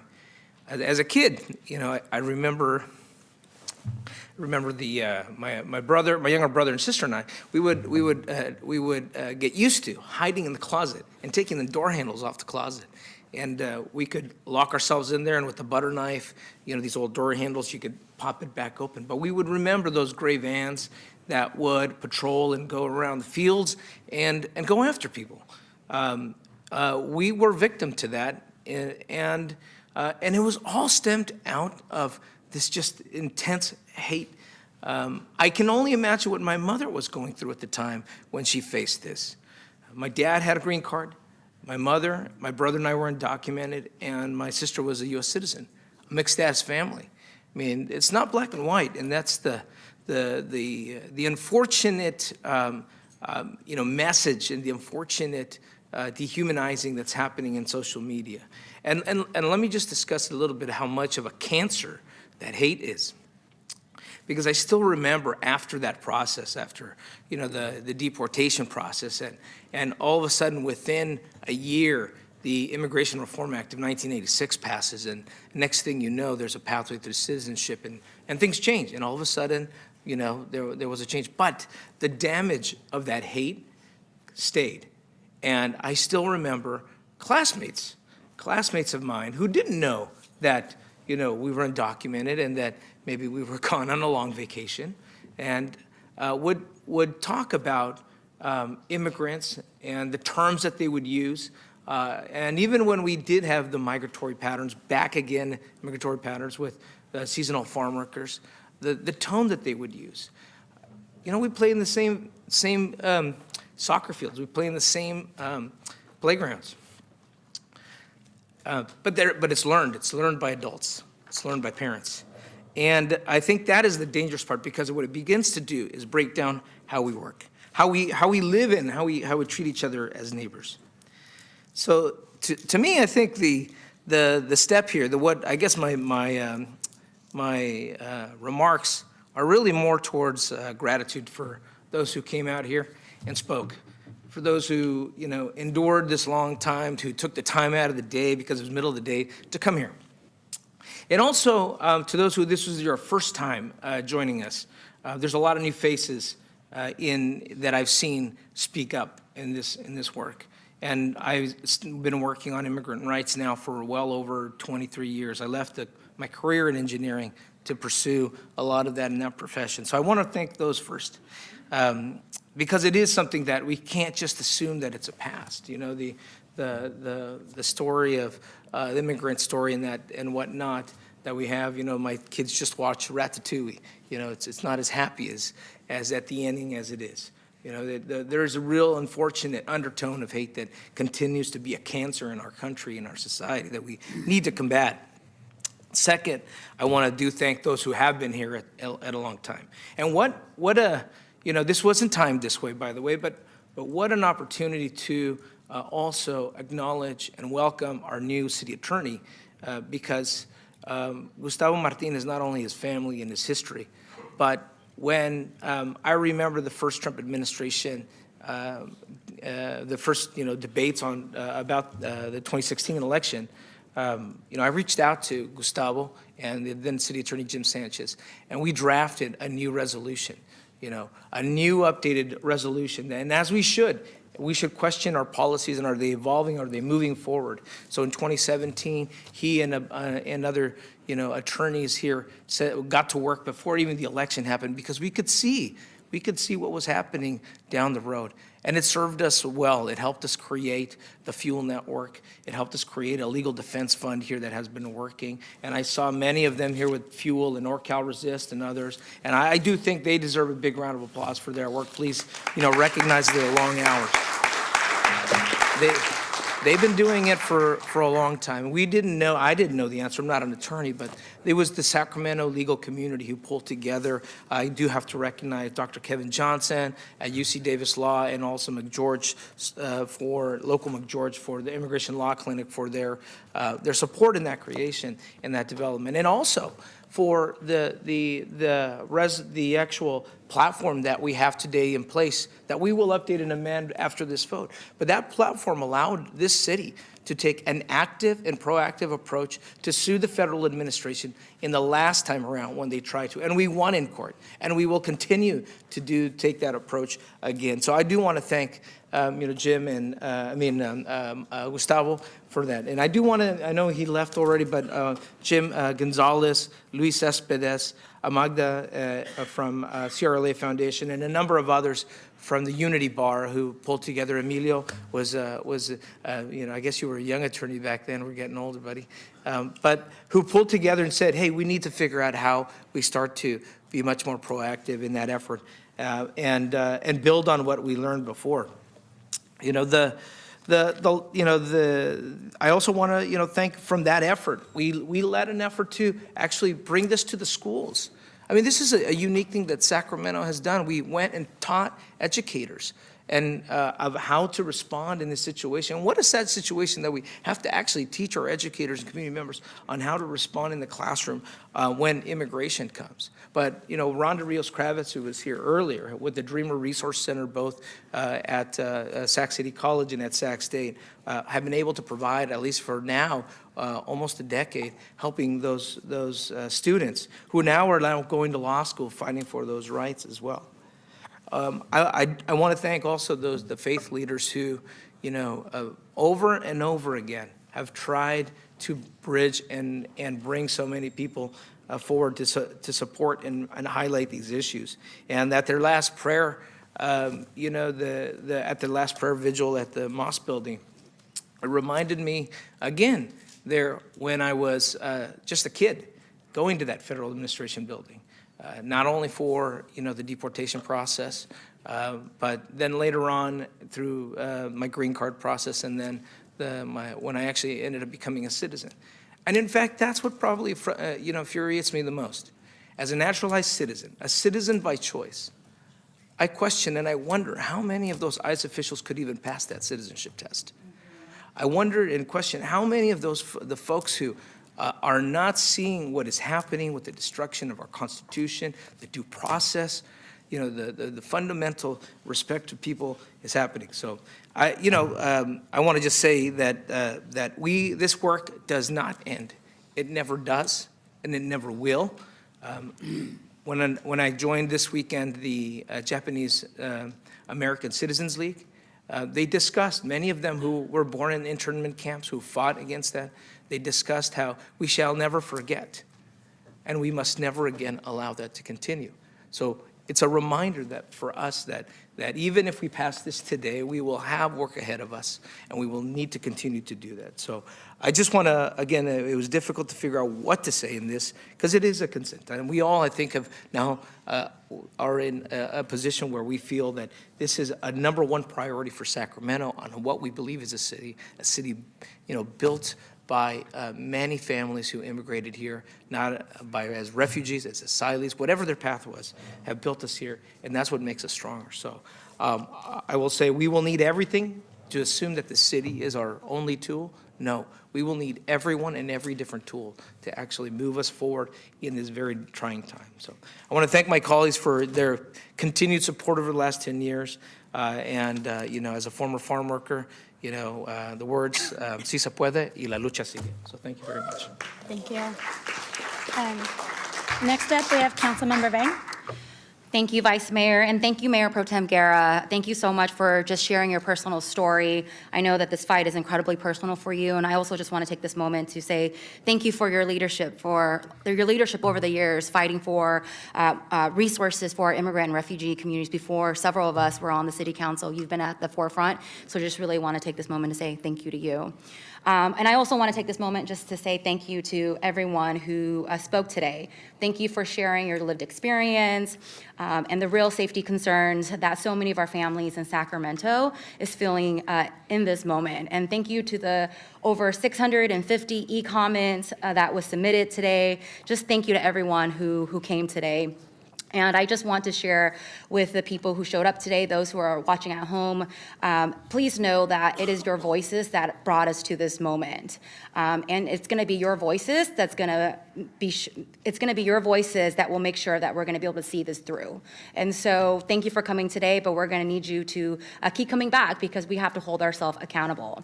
I know that there's a lot weighing on all of us right now in this moment, what's happening across our country, but I keep coming back to the reminder that the future isn't predetermined, that it is shaped by those who are willing to fight for it, and those who will speak up and is willing to fight for it and shape the future. And so I know that Sacramento is not immune to the horrors that we are seeing in Minnesota. What I've heard from community directly today is that Sacramento needs a clear plan to protect our families before the administration targets the next city, right? Which we know that they already have. I've been in conversation with St. Paul Mayor Kali Her and also council members in the Twin City as well. And in conversations with them, they have reaffirmed to me that we must be prepared and ready. As a daughter of refugees, I know the fears that loved ones are facing in this moment. My father actually right now, he lives in the Twin Cities, and he shares with me, what he's experiencing in this moment, carrying his documents everywhere he goes and doing his best not to live in fear. I have uncles who have their annual check-ins actually in a few weeks and months who are afraid to actually show up at their next hearing at the Moss building. And so this is incredibly personal for me and for many of us. I know that many of you in the community expressed today, we heard from you loud and clear that we as a city have already moved too slow. And I want to acknowledge and hold space for that because as a councilwoman, I would say this is true. This is true, right? We're 1 year in this administration, and yet we have not yet voted as a mayor and council to put concrete protocols in place. ICE is already here. They have terrorized our families. They've picked up Hmong refugees in front of their yards. They've taken Afghan asylum seekers at the Moss building, and they continue to target our Latino communities. And what I heard tonight is that our residents is demanding that we have bold leadership and clear action plan. And so I just have a few comments because I think it's important to lay out actually what we're voting for and what's actually in the queue. For record, I'm just going to resubmit and reshare a community letter that was submitted today by 25 organization. I'm only resharing this with my colleagues because I know that they got it via email, but I think it's important for them just to have a hard copy of it because we wouldn't be here today without these organizations and their advocacy work. So just want to put that in the record. But today, what is actually on the table for consideration is an update to our immigration platform. And before I share why I support the immigration platform and provide some direction, I do want to take this moment to thank our city attorney office and our entire staff. There are things that perhaps the public doesn't see, and I think it's important for us to share the work that is already happening. They are working tirelessly behind the scene because we are actually in the city of Sacramento. We're in several litigation against this fascist administration. And so I just want to thank Gustavo and his entire team and our CAO office for holding the line. I mean, we are joining cities to challenge the surge of ICE agents in Minnesota. We are defending our status as a sanctuary city because this administration has threatened to take funding. We are fighting the rollbacks of federal grants that we already received. I know in District 8 in particular, funding to expand our tree canopy, right? And so I'm just so grateful for our city attorney and their entire team for holding the line. So I want to... That said, we are here today because we are going to be voting on an immigration platform. And I want to thank interim city manager and also our city attorney for assisting Vice Mayor Talamantes, Mayor Pro Tem Guerra, and I to update our immigration platform because it has not been updated since 2017. The immigration platform is a good first step, right? Because we are reaffirming our commitment to data privacy and protection. That is very important for this council.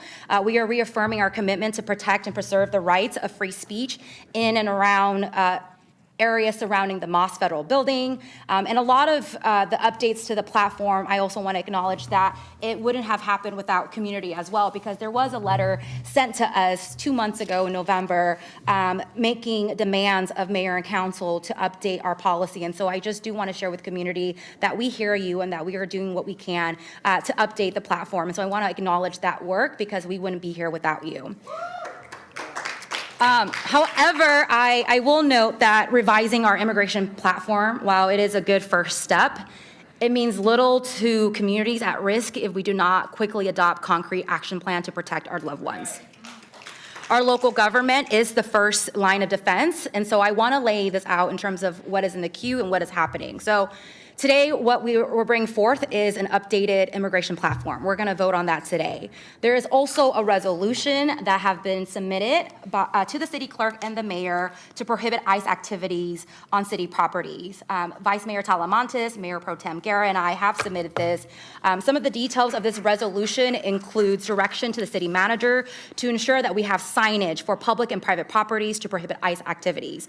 It also includes policy for record keeping and oversight of civil immigration-related incident involving city properties. And so I just want to share this with my colleagues and put it on the record as well. This was submitted, and city clerk did share this with all my colleagues, so we're not doing no Brown Act violation. Just want to provide this to my colleagues so they have a hard copy of it as well. And then I also just want to take this moment to thank my team, Susan King, if you're watching this, who actually led the effort to draft that resolution to prohibit ICE activities with our city attorney. This policy that I just spoke about is not new because many cities have already done this. And I know that there is also a similar bill right now that would do the same for state properties that's in the queue. And I just want to confirm on record, because I know that how policy works at the city of Sacramento is that we submit a proposal and then it goes to mayor and the city clerk, but the mayor actually has to approve it and direct it to a subcommittee. And so I just want to confirm on the record if Vice Mayor Talamantes, did the mayor approve this item to go to law and ledge? Yes, for the first meeting in February. Great, thank you so much.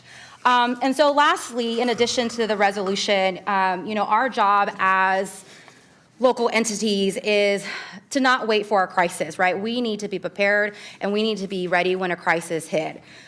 Good policy goes to die in implementation, so we need to ensure that we have concrete steps. And one of these concrete steps that we can do is actually adopt a community action plan. Adoption of the immigration platform that we're voting on tonight has to be paired with clear implementation step, concrete protocols, defined reporting structures, and real preparation for city employees and residents.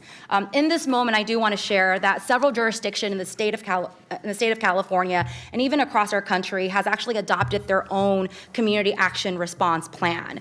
And if we move forward with this tonight, I am urging my colleagues and providing a direction that here in the city of Sacramento, we also create a Sacramento Community Safety Action Plan, which would actually establish a response framework for clear protocols and procedure if a mass raids and militarized enforcement happens in the city of Sacramento. I just want to outline a few items because this will be in the proposal, but just so that folks have some idea. One is ensuring we have chair and rapid coordinated response among city departments and CBO partners to protect residents. It will have direction on the ways in which we protect individual rights, ensuring that residents have access to services and public safety. This also includes the ways in which PD operates in the city. Today, the California Department of Justice actually announced that they are ready to support local law enforcement's right to investigate crimes committed by federal agents, which is really great. So that we need to make sure that we're in alignment with that. And then lastly, establishing internal and external processes informed by existing work from CBOs and community partners that's already serving immigrant and refugee families. I'm committed to working with my colleagues, Vice Mayor Talamantes and Mayor Pro Tem Guerra, and the community to actually submit a proposal to call for the city to develop a Sacramento Community Safety Response Action Plan. And I welcome my colleagues in shaping this plan, and I hope that we could move together from shared values to actually shared actions. I think it's important that we learn from other cities, what they've already learned. The hard way is that we need proactive, thoughtful policy and procedures that protects everyone, regardless of status, but also to make sure that we uphold the integrity of our local government. And then lastly, before I put a motion on the table, I just want to say to the community, please keep showing up. Please keep speaking out. It is truly community that is holding the line, from NorCal Resist to CARE to ALN to the California Immigrant Project to the Phil Network to all of our CBOs. I know that y'all are on the front lines doing the rapid response, doing the Know Your Rights workshop, doing the mutual aid efforts. And so I want to say thank you because I will say you are doing much more than government entities, and I want to thank each and every one of you. Again, lastly, we wouldn't be here today without community, so please continue to speak up, and thank you for pushing so hard so that we can get to this moment. With that, I'd like to make a motion to move the updated immigration platform with the direction that our city manager will work with Vice Mayor, Mayor Pro Tem, and I to draft a Sacramento Community Action Plan, which we intend to bring to the full council. Wonderful. Thank you so much, Councilmember Vang. And I do want to add that our police department is working on the CAD system so that when people see ICE and they call 911, the call gets logged in so that we start collecting the information of who, where, what, who made the call, who responded, where did it happen, what time, so that there's a tracking mechanism for us to be able to use for our Attorney General in the future. So now we move on to Councilmember Jennings. Thank you very much. I too want to acknowledge and thank Vice Mayor Talamantes, Mayor Pro Tem Guerrero, and Councilmember Vang for bringing this forward. They deserve a round of applause if you have it. And then I too want to thank you for showing up today. Thank you for speaking your piece, expressing your voice, allowing us to hear your thoughts. And please know that every single word that you said, we heard, and we heard it clearly. And 650 electronic comments has to be a record. I don't know if we keep track of that kind of stuff, but we should if we don't. But it has to be a record. So your voice was heard today, and I'm really, really pleased to hear it. I strongly believe that as your city representatives, that we will strengthen our city sanctuary policy, our local ordinances and resolutions in support of our immigrant platform and population. I know we must do everything in our power to support immigrants, refugees, and those seeking asylum in our communities. What I see happening in Minnesota is morally reprehensible. I have a sister who lives there, and she calls me every single night, worried, locking her doors, trying to make sure that she's safe. And this has to be stopped. This is not what we want to see in Sacramento. This is not what we will see in Sacramento if I have anything to do about it. And I'm sure I have my colleagues and my teammates who will say the same thing with me. Our city and communities must stand up forcefully and proudly against the federal actions that are causing us harm. In many instances are violations of our constitutional rights. I support this item and add my voice to the chorus, demanding greater protections at the federal, state, and local levels. I believe in doing so, we can support our communities from what is clearly wrong and doing what should be the right thing to do. Each one of us must do all we can to make a difference and ensure that our voice is heard. You did that today, here in our chambers. You did that today in our e-comments. You've done that today, and we deeply appreciate you for doing that. You are an example for others to follow. I look forward to hearing and supporting the prohibition on the use of city facilities and properties for ICE activities at the next Law and Ledge committee meeting. With that, I pass my mic. Thank you so much, Councilmember Jennings. Next up, we have Councilmember Kaplan. Thank you. I too want to express my thanks to all of the community members that came today. This is what we were elected for, to sit, to be leaders, to make a difference when things are presented in front of us. So thank you. Your passion, your anger, your frustration, it is heard. But we also have to remember what's before us is just a policy platform. Words do have meaning because we know we are a nation in crisis. The distance between what is said and what is known to be true is we're seeing the abyss. Of all things at risk, the loss of an objective reality is perhaps the most dangerous. The death of truth is the ultimate victory of evil. When truth leaves us, when we let it slip away, when it is ripped from our hands, we become vulnerable to the appetite of whatever monster screams the loudest. This body must hold truth on all matters. When truth leaves us and exits this chamber, it is the monster who screams the loudest, the monster the nation's voters helped create. That monster will eventually come for us all. The time is not now to be silent, because silence is truly that complicity we've all learned about. And if you remember and you know something a little about me, my family might be Star Wars fans. That was a speech that I modified for today that came from Andor, season 2, when the senator stood up against Palpatine. We must take concrete steps and implement steps for our residents. And it is important to say and make sure we remember, it was Cerna who led in 1985 and our legal community in starting what a sanctuary city means. And it was in 2017, during the first administration, that we stood up here in this city and recommitted.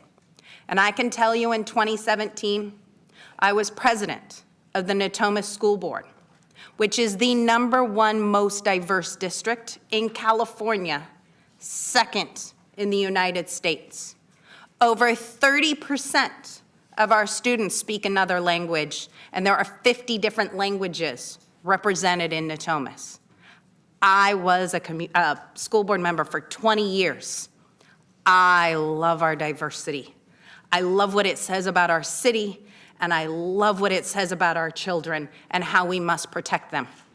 In February 2017, I brought to my school board, and it passed unanimously, making Natomas Unified a safe haven and setting the strict standards that ICE was not allowed on our campuses, and teaching our staff and front office what to do if such was the case. I'm proud to say in 2025, the school board members now there reaffirmed this.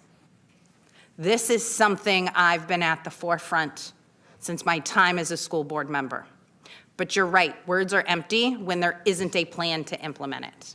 And so while we're passing a platform today, I want to just ask a couple of questions to clarify so I know where we are and, Mr. City Attorney, what we can potentially do. It's already in our city code for Sanctuary City that Section 2, our Sacramento Police Department and no city resources can be used with any immigration enforcement, correct? That's correct. And then to implement that, because I know words are hollow unless we have an implementation, that SAC PD has implemented and updated a federal immigration assistance response memo, correct? Correct. Is there, have you taken a look at it lately? Yes, we have.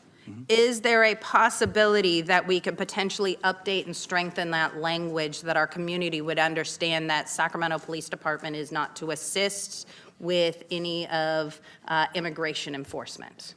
Yes, it can be further clarified, but there is in existence a protocol on federal enforcement or on monitoring federal enforcement activity right now. So one of the things I would like to see as we move forward is a direction to our city attorney, maybe to work with our police department to make sure it is very clearly written in the memo that our police department are to be observers with their body cameras on to gather evidence, but are not to assist in enforcement. And if it's true that our SAC PD gave a violation for somebody riding their bike on a sidewalk, we should immediately undo that, because I will tell you, a mom with 2 kids, it is not safe on our streets, so my kids ride on the sidewalk, so you'll have to ticket me. So that's not something. And then I also heard that at the Moss Federal Building, the agents believe the sidewalk is federal property. Is that true? No, that's not true. So it's actually city property? It's a public sidewalk. So are there things that we can do, because I believe in the right to protest and I believe in freedom of speech? Are there things that we can do to clarify, to also let those federal agents know that this is city property and we will protect the right for freedom of speech? Yes, there's certain announcements can be made. I would be supportive of counsel and direction, so I'm not the only one making sure that those things are clarified. Because it is fundamental to who we are for the freedom of speech. And as we've all seen this administration erode our constitutional rights, I think we in Sacramento, as the city capital for the 4th largest economy in the world, if democracy is falling around us, California must hold it up. So if we could do that, and I hope, I, for the first time, saw the letter from Francis Liu. I did pass it on to make sure you, city attorney, you've seen that.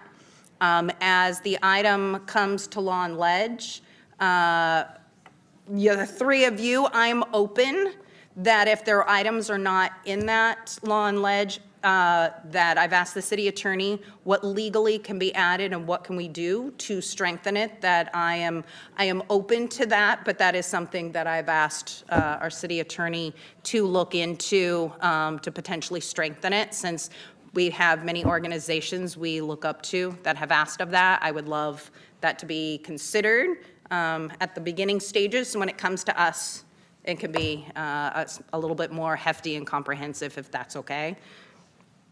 I'm not talking anything because I don't want to violate the Brown Act. God love state law that says we can and can't say certain things. But I'm expressing support for making it a little bit more teethy. And then I am interested in if we need to look at how the city of Sacramento is data sharing, how we could potentially protect data. Because if we understand today is the 81st year of our Holocaust Memorial Day and the 81st year of liberation of Auschwitz, and data was used over 80 years ago for nefarious reasons, so we need to make sure we at the city have as strong as policies and procedures as possible, because we already see fascism and an oligarchy and data sharing and manipulation already going on. So I know this is just step one. We are a sanctuary city, and we can be a little louder about what that means and the rights of all, but know that I stand in very strong support, have since the first time go around. My family history says do not go silently into that good night. I don't know any other way but to speak up for you guys, for the wonderful city that we are here of Sacramento, but also for the next generation and our children who aren't old enough to speak and demand more, because I will tell you, this lives in me from 2017 of seeing kids in elementary school wondering if their parents are going to be home. I was a newer mom then, and that broke my heart. The thought of a kid going to school and coming home and not knowing where their parent was. And we had DACA teachers, and I can tell you, I had a DACA babysitter. And hearing their stories and what they worry about and how brave they were, it is our responsibility as electeds to be that brave. But I remember and I know the stories and I know the trauma from the kids back then and to the kids today, that every day they are dealing with that because they might be US citizens, but their parents are not. And so as adults, we have to do more to the extent that we can. And I am an attorney, so I am a proud attorney, and I believe in the right of law, but we see that law being eroded, and it's our time to fight back because people are ignoring the law. And remember, slavery was legal. So let's do what's right. That's what matters right now. And thank you to my colleagues for bringing this conversation up again. Sacramento was there, but let's add that teeth. So I am in support of moving forward in those next steps. Thank you. Thank you. Councilmember Dickinson, the other attorney. Thank you, Vice Mayor. In light of the hour, I'll attempt to keep my comments brief, although also being a lawyer, that's a tough standard to live up That's to. okay. Say your piece. Yeah. You know, I think that every one of us has been touched or affected by what we see going on, not just across the country, but right here in Sacramento. And so it is not theoretical. It is not abstract. It is personal. And certainly I know of people who have been arrested and detained and deported for simply trying to live lives that most of us would consider otherwise normal. So it is a very real sense that I know we all share with respect to what we see going on, and we are not immune from that here in Sacramento. I think it's fair to say, and I do want to say that without repeating everything that's been said, I subscribe to what my colleagues have said already this evening. But I also think that from a long relative distance, certainly punctuated by January 6th of 2021, where we are today is not a surprise. It actually has been inevitable. And that does mean that it is a time when those who care about what we believe our nation to stand for and our society to stand for cannot be silent. I applaud my colleagues who have drafted the resolution before us and worked on it. I suspect others of us had the same thought about taking this direction, but I certainly give you full credit for drafting it and bringing it to us. And I think that it is an important step that we take, not the first step. We have, as a city, taken steps, as has been noted repeatedly, as long ago as 1985, but it is an important step that we take tonight, but it is not the final and ultimate step. And I think we all recognize that as well. The events that we have witnessed in the last several weeks have been nothing short of appalling, but sadly not surprising. And unless we are resolute across not just our own city and county, but across our country, to make it clear that we are unwilling to sacrifice what so many shed their blood for over generations to establish and sustain, until we make it clear that we are not willing to sacrifice the principles upon which our nation was founded, regardless of the fact that we are certainly imperfect in living up to them, but we aspire to that more perfect union, until we are willing to declare that what we see happening will not prevail, then we continue to be at risk. But I believe in actions such as we're going to take tonight and others. I believe in the advocacy of those who are in this room and others across the community. I believe in the conviction, the deep conviction that I think resides in most Americans to honor and to improve on the legacy of those who have gone before us. I believe that we will have a democracy that lives on through these times. So Each one of these actions we take, from my point of view, is important and significant in its own right, but it is also critical and essential to the mission that we have to make sure that it's in service of the larger goal of actually preserving our democracy. Thanks. Thank you. Next up, we have Councilmember Pluckybaum. Thank you. I am outraged to be here tonight. This is not the work that I don't think any of us intended to be doing this year, and that we have to have these conversations at this point in our democracy's history is shameful.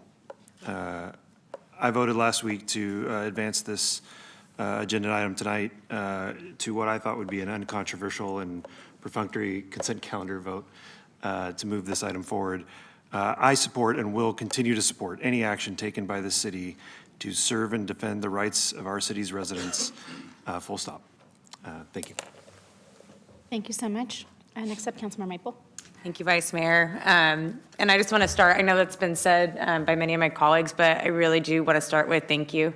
Thank you to everyone who showed up, the 120 plus speakers, everyone, 650 plus e-comments.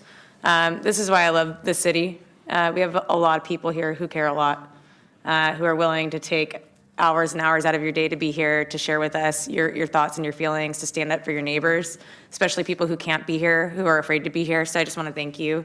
And you hold us accountable. I heard a few things that I wrote down. I heard we need an action plan. I heard we need it to happen faster than what has happened. I heard that we need no data sharing, no coordination. We need to protect our protesters' First Amendment rights to free speech and their ability to protest outside of the Moss building. I heard no masks.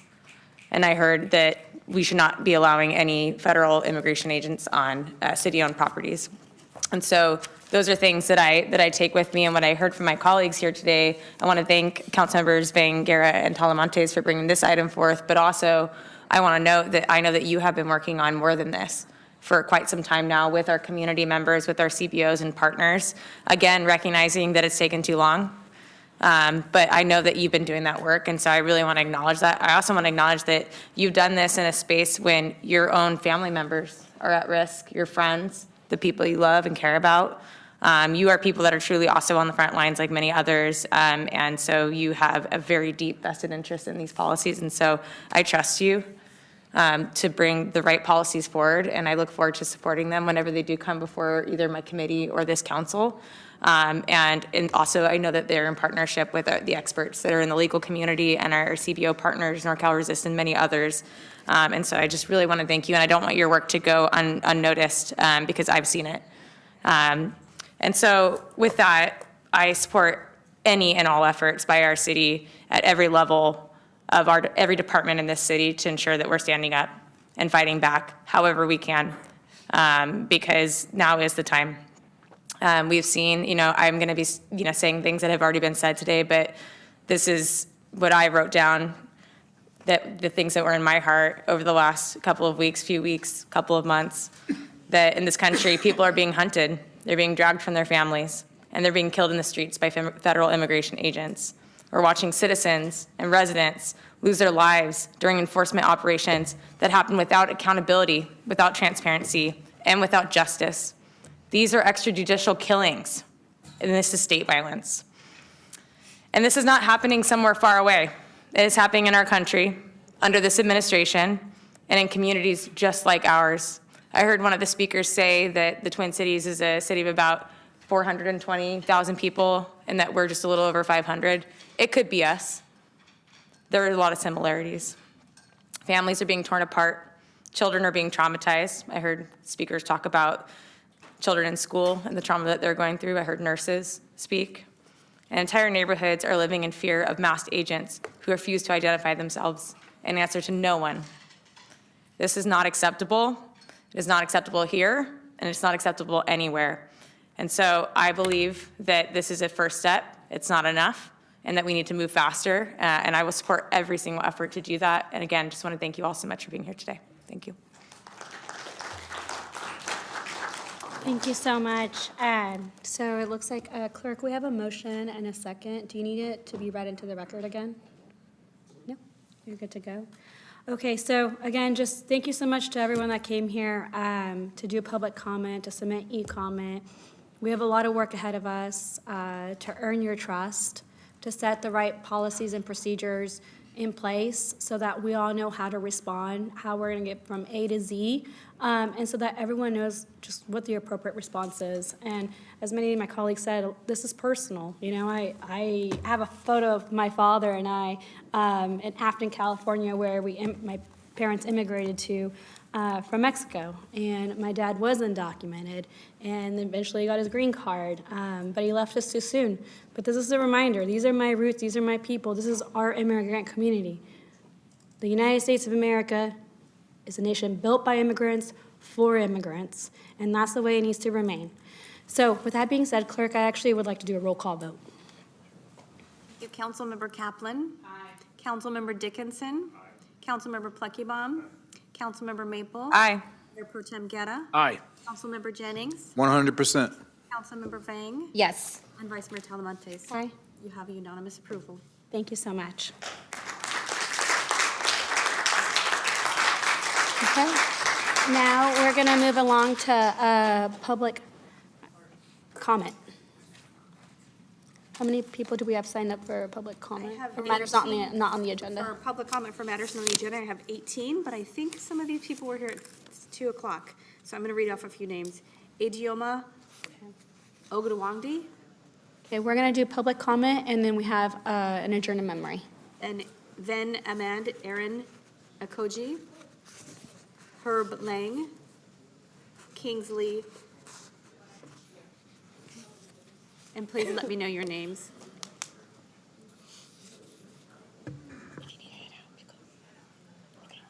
Please proceed. Good evening, everyone. We are Ked Africa, and with me today is the Impact Association of Northern California. We're here to invite you guys to join us to bring Africa Day to Sacramento. Africa Day is an event that brings the community together. It's centered and designed to celebrate heritage, history, contribution of African nations and Africans in diaspora. These events bring families and youth, cultural leaders, small businesses, artists, and community organizations from diverse backgrounds to celebrate inclusive and shared values. You know, last year we were invited to San Jose and Los Gatos to host Africa Day. And we are a Sacramento non-profit. We are the non-profit that promote culture. We promote small businesses. We do a good job, you know, council members. We bring the Hoop Heroes. We teach the African dance. We also do the Jollof Festival, which bring vendors together to come and vendor. And I can tell you proudly here today that one of the storefronts in Sacramento, in Old Sac today, is one of the businesses that we started with in our first Jollof Festival. That's why we want to invite you guys to join us to celebrate our culture, join us to know who we are, join us to bring this beautiful culture, especially now that we don't know when our neighbors will be taken from us. This is very important. And I also want to use the opportunity to say thank you so much to Councilmember Lisa Kaplan. She has been a strong hold, helping us promote our culture, helping us fighting to make sure that our voices are heard. And also thank you, Vice Mayor Katie Maple, for making that introduction. Remember the day you introduced me to Lisa? It has been amazing, has been wonderful. So I brought the flyers today for you guys, hoping that you guys will allow me to share so you can have our information so that you can join us in the Africa Day Sacramento. Then Edmund, then Herb. Who's the next speaker? Then Edmund, then Herb, then Kingsley. Yeah, good evening. Venerable Aaron Joko, the Canon Missioner of Pacific Mission Region Area 3. CONAM means Church of Nigeria, North American Mission. This is, we come with a NEDU Africa in request for official recognition of Africa Day in Sacramento. Honorable Mayor and the council members, thank you especially for the opportunity to address you on behalf of the African community in Sacramento. Business owners, we represent students, healthcare professionals, faith leaders, and families who proudly call this city home. Africa is not a single story. It's a continent of diverse culture, language, histories, and traditions that continues to influence the global community. The African in diaspora contributes meaningfully to Sacramento's economic development, cultural vibrancy, and social coherence. Yet our heritage remains underrepresented in formal civic recognition. As Sacramento continues to grow as a diverse and inclusive city, we respectfully request that this city designate May 30th as official Africa Day. This designation would serve as a powerful acknowledgement of African contributions to the cultural and economic fabric of Sacramento. We further encourage city leadership to actively engage with the African community through partnerships, cultural participation, support of African-owned businesses, and inclusive representatives in city initiatives. Thank you for your leadership and commitment to an inclusive Sacramento. God bless you. Herb, then Kingsley. Florence. Thank you. My name is Florence, and I want to stand here and also strong support for the designated May 30th as African Day in the city of Sacramento. The reason for the date, 30th, holds a profound historical significance for us. It is the day that commemorates the founding of the Organization of African Unity, now the African Union.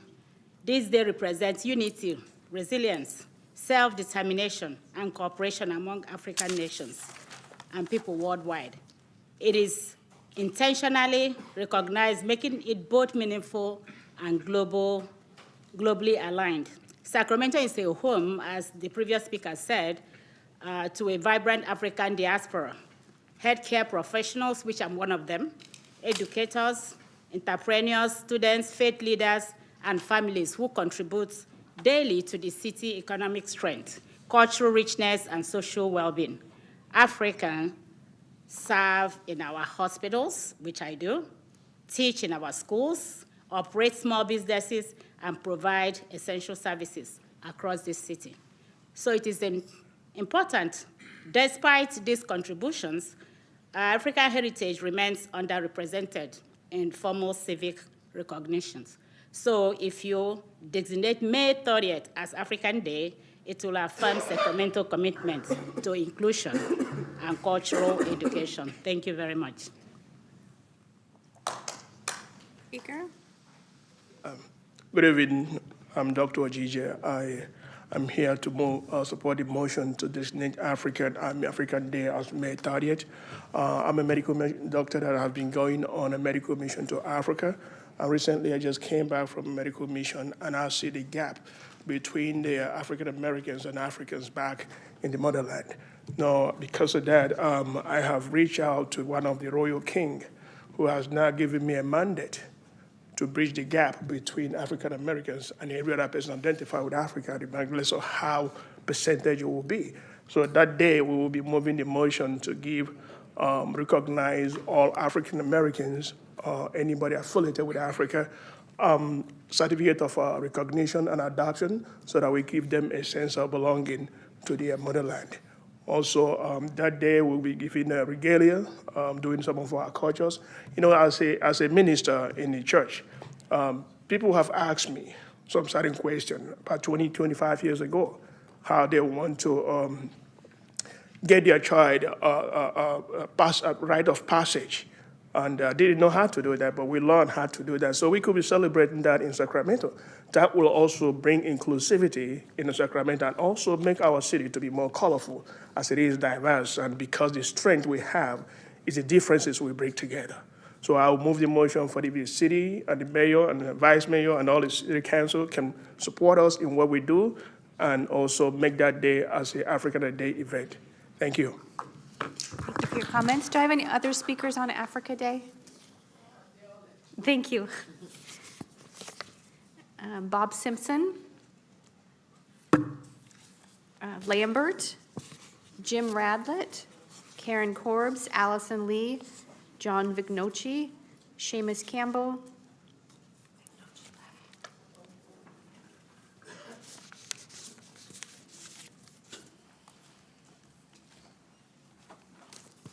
have a lot of stamina to do this.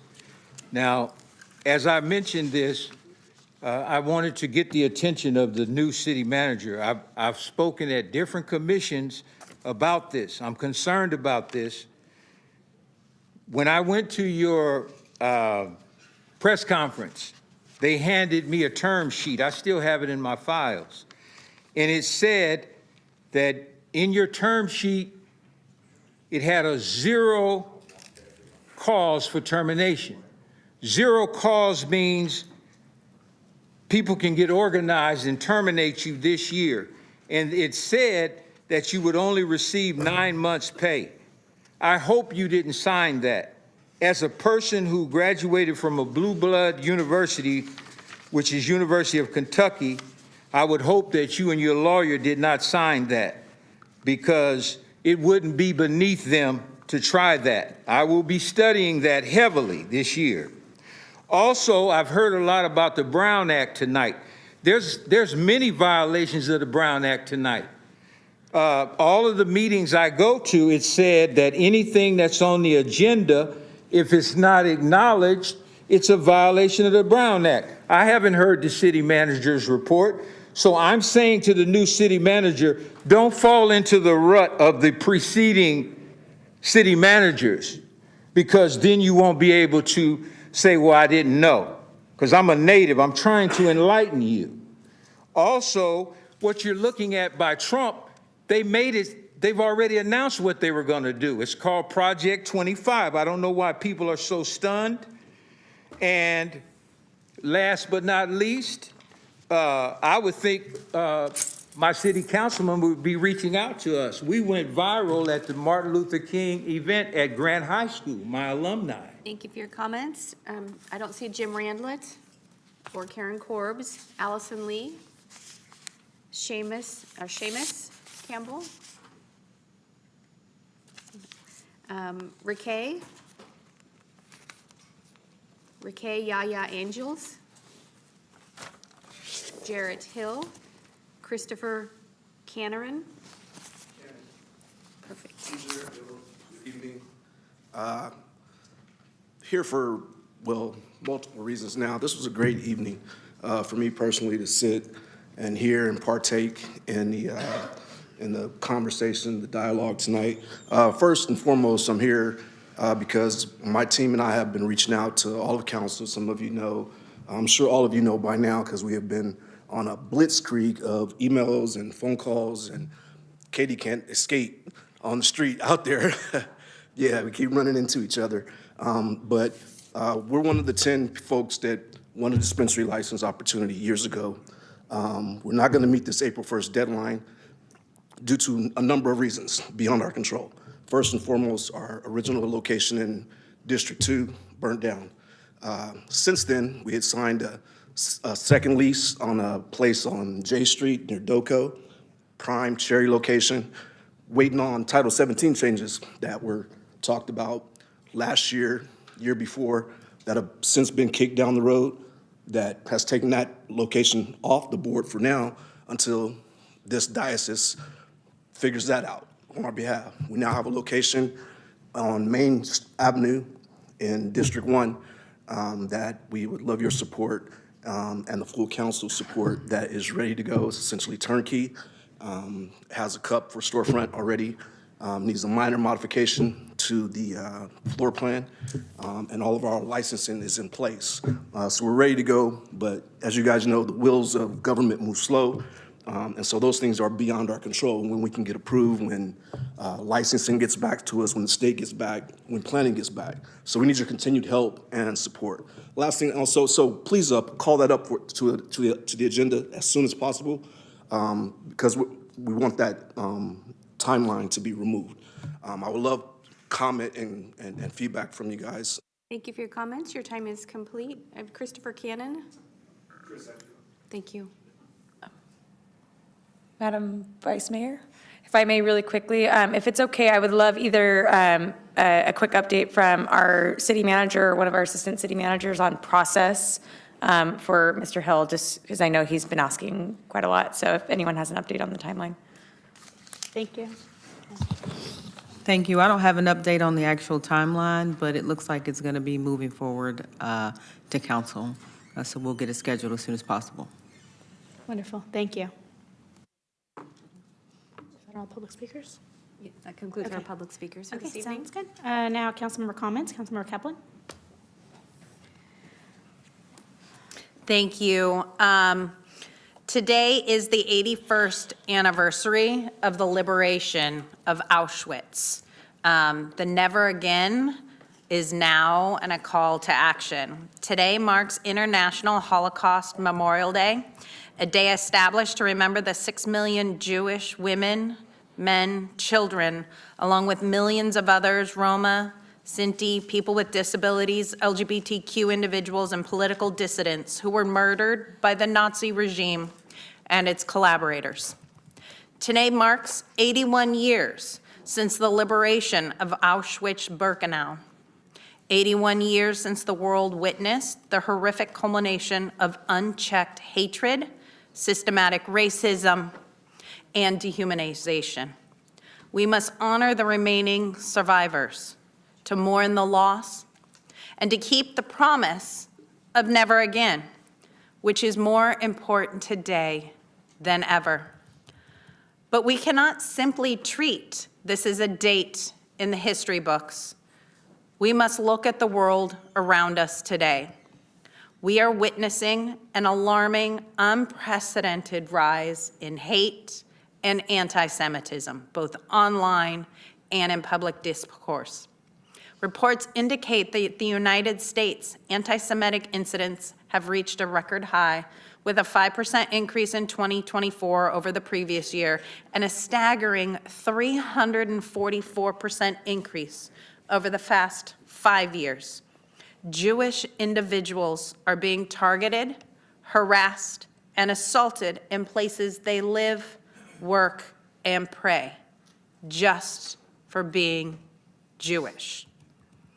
We see Holocaust distortion, denial, and the normalization of hate speech that is moving from the fringes into mainstream. When we say never again, we are not just remembering the past.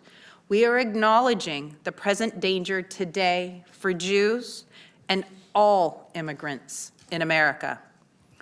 The Holocaust did not begin in gas chambers. It began with words, with stereotypes, with indifference, and with the systematic dehumanization of a people. Today, we are reminded never again is not a passive slogan. It is an active call to action. We remember not only to mourn, but to protect the truth, memory, and meaning. Because remembrances loses its power when everything is called the same. It is our collective duty to stand against the spread of hatred. It is our responsibility to challenge prejudice whenever we encounter it, to call it out, to call the anti-Semitic rhetoric that is once again rearing its ugly head. We cannot stand by while our neighbors feel unsafe wearing symbols of their faith or expressing their identity. This day is a reminder that democracy is precious and fragile. When we protect the rights of one minority, we protect the rights of all.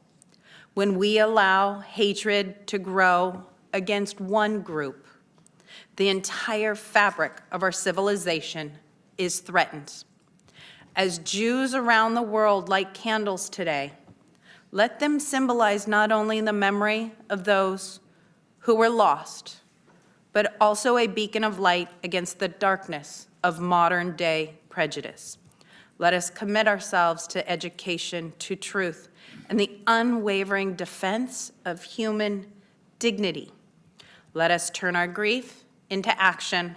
Let us make it our mission to ensure the horrors of the past are never repeated, not just for the Jewish community, but for all of humanity. Never again is now. Thank you. Thank you. Thank you, Councilmember Kaplan, for those words. It's important to remember history, especially in our current climate today. Councilmember Jennings. Thank you very much. I have a close in memory. And tonight I ask my colleagues to join me and the many people who knew and love Sergio Barrios Roman to adjourn our meeting in his memory. Sergio was kind and thoughtful, and he believed deeply in community. He was a hard worker, a business owner, and a committed family man. Both Barrio and his Venus Tap Room are like Southland Park's community family rooms. Everyone was welcome to come in and enjoy and have a great time. He also loved to ride his bike, spend time with his friends, and he was generous to everyone who crossed his path. Unfortunately, cancer took him from his family, his friends, and his community on January the 19th. His love for his wife, his daughter, and his granddaughter sustained him during his fight with cancer. If you knew him, you had a friend forever. I ask my colleagues to adjourn this meeting tonight in his honor. And if you have the opportunity to call his family and let them know that you cared about him like he cared about you. Thank you. Thank you, Councilmember Jennings. And with that said, we adjourn today at 7:11 p.m.